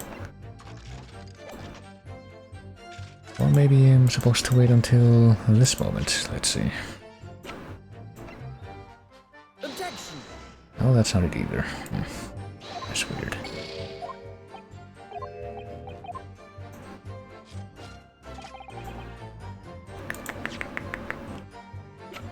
was to check the trophy again. It would be weird, actually. Remind me what this says. It says, Royal Society, fostering burgeoning talent for the future of scientific discovery. Apparently that's not contradictory to him giving up on his dream as to becoming a scientist, though. Go figure.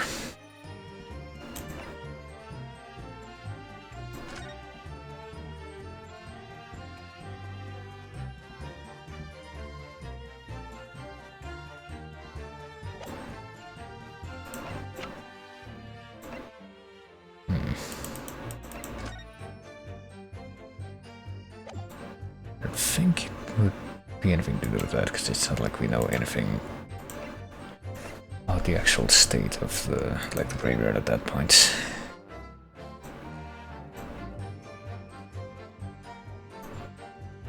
Hold on, moth's back. It might be staying still for a moment now.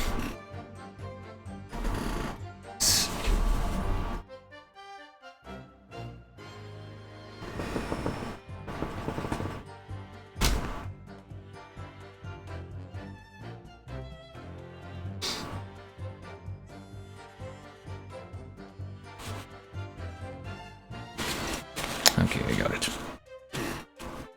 And now the napkin that I was using as a coaster for my drink that I haven't actually touched all night is its final resting place. Oh well. I shall have to dispose of that later. Okay, that's no different.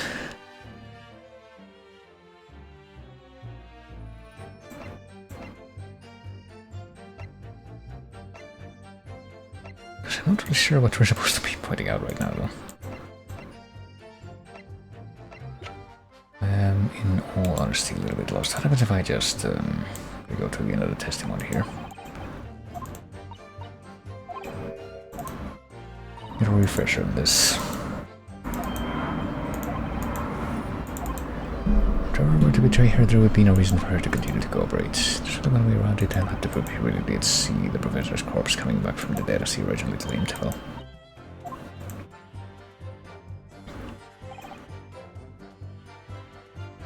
now hold on. Do we use the camera at a different point? Because of the newspaper article, though I went too far. Just want to have another look at the final statement in full. But I think what we're gonna try to do at this point is just try to present the camera in such a way to show that maybe the camera did contain an actual plate that showed the scene that he must have seen at that point.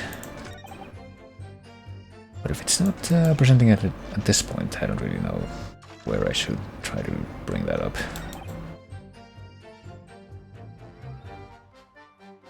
Let me just try to bring it up in a couple of different statements before I probably turn back time a little bit so that I can have that many more chances.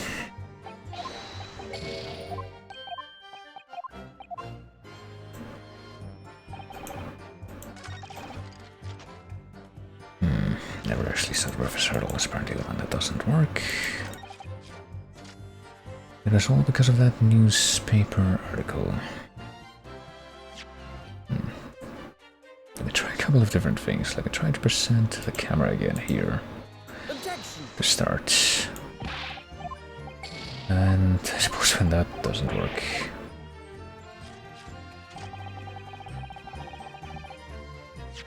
what happens if we present the newspaper article itself? No, that still doesn't work. Okay.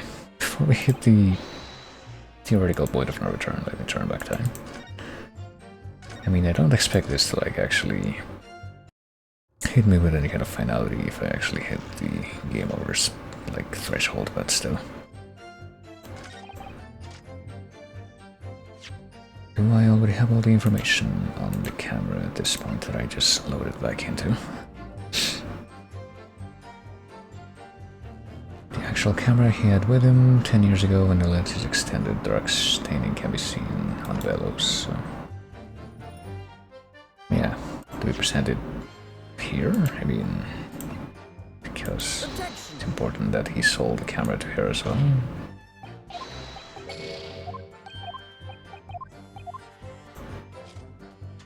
Like, I'm pretty sure that I can see exactly what I'm trying to accomplish here, but I just don't know how I'm going to accomplish it.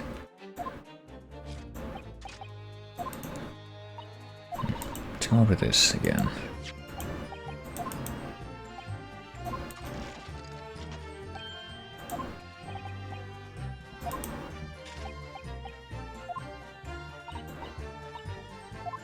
We purchase something else, yeah. Well, this was a statement in which we first heard about this.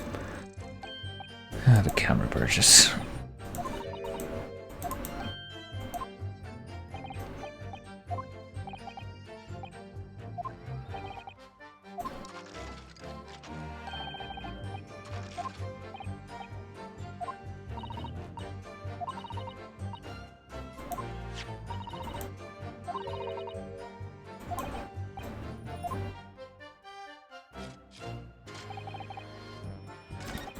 I mean, hold on.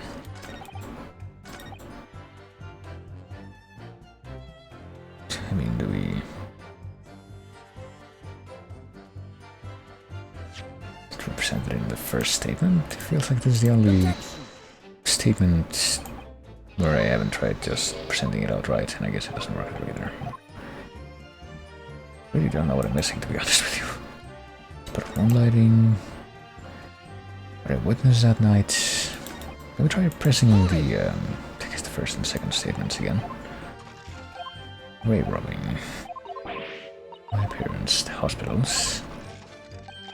Arrangements, yada yada yada. Bodies. Don't think that had anything new about this one.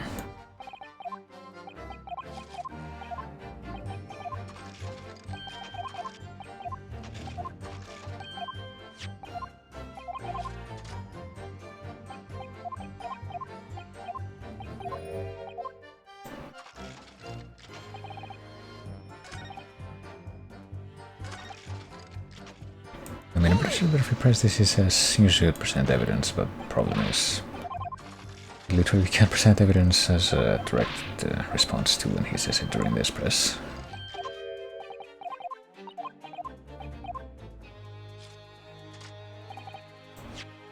Says the point is that that was a pivotal moment.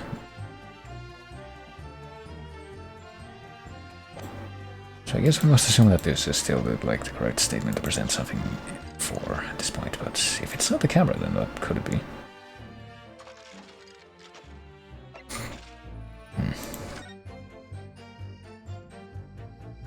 Could be something else. I mean, we haven't presented this photograph to... I think we presented it during the investigation before this part of the trial, but that was about the only use we've gotten out of that. We present the newspaper in this article? Wait, what? Okay, hold on. I get the feeling that I know, like, the logic right now is gonna be what I said before, where it's gonna be, hey, you totally do have proof that you saw that, and that's the plate that must have been left in your camera at that moment, if you actually used it, which we automatically assume that you did. But I don't really see why the only way to bring that up would be to present a newspaper article.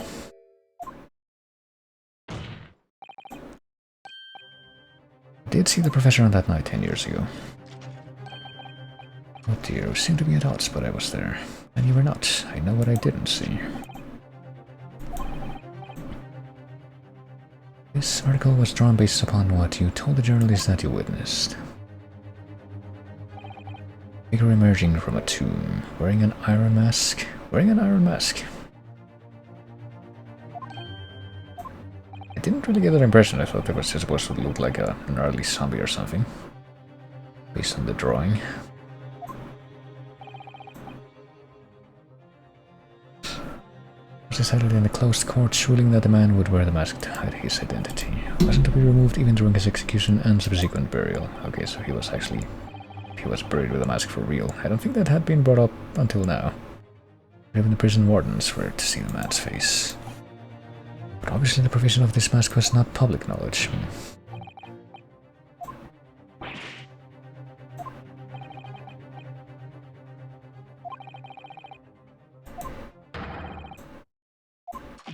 Wait. So the mask in the illustration was supposed to be what we used to make that decision, even though I'm pretty sure the mask being on the real corpse had not been brought up until literally after we made that present, so I really don't know what the logic behind that was.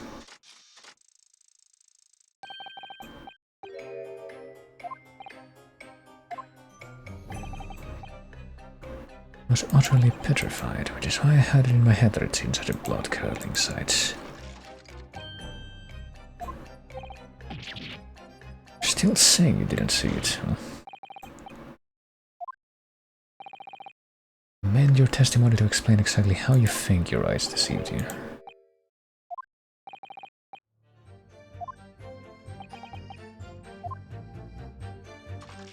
Well, where else could this go? What I in fact witnessed was a fellow grave robber at work. Really? Hold it! Let's hear more about that, I guess, since apparently this piece of testimony is not quite over yet. Wasn't the only one busy in the cemetery that night.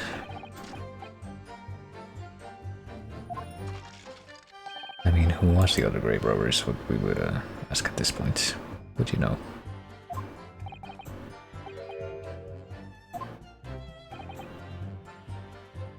Many of the medical students would wear metal masks to protect them from bacteria during dissections. That doesn't seem like it would necessarily be that effective, but...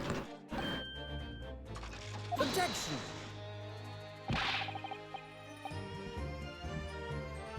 Wait. Is he claiming that the person that he saw being another grave robber was the one that was coming out of the grave? Didn't catch that at first. And the gunshot.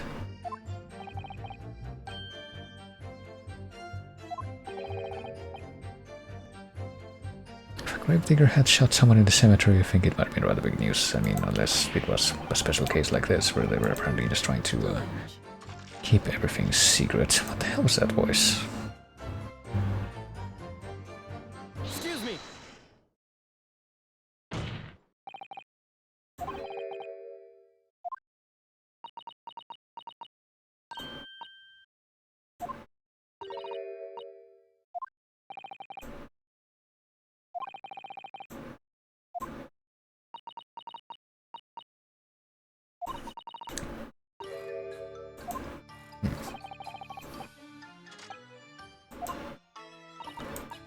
When I met you 10 years ago at your university dormitory, you recounted to me about your adventures in the cemetery, including the gunshot. Oh boy. Objection!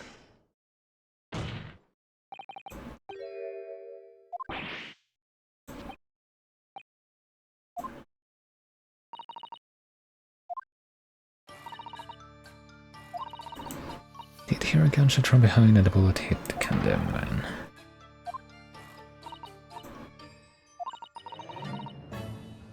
About the mask that the figure was wearing and the blood that spattered over you when he was shot. Okay, so this is where the camera comes into it.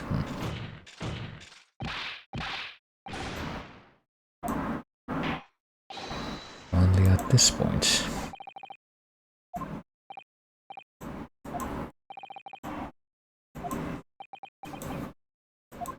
Say that didn't happen.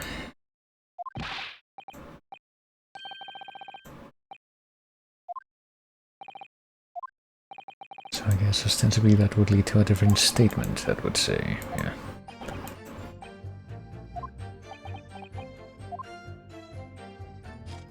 No, I didn't get any blood spattering on me. Nor any spattering blood, yeah, it's pretty clear what that's supposed to lead to. After what happened with the previous part of the statement, the testimony though, I feel more than justified in making a insurance save there. Objection! Hey, check it out. Do you remember this camera? I suppose you didn't really look at it in great detail before you sold it.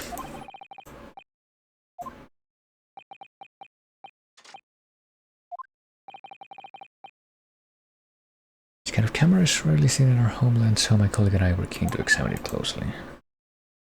And by their homeland, they mean Japan. Hold it!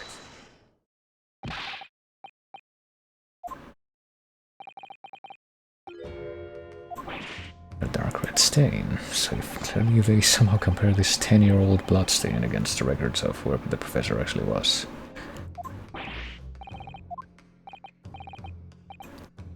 Would appear to be a spatter of blood.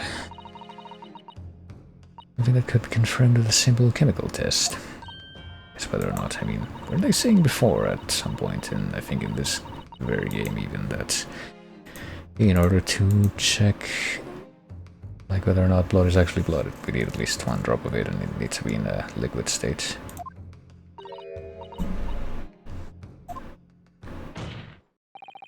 He said something like that, I don't remember when. I think it was poison actually in case too, not blood. That was it. Need to figure out whether or not liquid has any traces of strychnine in it. It needs to be in a liquid state, I guess. That's what they said.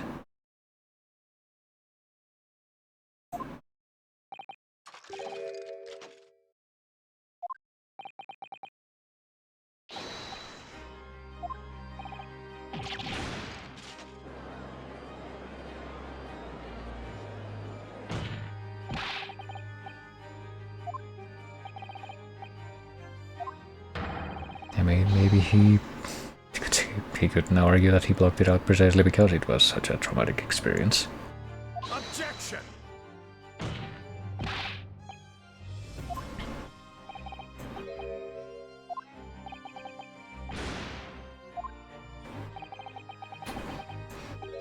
He's lying to protect somebody. I wonder who it could be, considering who we've, taken pains to bring to the stand right now. Someone who doesn't want the truth about the professor coming back to life to be exposed. So someone who wants to discredit that rumored story. I mean, it seems pretty clear that there's only one candidate for this right now. Take that!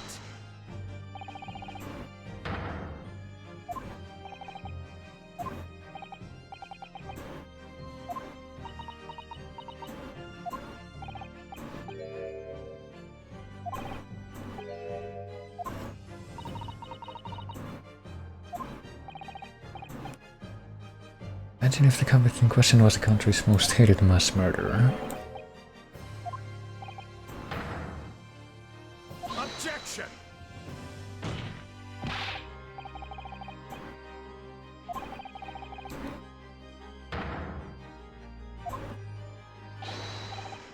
Objection! And now we're saying that the execution never happened. Objection! Was a witness to the fact that the man did escape his hanging. Well, I guess we don't know if the execution, like what happened there, but I guess we just assume that he survived regardless. And he got out of his tomb, at least to get shot. I get the feeling that that might lead to it being some kind of Von Karma type situation, like in the first Ace Attorney game, where it's like, you can prove that you were this evil villain from many years ago because you got shot and you still have the bullet in you or something.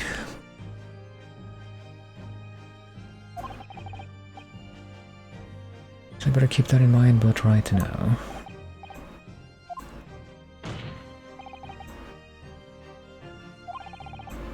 He was coerced into collaborating to protect her decade-old secrets, and apparently he's still trying to adhere to that.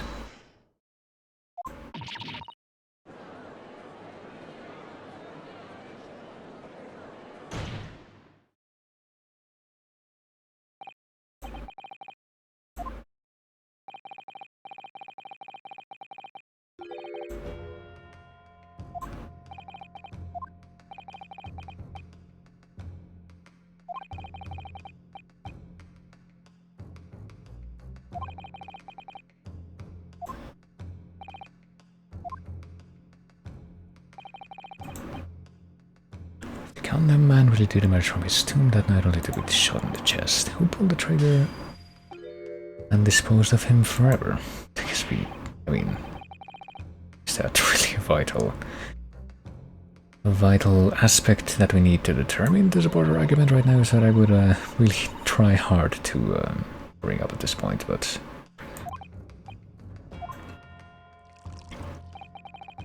perhaps he's going to insist that we can't carry on with this line of argument unless we somehow clarify that.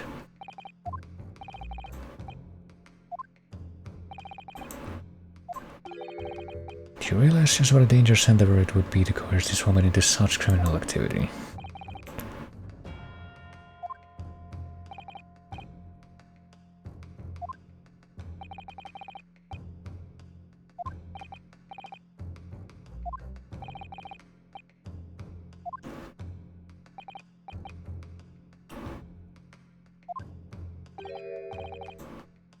No reason to kill Mr. Asman at all, yet I'm pretty sure we can determine that he did in fact have that reason. Based on testimony that he's already given. Even if he's saying that it had to do with money, but I'm pretty sure that it didn't necessarily have to do with money. I was already aware of that contract, yeah, but you know. There's one very glaringly obvious thing that just hasn't been pointed out until now. Using threats to force the head of the forensic investigation team to cooperate is extreme.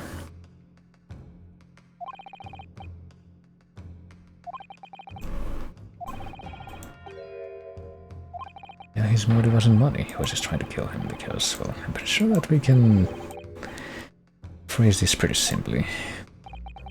As he said before that, because that was like the only newspaper that actually exposed him directly. And the one that he did the illustration for. Also, that was the engine lagging out just long enough for the explosion particle effect to get skipped over, but we pretty much hated him for that reason, and also, well, because that led to him, I guess, losing his reputation and not being able to become a scientist. So we're probably gonna end up pointing out both the fact that he was the one who did that newspaper article and also the bring up the trophy as like proof that he wanted to pursue that career path. If I had to guess, there's a connection there that no one's seen it, and I think everyone has seen it, they've just been too stupid to actually point it out. 2 pieces of evidence. I literally have to present those 2 pieces right now, the ones that I just mentioned. Well, hold on. Do we want one piece that has a twofold meaning or literally 2 different pieces?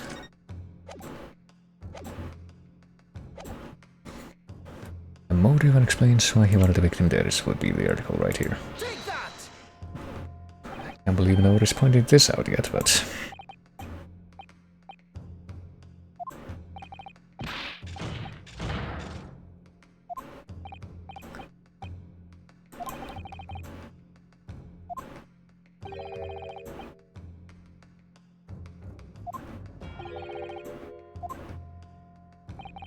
could it be? I mean, it's not like we've really used this evidence for anything so far, assuming that I'm right.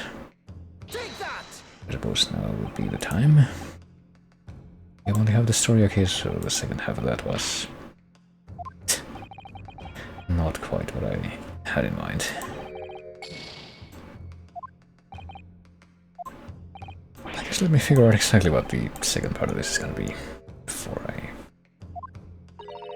turn back time. That was just a point that I guess we wouldn't have heard if he hadn't messed up. Such a high profile case this early into the game, well, I could see it that way, but it is a pretty high profile case, like, it seems that, or I guess the implication would be that this case would be connected to a bunch of other stuff, but it might not be. It feels like the highest profile case that would be based on an actual Sherlock Holmes story that has been brought up before would be The Hound of the Baskervilles, and I feel like maybe they went into the first mention of the Professor case that they brought up in this game, thinking that it would be directly related to that, but I'm not even sure anymore. I would assume that it is. But not even sure. Guess we might be able to find that out by the time this case wraps up, but...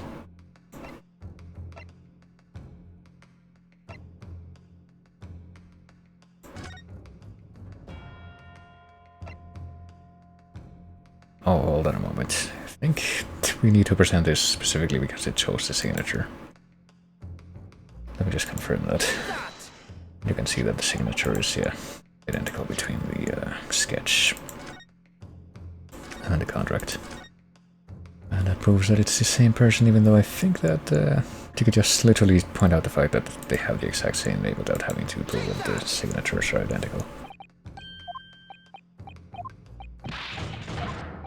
But we've already been over this. So now we show the contract again.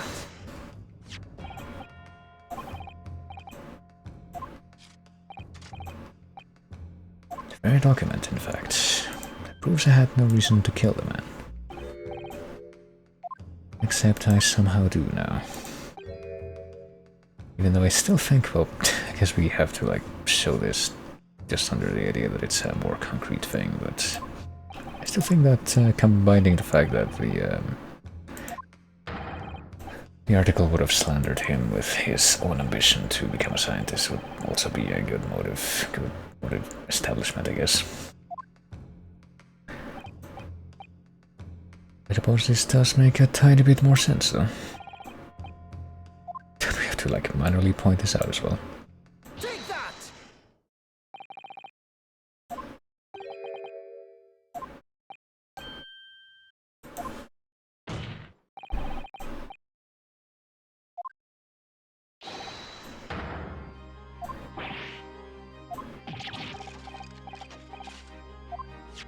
I mean, you'd think it would be really hard for anyone to not look at the OS man signature on the in the newspaper sketch and not notice that, hey, that's the exact same name and initial as one of the people who is, you know, crucial to this case.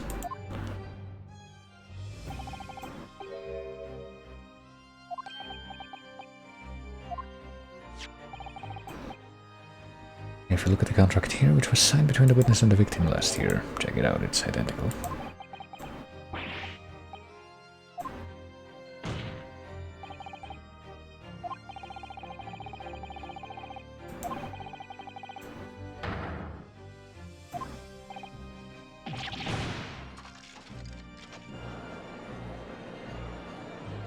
Objection!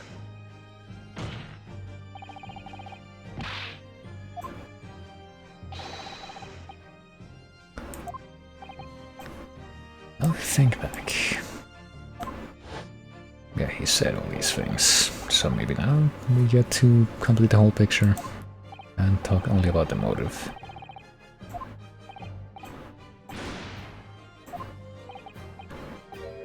I think I suffered retribution enough. It was the one newspaper that actually forced me to leave the university. And, well, I guess it's not really slander if we're just telling the truth about him. I had to give up on becoming a scientist because of that article.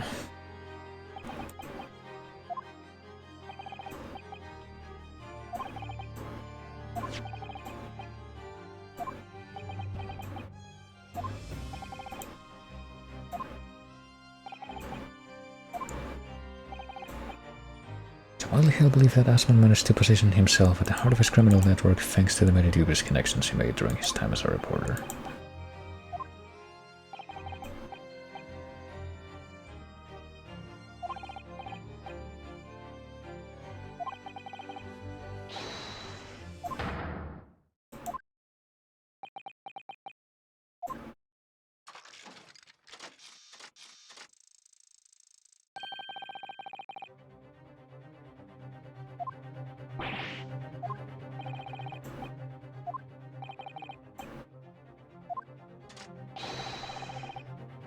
Just the straw that broke the camel's back. Oh boy, is he gonna say that he wasn't, like... Is he gonna do something that's gonna be easily contradictable with that trophy of his? Whatever student of science in the faculty was too poor to actually conduct any research. They struggled on with their hypothesis anyway. Only to have them taken by vultures.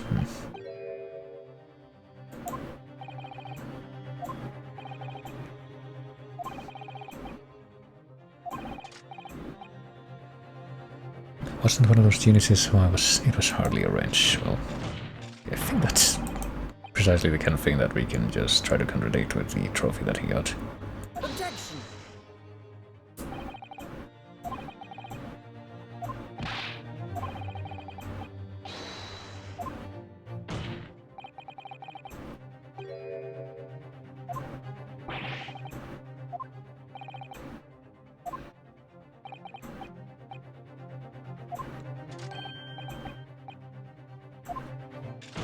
Alright, we finally have the one use for this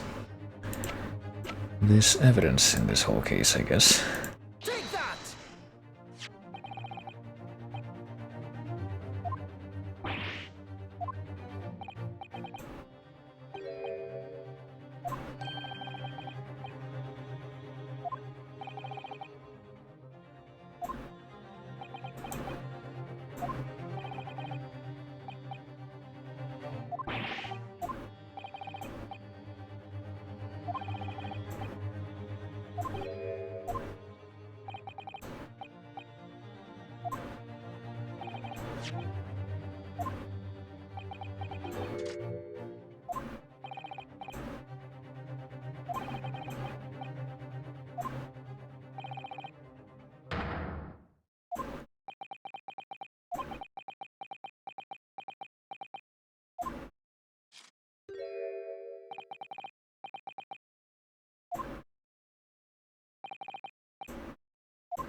Somebody else say hold it right now.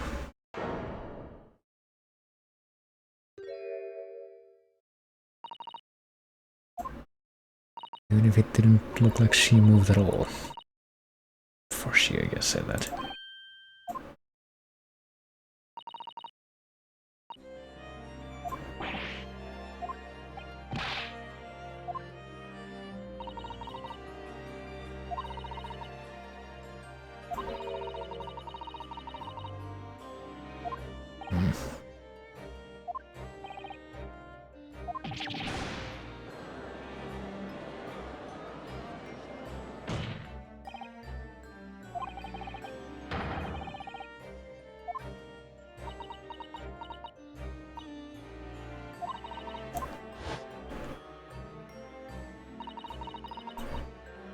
Be pretty surprised if that turned out to be like the actual point of ending for this testimony part.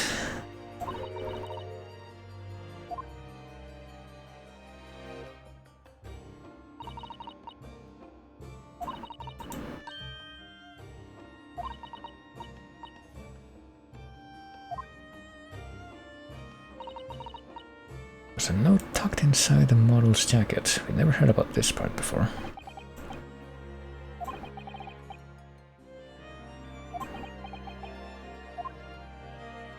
Truth being that she gave one inaccurate...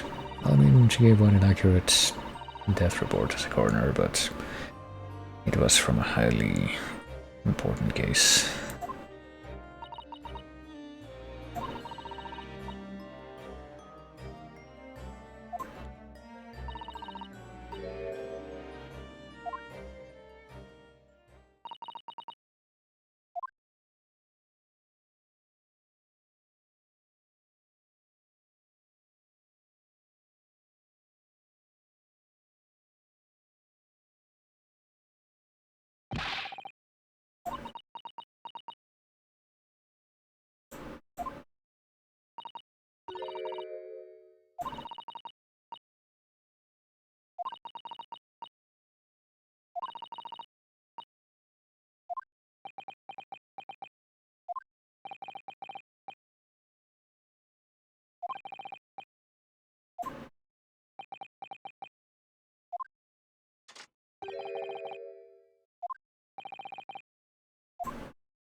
Okay then.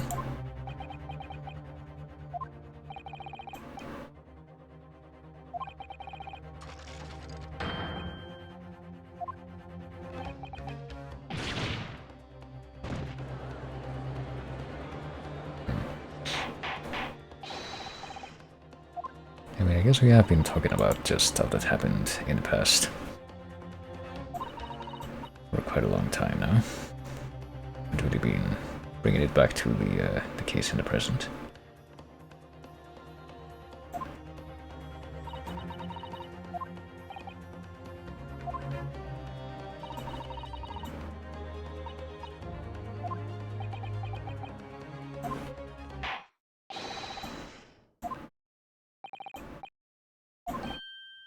Oh boy. Trial is not the proper forum in which to pursue the alleged wrongdoings of Mr. Trevor, even though that could be directly related to, you know, the verdict that's related to the defendant.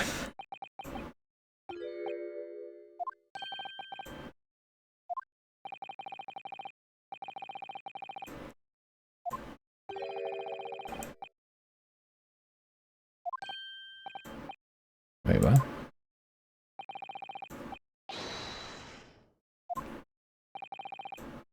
Is that just like a sudden victory then? Could it be?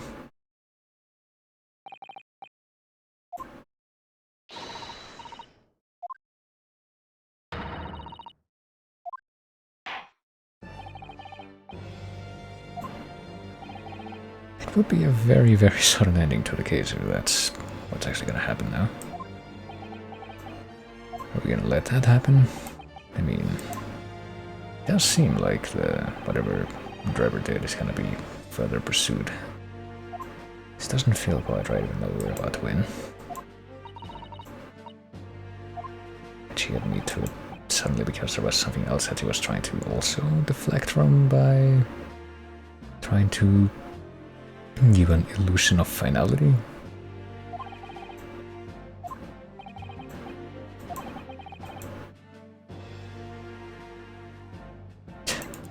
Wait, I guess we might as well. Objection.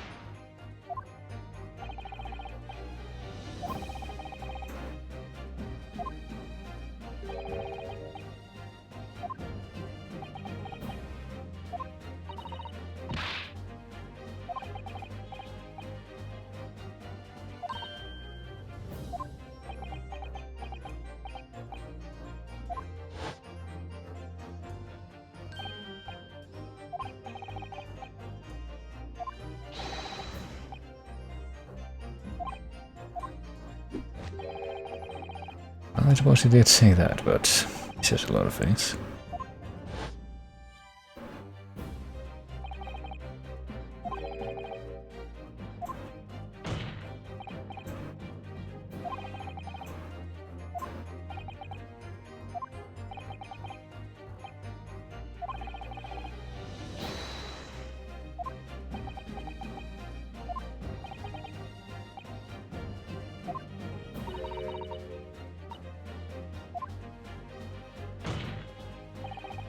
Testimony about the nature of your collaboration with Mr. Enoch Driver. Boy.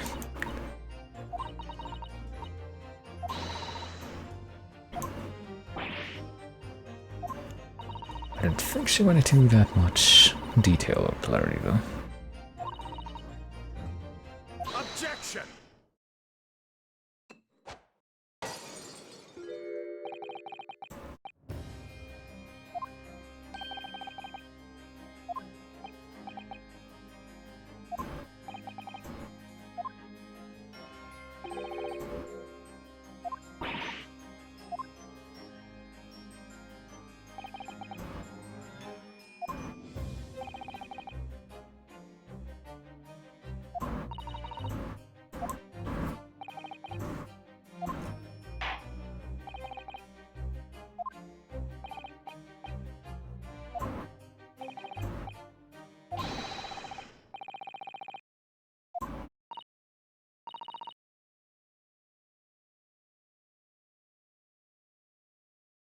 Hold on. Can you hear? I don't think you can hear that on the microphone by itself. Okay, though. I think it was a distant car alarm this time, but at least it stopped quickly.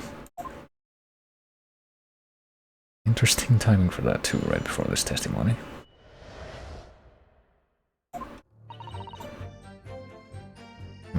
I'll begin at the scene where I saw the waxwork and the note tucked inside its jacket. The actual body of the victim, as indicated in the note's instructions, was beneath the experimentation stage. The body had to be arranged in certain ways to implicate the defendant, which was my job.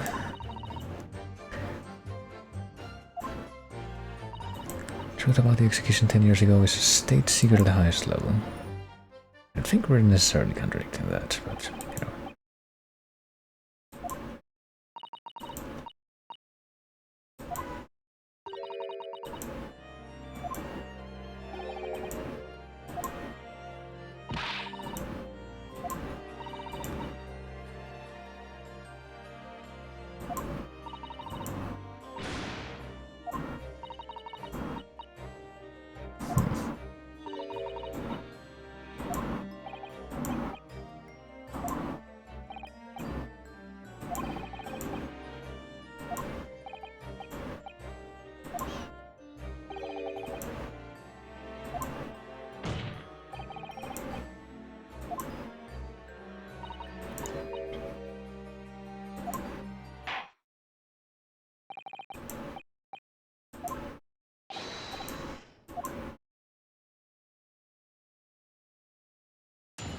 Well, what kind of bizarre hidden truth can we learn at this stage?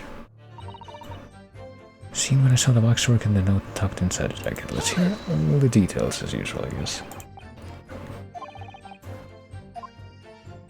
Did you know at that point? Well, I didn't want to look around that time, I just clicked in the wrong place, I guess. Never heard of this engineer, so I had no idea. Well, maybe that could have made you paranoid that more information about that had leaked than you had possibly accounted for.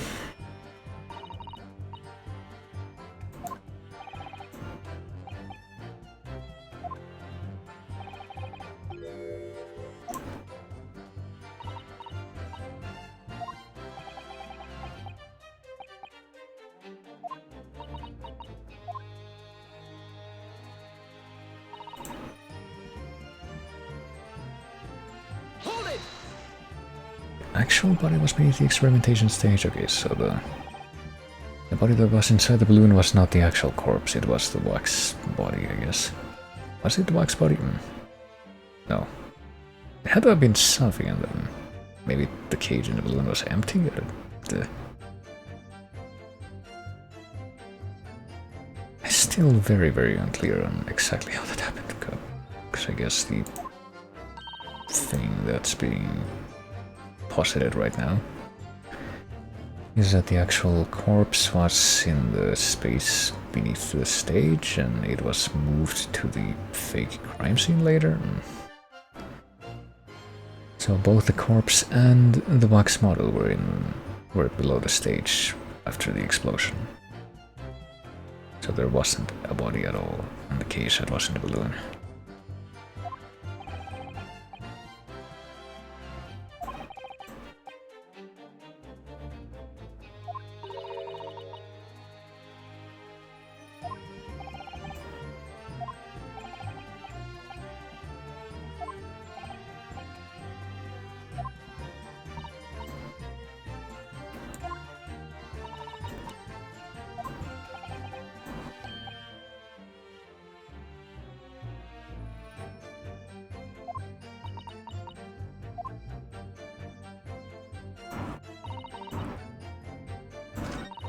Whoops. Arranged in certain ways, meaning... Oh, with that thing. It's not very clear exactly what killed him, though. I guess he must have already been dead by the time that she started tampering with it. Fabricate some evidence to make it clear that Harebrain alone could have killed Asmund.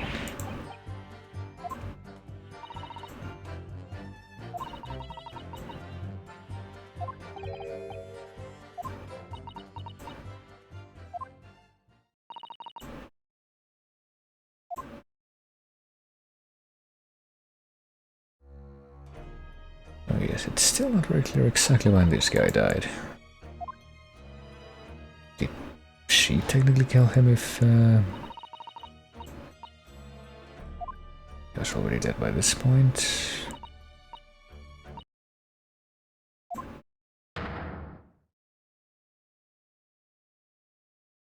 Or had he already, like, broken his neck when he fell?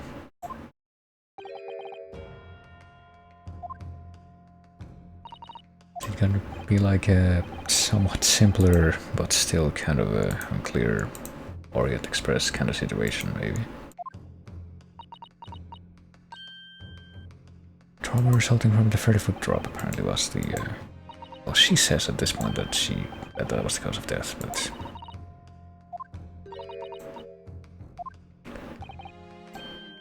maybe we can determine that that was a lie.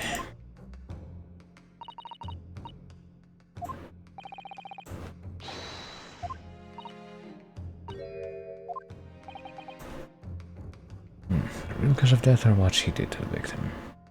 Not sure if we can correlate that to any specific evidence at the moment, but...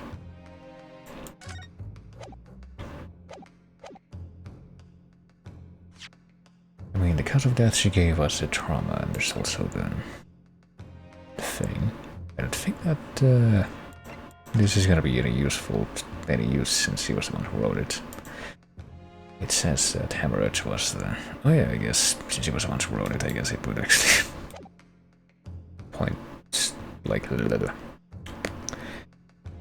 actually serve to bring up another contradiction.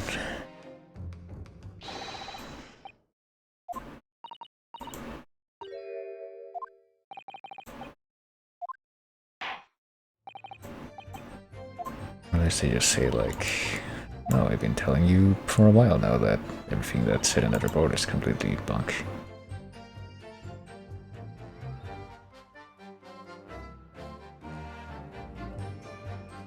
I mean, let me see what happens if I just bring that up. I get the feeling that that might not work, and yeah, it didn't work.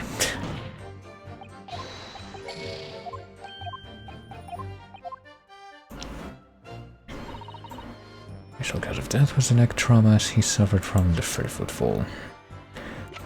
But whether one of these things could possibly relate to that? No, I didn't want to click on that, I wanted to click on this. Just to see for another fleeting moment whether or not there's going to be anything useful here, and I'm not sure that I see it. Stab wound to the chest, and I mean, that's not the cause of death that she's talking about here.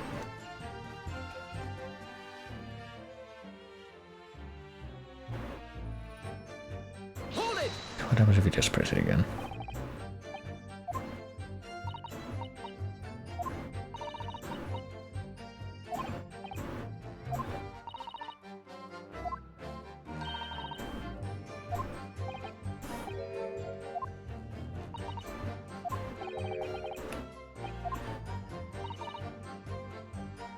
We know that. So, I don't know if we have anything else that we can use to contradict that. Actual cause of death, and the other thing was... I forgot already. But let me see if I get anything out of pressing these statements. I have a feeling that might not be the case, but still.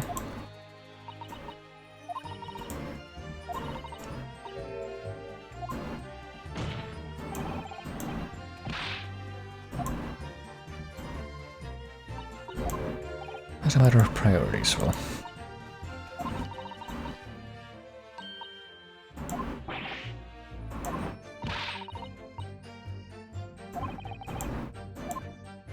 As a matter of doing things like in Watergate.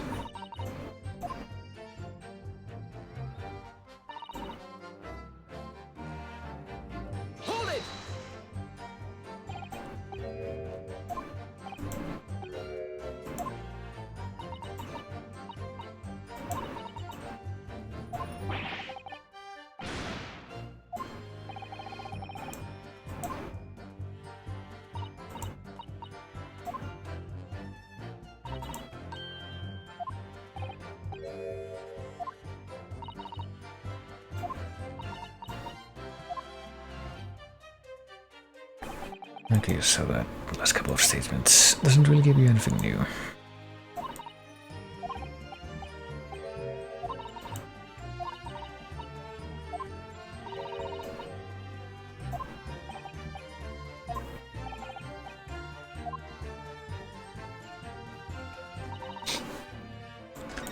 Let's try this again. Hold it! I think this is the one that you had to press to.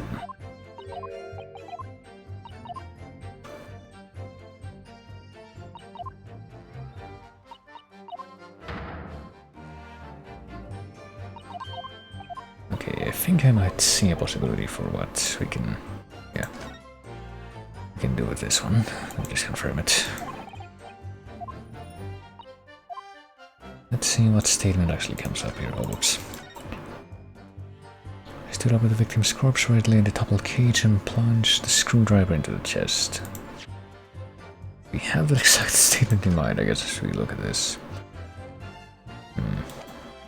Toppled cage. I mean, based on the hypothetical scene that we just saw,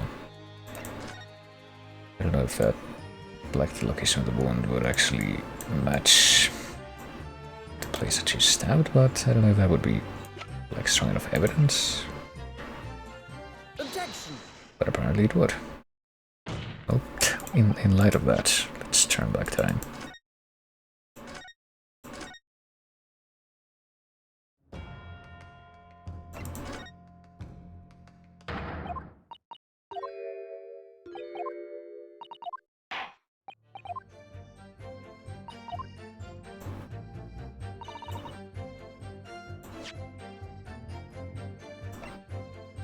I mean, I'm not really sure, other than the position of the wound, what would be contradictory about this and that, but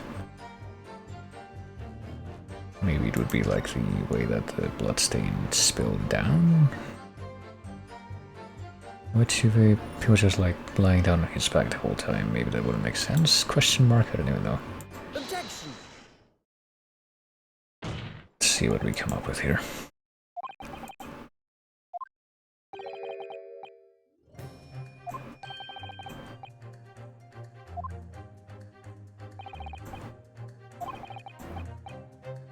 Just 1 point. I don't think I've heard this particular whatever track is playing right now before.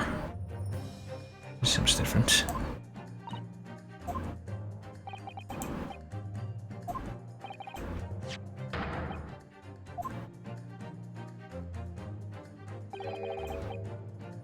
Objection! Objection! Is it actually the direction of the bloodstain after all? Does that mean that he was stabbed when he was standing upright and not after he had been lying down?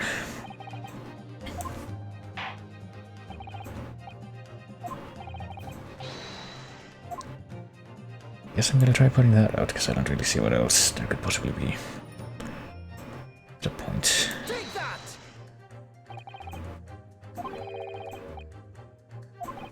Yeah, so I guess that means he was stabbed while he was standing up.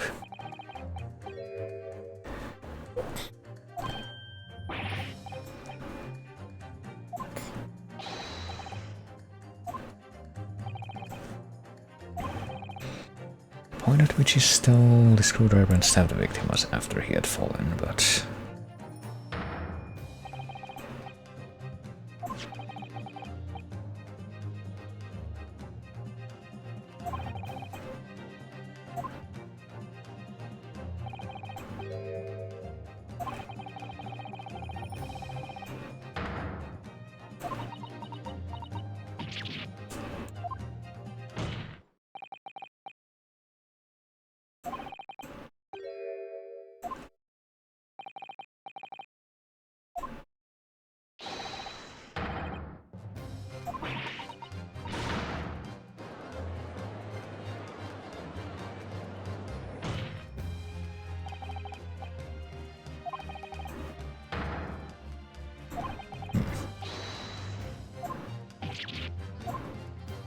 I mean, can we tell exactly what state the victim was in when he was stabbed like that?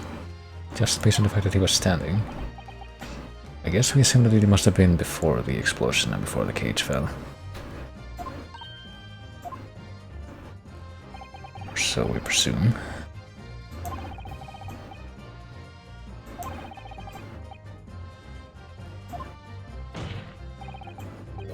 One of those claims is an out-and-out lie.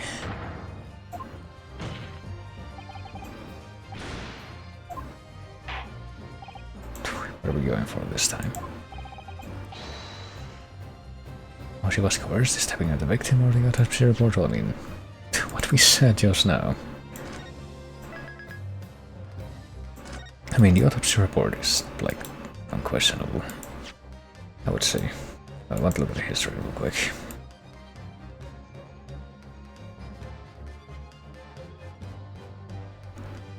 He changes to the scene of the crime. Coerced as a result of the note. I guess we assume that it was the note, but the part about the note was true, but the stabbing must have been... Well, it must be the part that we're still missing information on based on this new thing that we just figured out.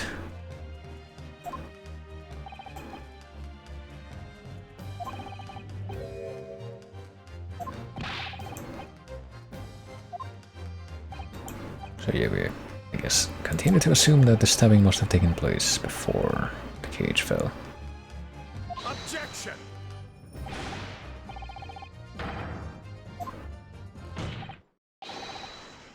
That is a misapprehension.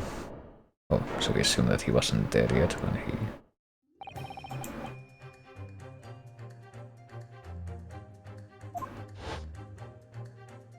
fell.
I guess he was trying to cover that up, because if that actually was how it happened, it would mean that she would have had to have some other...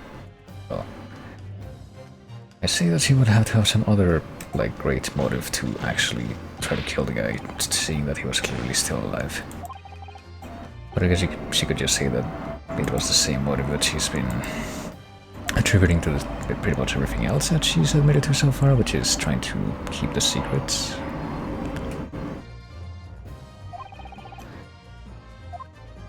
But I guess he was also trying to hide this.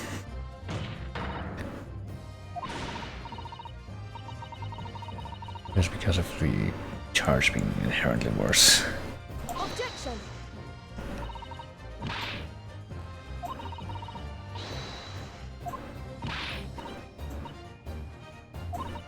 Breakdown time? I don't know.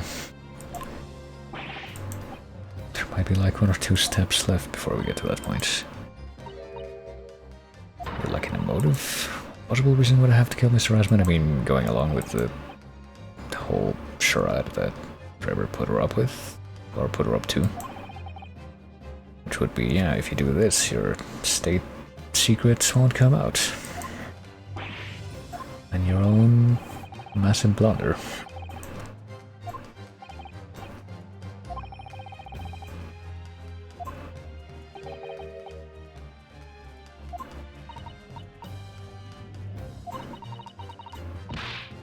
Objection!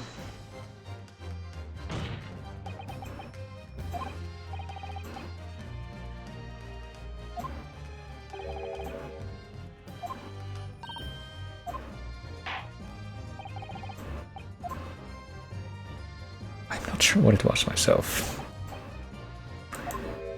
So it yesterday, didn't we? Something that seems strange, but we had no reason to suspect it at the time. Well, I mean, I think we did.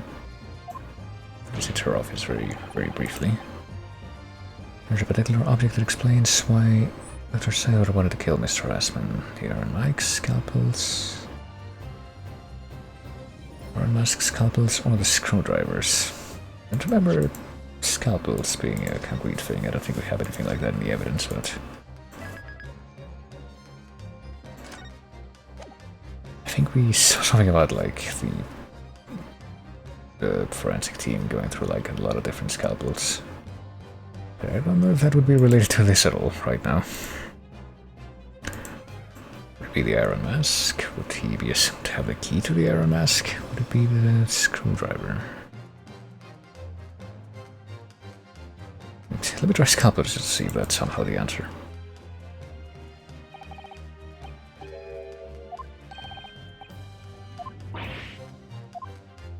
Is that the answer?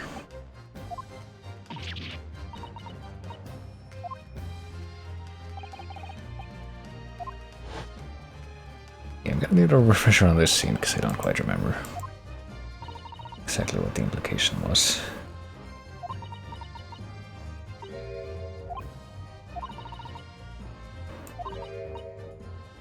It seems rather strange. We're buying 500 scalpels every month. Is it like a fake money laundering kind of thing?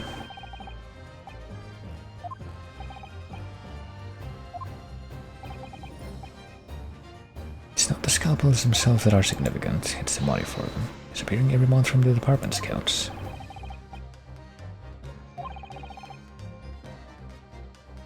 And we were supposed to conclude that it was because they were paying him off.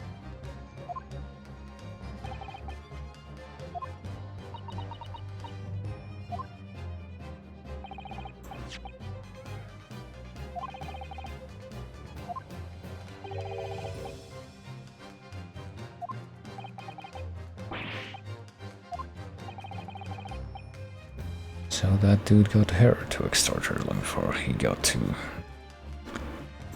Or before the driver got her, I mean.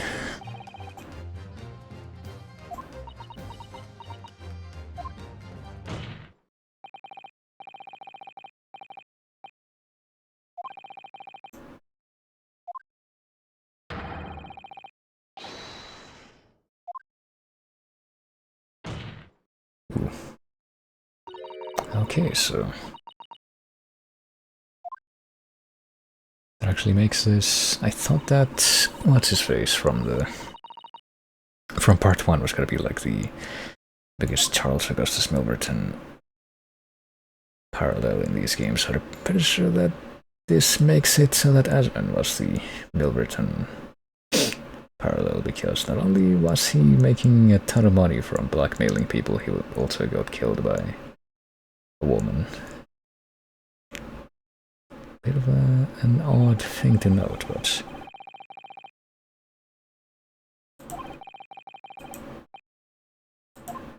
I don't know if I would call what just happened a breakdown. That seemed like a very muted scene.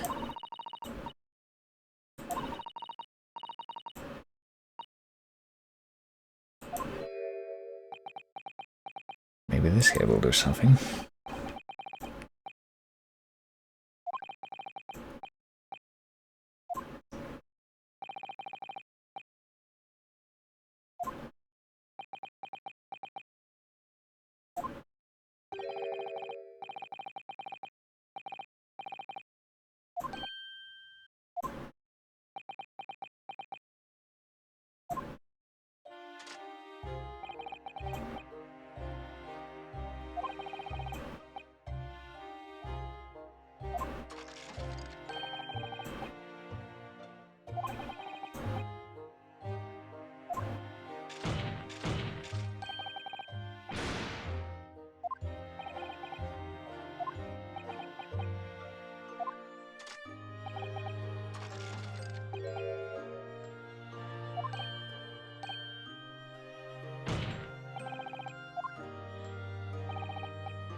I'm gonna reflect.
Oh, seems like it was a very somber send-off for the baddies of this case.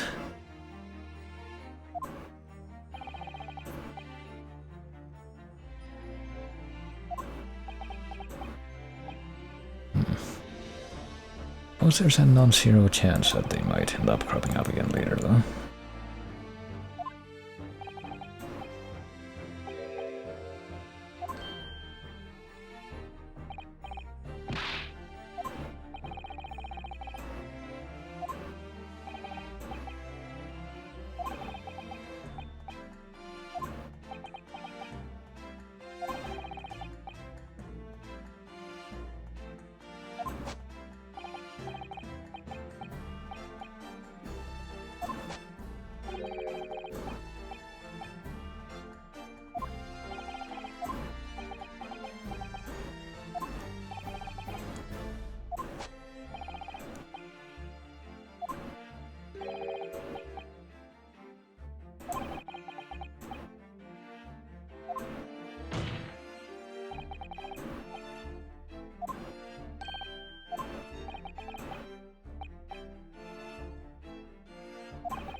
Discord expectations unless you somehow decide to come up with some nonsense in spite of everything that's been said. Wouldn't that be something?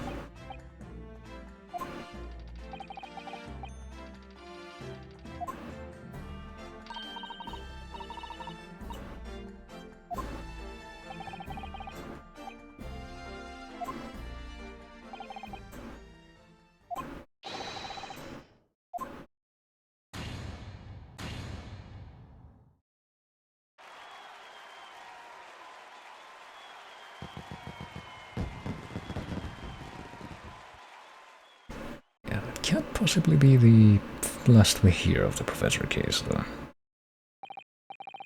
Not the least of the reasons which I believe that to be the case, being that we never saw his face.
this tiny volume.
Was Heads trying to tell her to get out of the country to do the...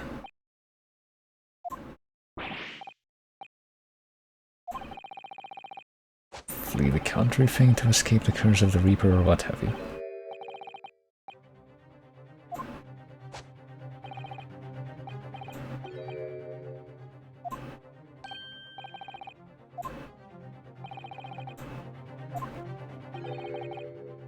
A necessary precaution.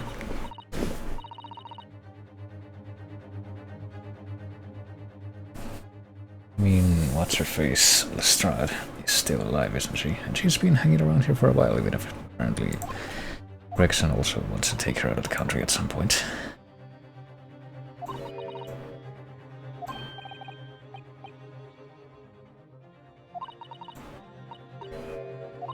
So maybe Van Six believes that someone that isn't him is actually killing the people who go up in trial against him.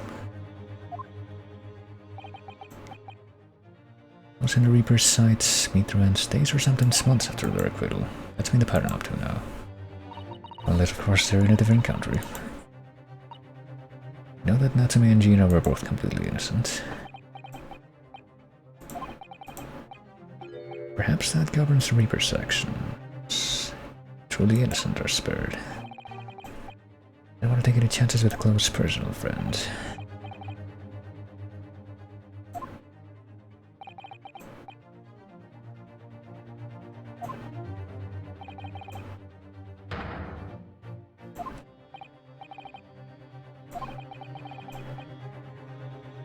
Shape package got any say in it? Well, apparently neither does Lestrade, so...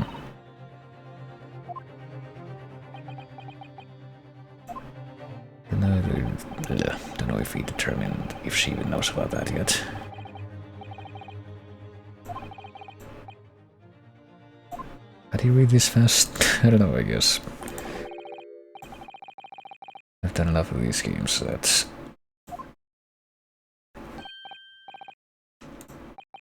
I have a bit of a penchant for just being able to process the contents of at least these little dialogue boxes pretty easily.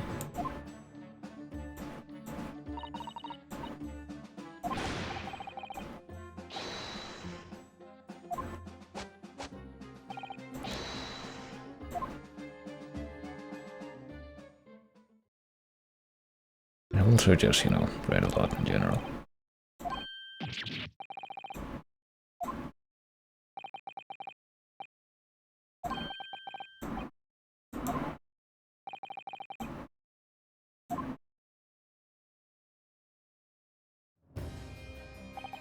Alrighty then. We're gonna witness that right now.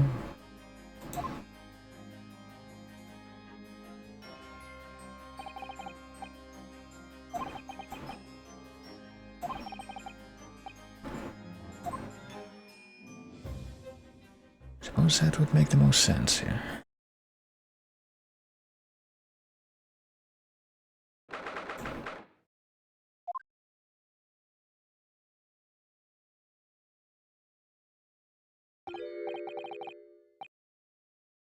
Save the guileless scientists from a great injustice. We have to stand like this, like opposite each other.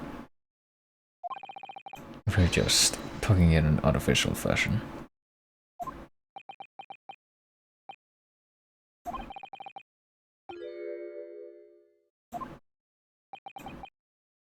I think we heard about this very, very vaguely from Sholmes before. First I thought you just didn't like me. But now I think differently. So you gotta mention that little, you know, tip that he got. Clearly know our ways, so I guess that some specific incident led to your thorough dislike of my race.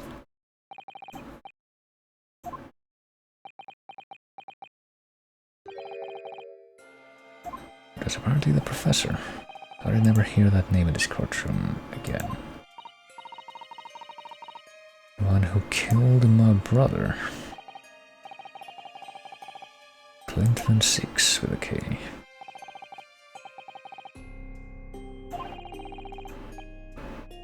Was the director of prosecutions and a key member of the judiciary, so he must have been older than him, surely. Didn't necessarily make that connection until now. There were exchange programs between Britain and other nations and to share knowledge and ideas. 3 judicial students came to Britain from your homeland, the Empire of Japan. Wasn't Mikotaba one of them? Yeah.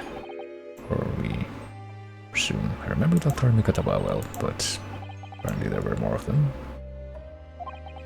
Are we gonna know who they were?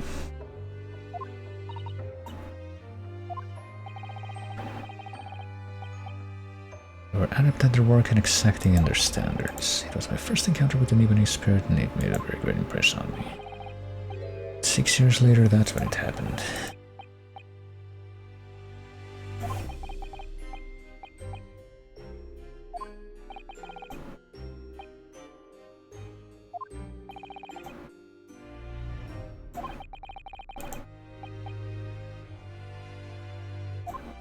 It was his victory in the end, I guess because the killer got caught.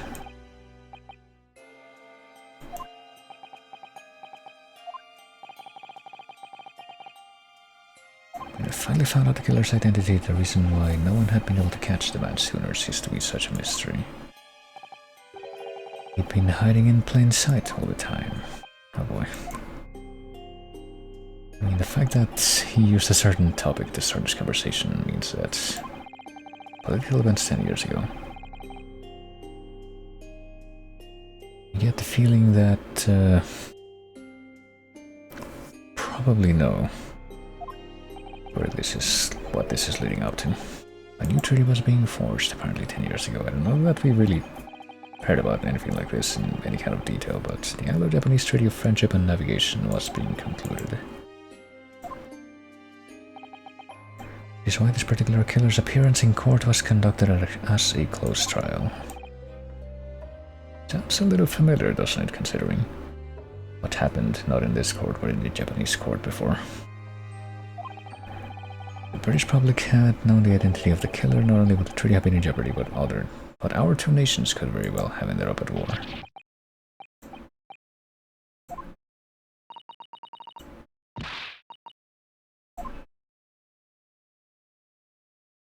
I mean, is he gonna be able to give out a name at this point, or is that all? Oh, wait. Conclusion earlier, I thought to myself, yes, it's time. Time for you to come face to face with this hideous monster.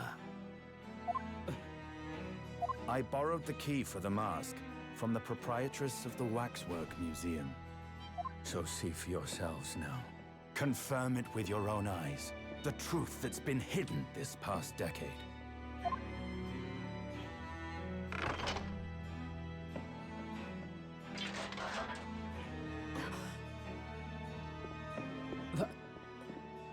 That's the professor? Yes, that's him. Until now, the thought never even crossed my mind. That the mass murderer, whose crimes shook Britain as never before,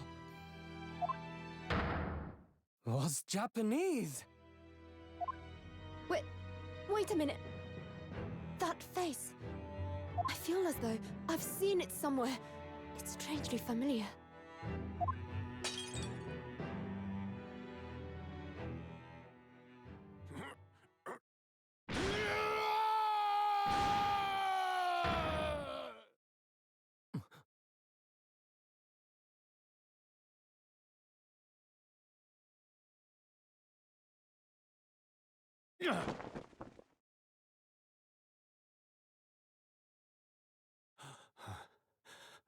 Father. I'm sorry, what? What? Father?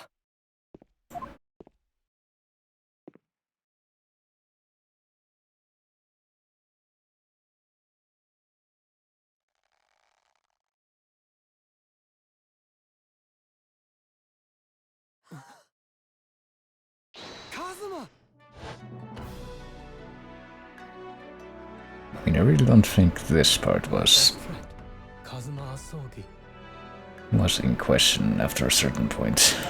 After a whole year, finally his memories returned.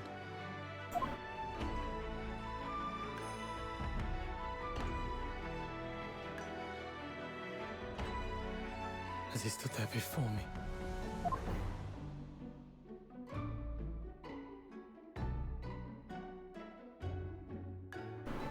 Ryunosuke.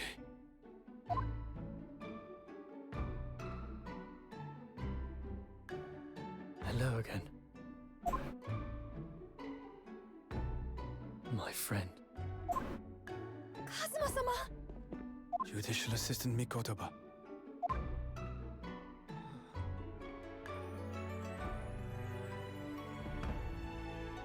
It's been a very long road. Thank you. Thank you for guiding my friend here when I could not. It was an honor.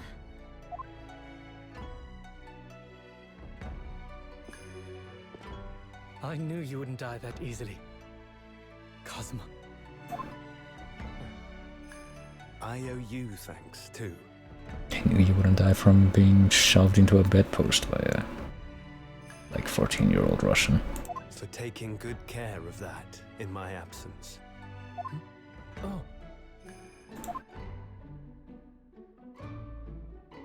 Karuma, the great blade of the Asogi clan, passed down through the generations.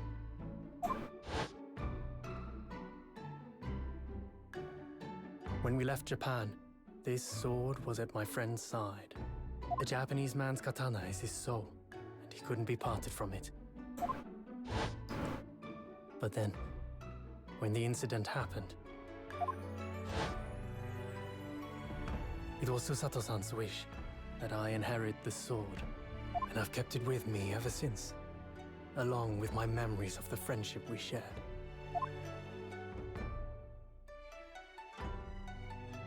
With this by my side, I always felt that you were watching over me somehow.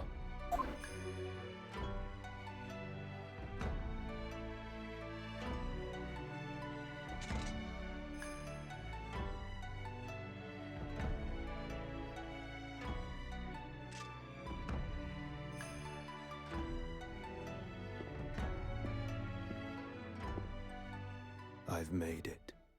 At last. Father. Are you saying... Surely not. You mean, you knew all this time? I'm looking at it, but I still can't believe it. This mass murderer is Kazuma's father. I don't think we ever saw Kazuma's father before, though.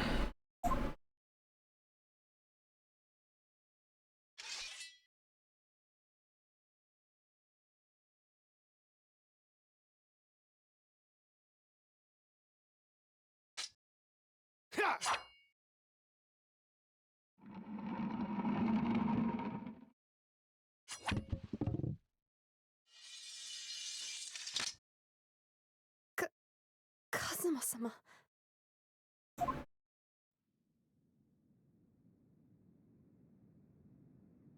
Ryunosuke, we have much to talk about. But now is not the time.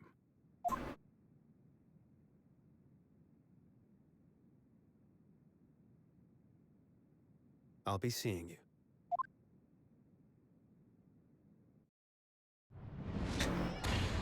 I'll be seeing you after I pay my fine to the Wax Museum for what I just did. That's all Kazuma said. Before he turned and left us there, in the courtroom.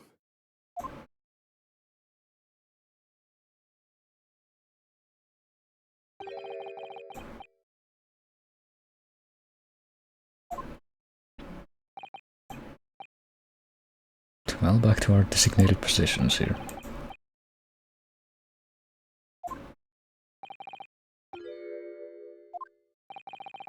Some connection to the man who killed my brother, really.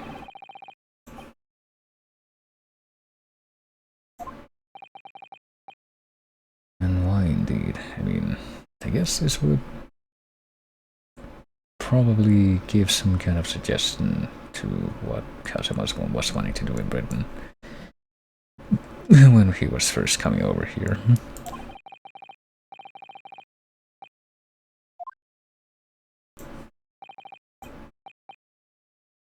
Some kind of finality with the professor case. I mean, we got 2 other cases to go after this one.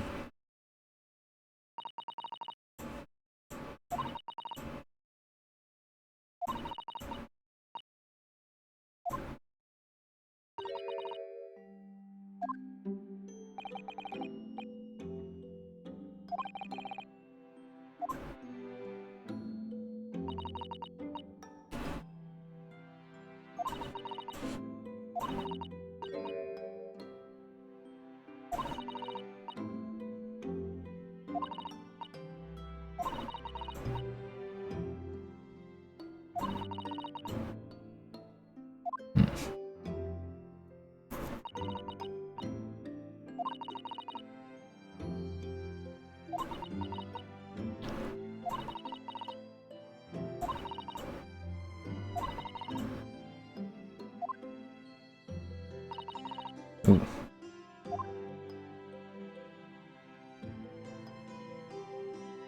For a brief moment, my great friend had returned, only to disappear again all too soon. But in that fleeting encounter, something stirred. Something that had been dormant for a long time. As if great wheels had been set in motion. I could almost hear them creaking into life. In some ways, it was the end of a chapter, but in many, it was the start of a new one.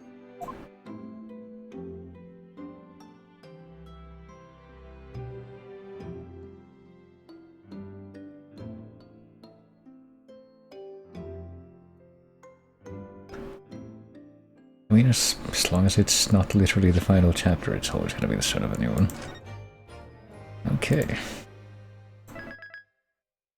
I mean, I'm kind of forced to assume that the whole professor case also has to be...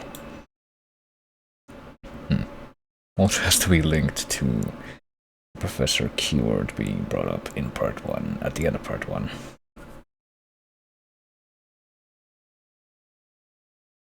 With the whole, like, music box thing that led to, like, the names of the 4 people, and I have to wonder how those all link together, because it was like the 4 people were like Asugi and Gregson, and like not Watson, Wilson, and also I think that name that was given for Giselle Brett as like her actual name, or like one of the other aliases that she used. We still don't know what her deal is fully, and now she's dead, but apparently we have more to learn about her still.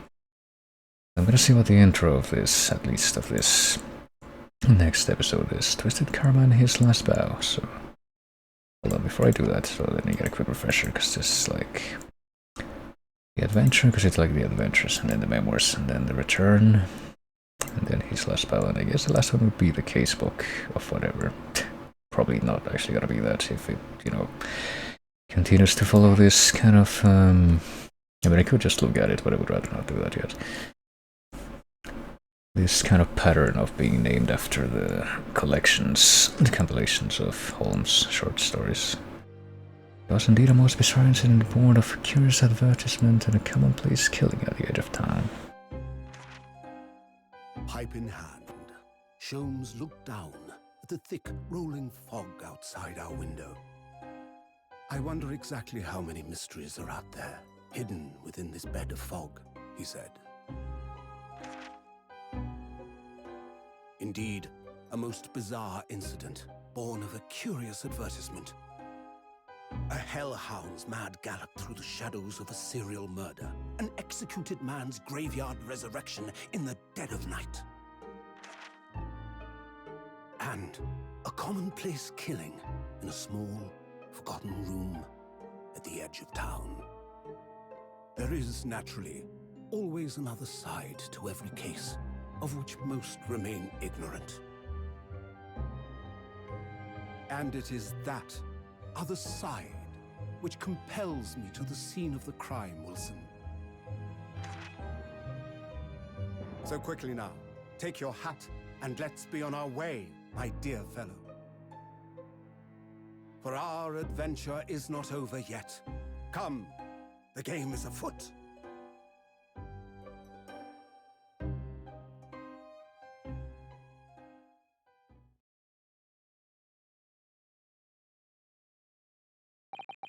Alright, that was like 4 different references to Holmes stories in a row there. Great Waterloo Hotel. Let's take a look at the background before we get into anything. Probably just honestly leave it there. Probably not even like watch any. I could save over that, but if I don't even save over that, literally just having watched that introduction again, just exit without saving. It's already saved at the yes I know. Like the chapter start point, but I probably gotta watch, since it's literally just the start, probably gotta watch a little intro part again whenever I come back to this. I haven't updated the schedule, I have not, because I don't think that I would actually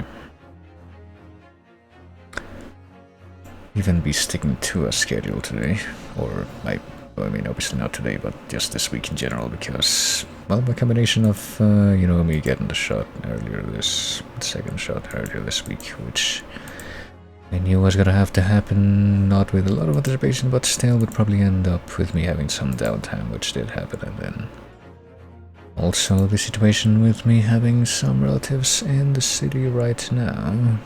I think something might be happening with them tomorrow. I'm not even sure that I have the details of that yet, but I'm not even sure if I'm gonna be like available at normal times tomorrow or at other points during the week when, I mean, the grand total of 2 other points during the week where I might actually end up streaming usually, so probably wouldn't properly be able to come up with a reliable schedule for this week at any rate, and think, but I might be able to do that again next week or after that, who knows. But yeah, at any rate, that is where we're gonna be leaving things off for the time being, I think. Let me just check one thing before I close this off, because I hadn't even thought about this in a while, but I'm pretty sure Taylor is, yeah, this is where you check the whether or not you're going to be using the custom outfits for part 2. Apparently, they're apparently called Iris's homemade suit, Iris's homemade dress, and Charles's Japanese jumble mix. There you go. Pretty sure those could be described in simpler terms, but that is in fact the names they are given. Not yet at this point. I shall finish playing the game.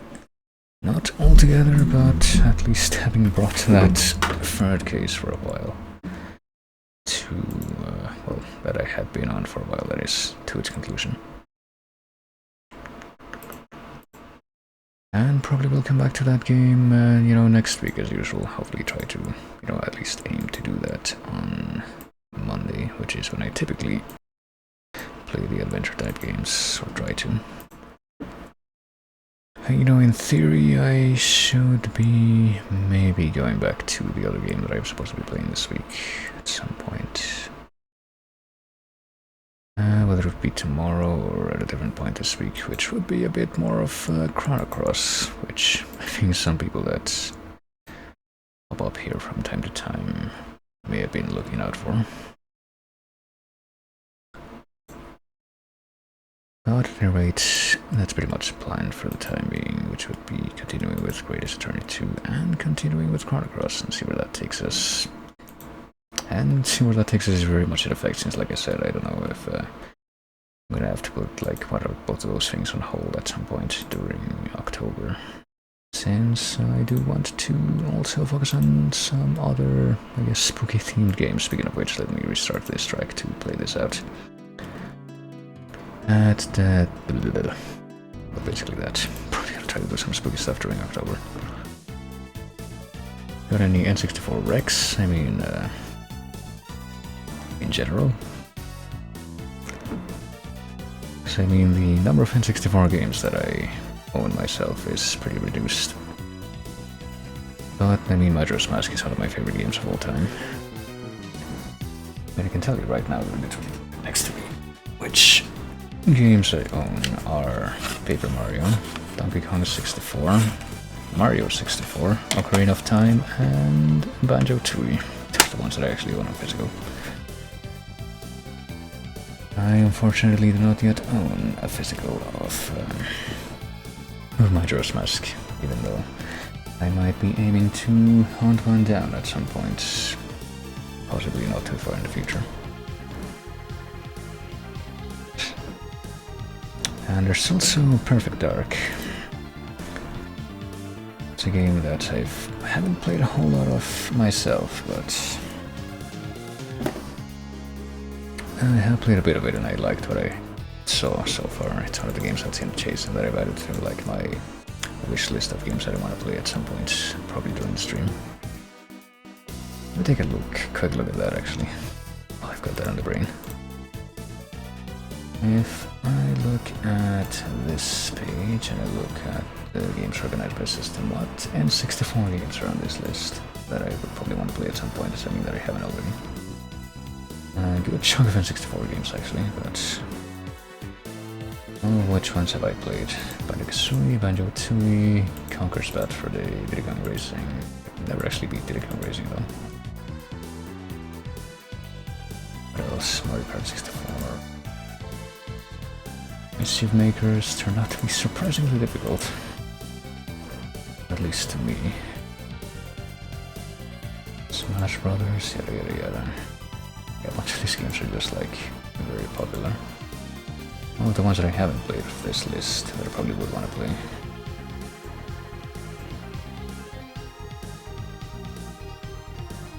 Well, there's Gauntlet Legends, I guess I'm mildly curious about that one. There's Mystical Ninja Starring Goemon, which apparently people seem to like. There's Pilot Wing 64, which has pretty nice music. I never played Pokemon Snap, but I think people like that one.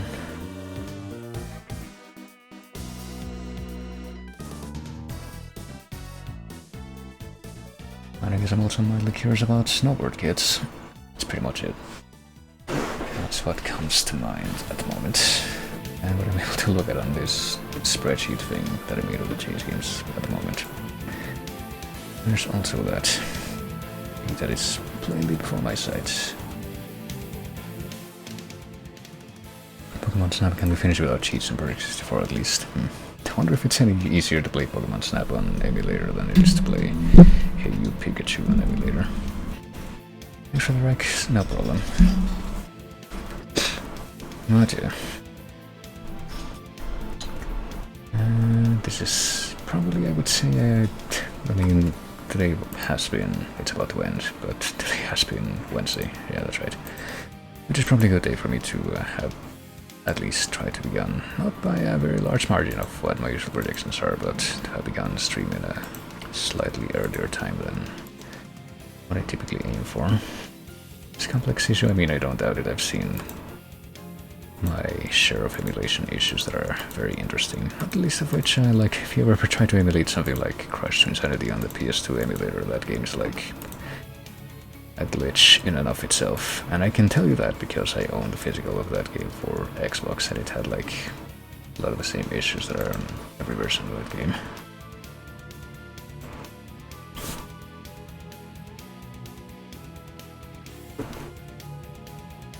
And other things. I think most of my problems with that kind of stuff happened before I had a competent computer though.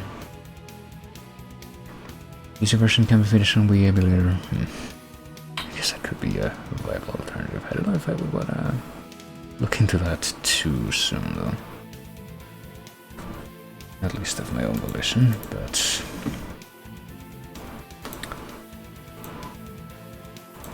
let me see, is there anything in the background that I want to address before I close things out? Probably not.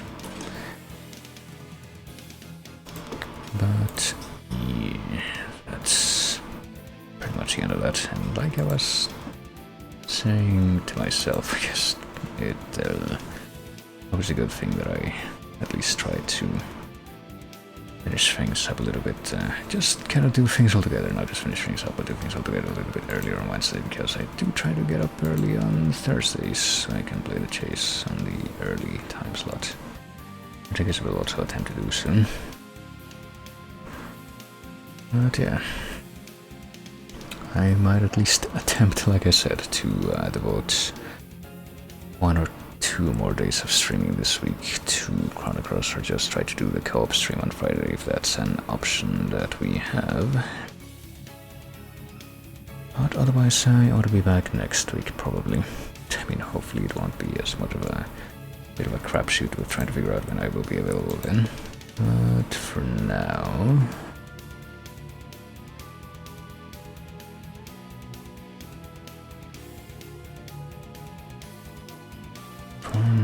what should I do? I could click on this and take a quick look at what things are like. Yeah, sure, why not? Gonna try doing this real quick.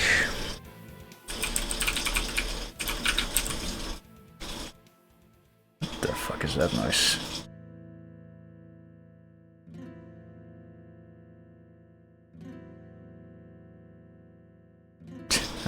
Very interesting. Sounds like might be some kind of mechanical wind-up though that's being played with at 11:36 at night in a very echoey part of the yard outside. It's more like the car park than the yard really, but at any rate, I'm gonna try to do a quick raid. If you would be willing to stick around for just a couple minutes more, I'm gonna try to raid. I hope that I spelled this right. There we go. Somebody out of streams who is a pretty nice chill dude, who I think does a lot of retro stuff right now. Is playing apparently Ninja Gaiden on NES for the first time, which that combination of words is probably a pretty interesting premise in and of itself. But yeah, hopefully we can go take a look, go say hi real quick, and then I can probably grab some food and see if I can get some sleep. And possibly return, like I said. But for now, what I will say is, you'll take it easy. I think everybody for coming, like always. Thanks for chatting, always great whenever people chat. And in, I guess just a quick look back, I will say thanks once again to Phoenix and Wolf for the subs that were given this stream. And I will see all of yous later.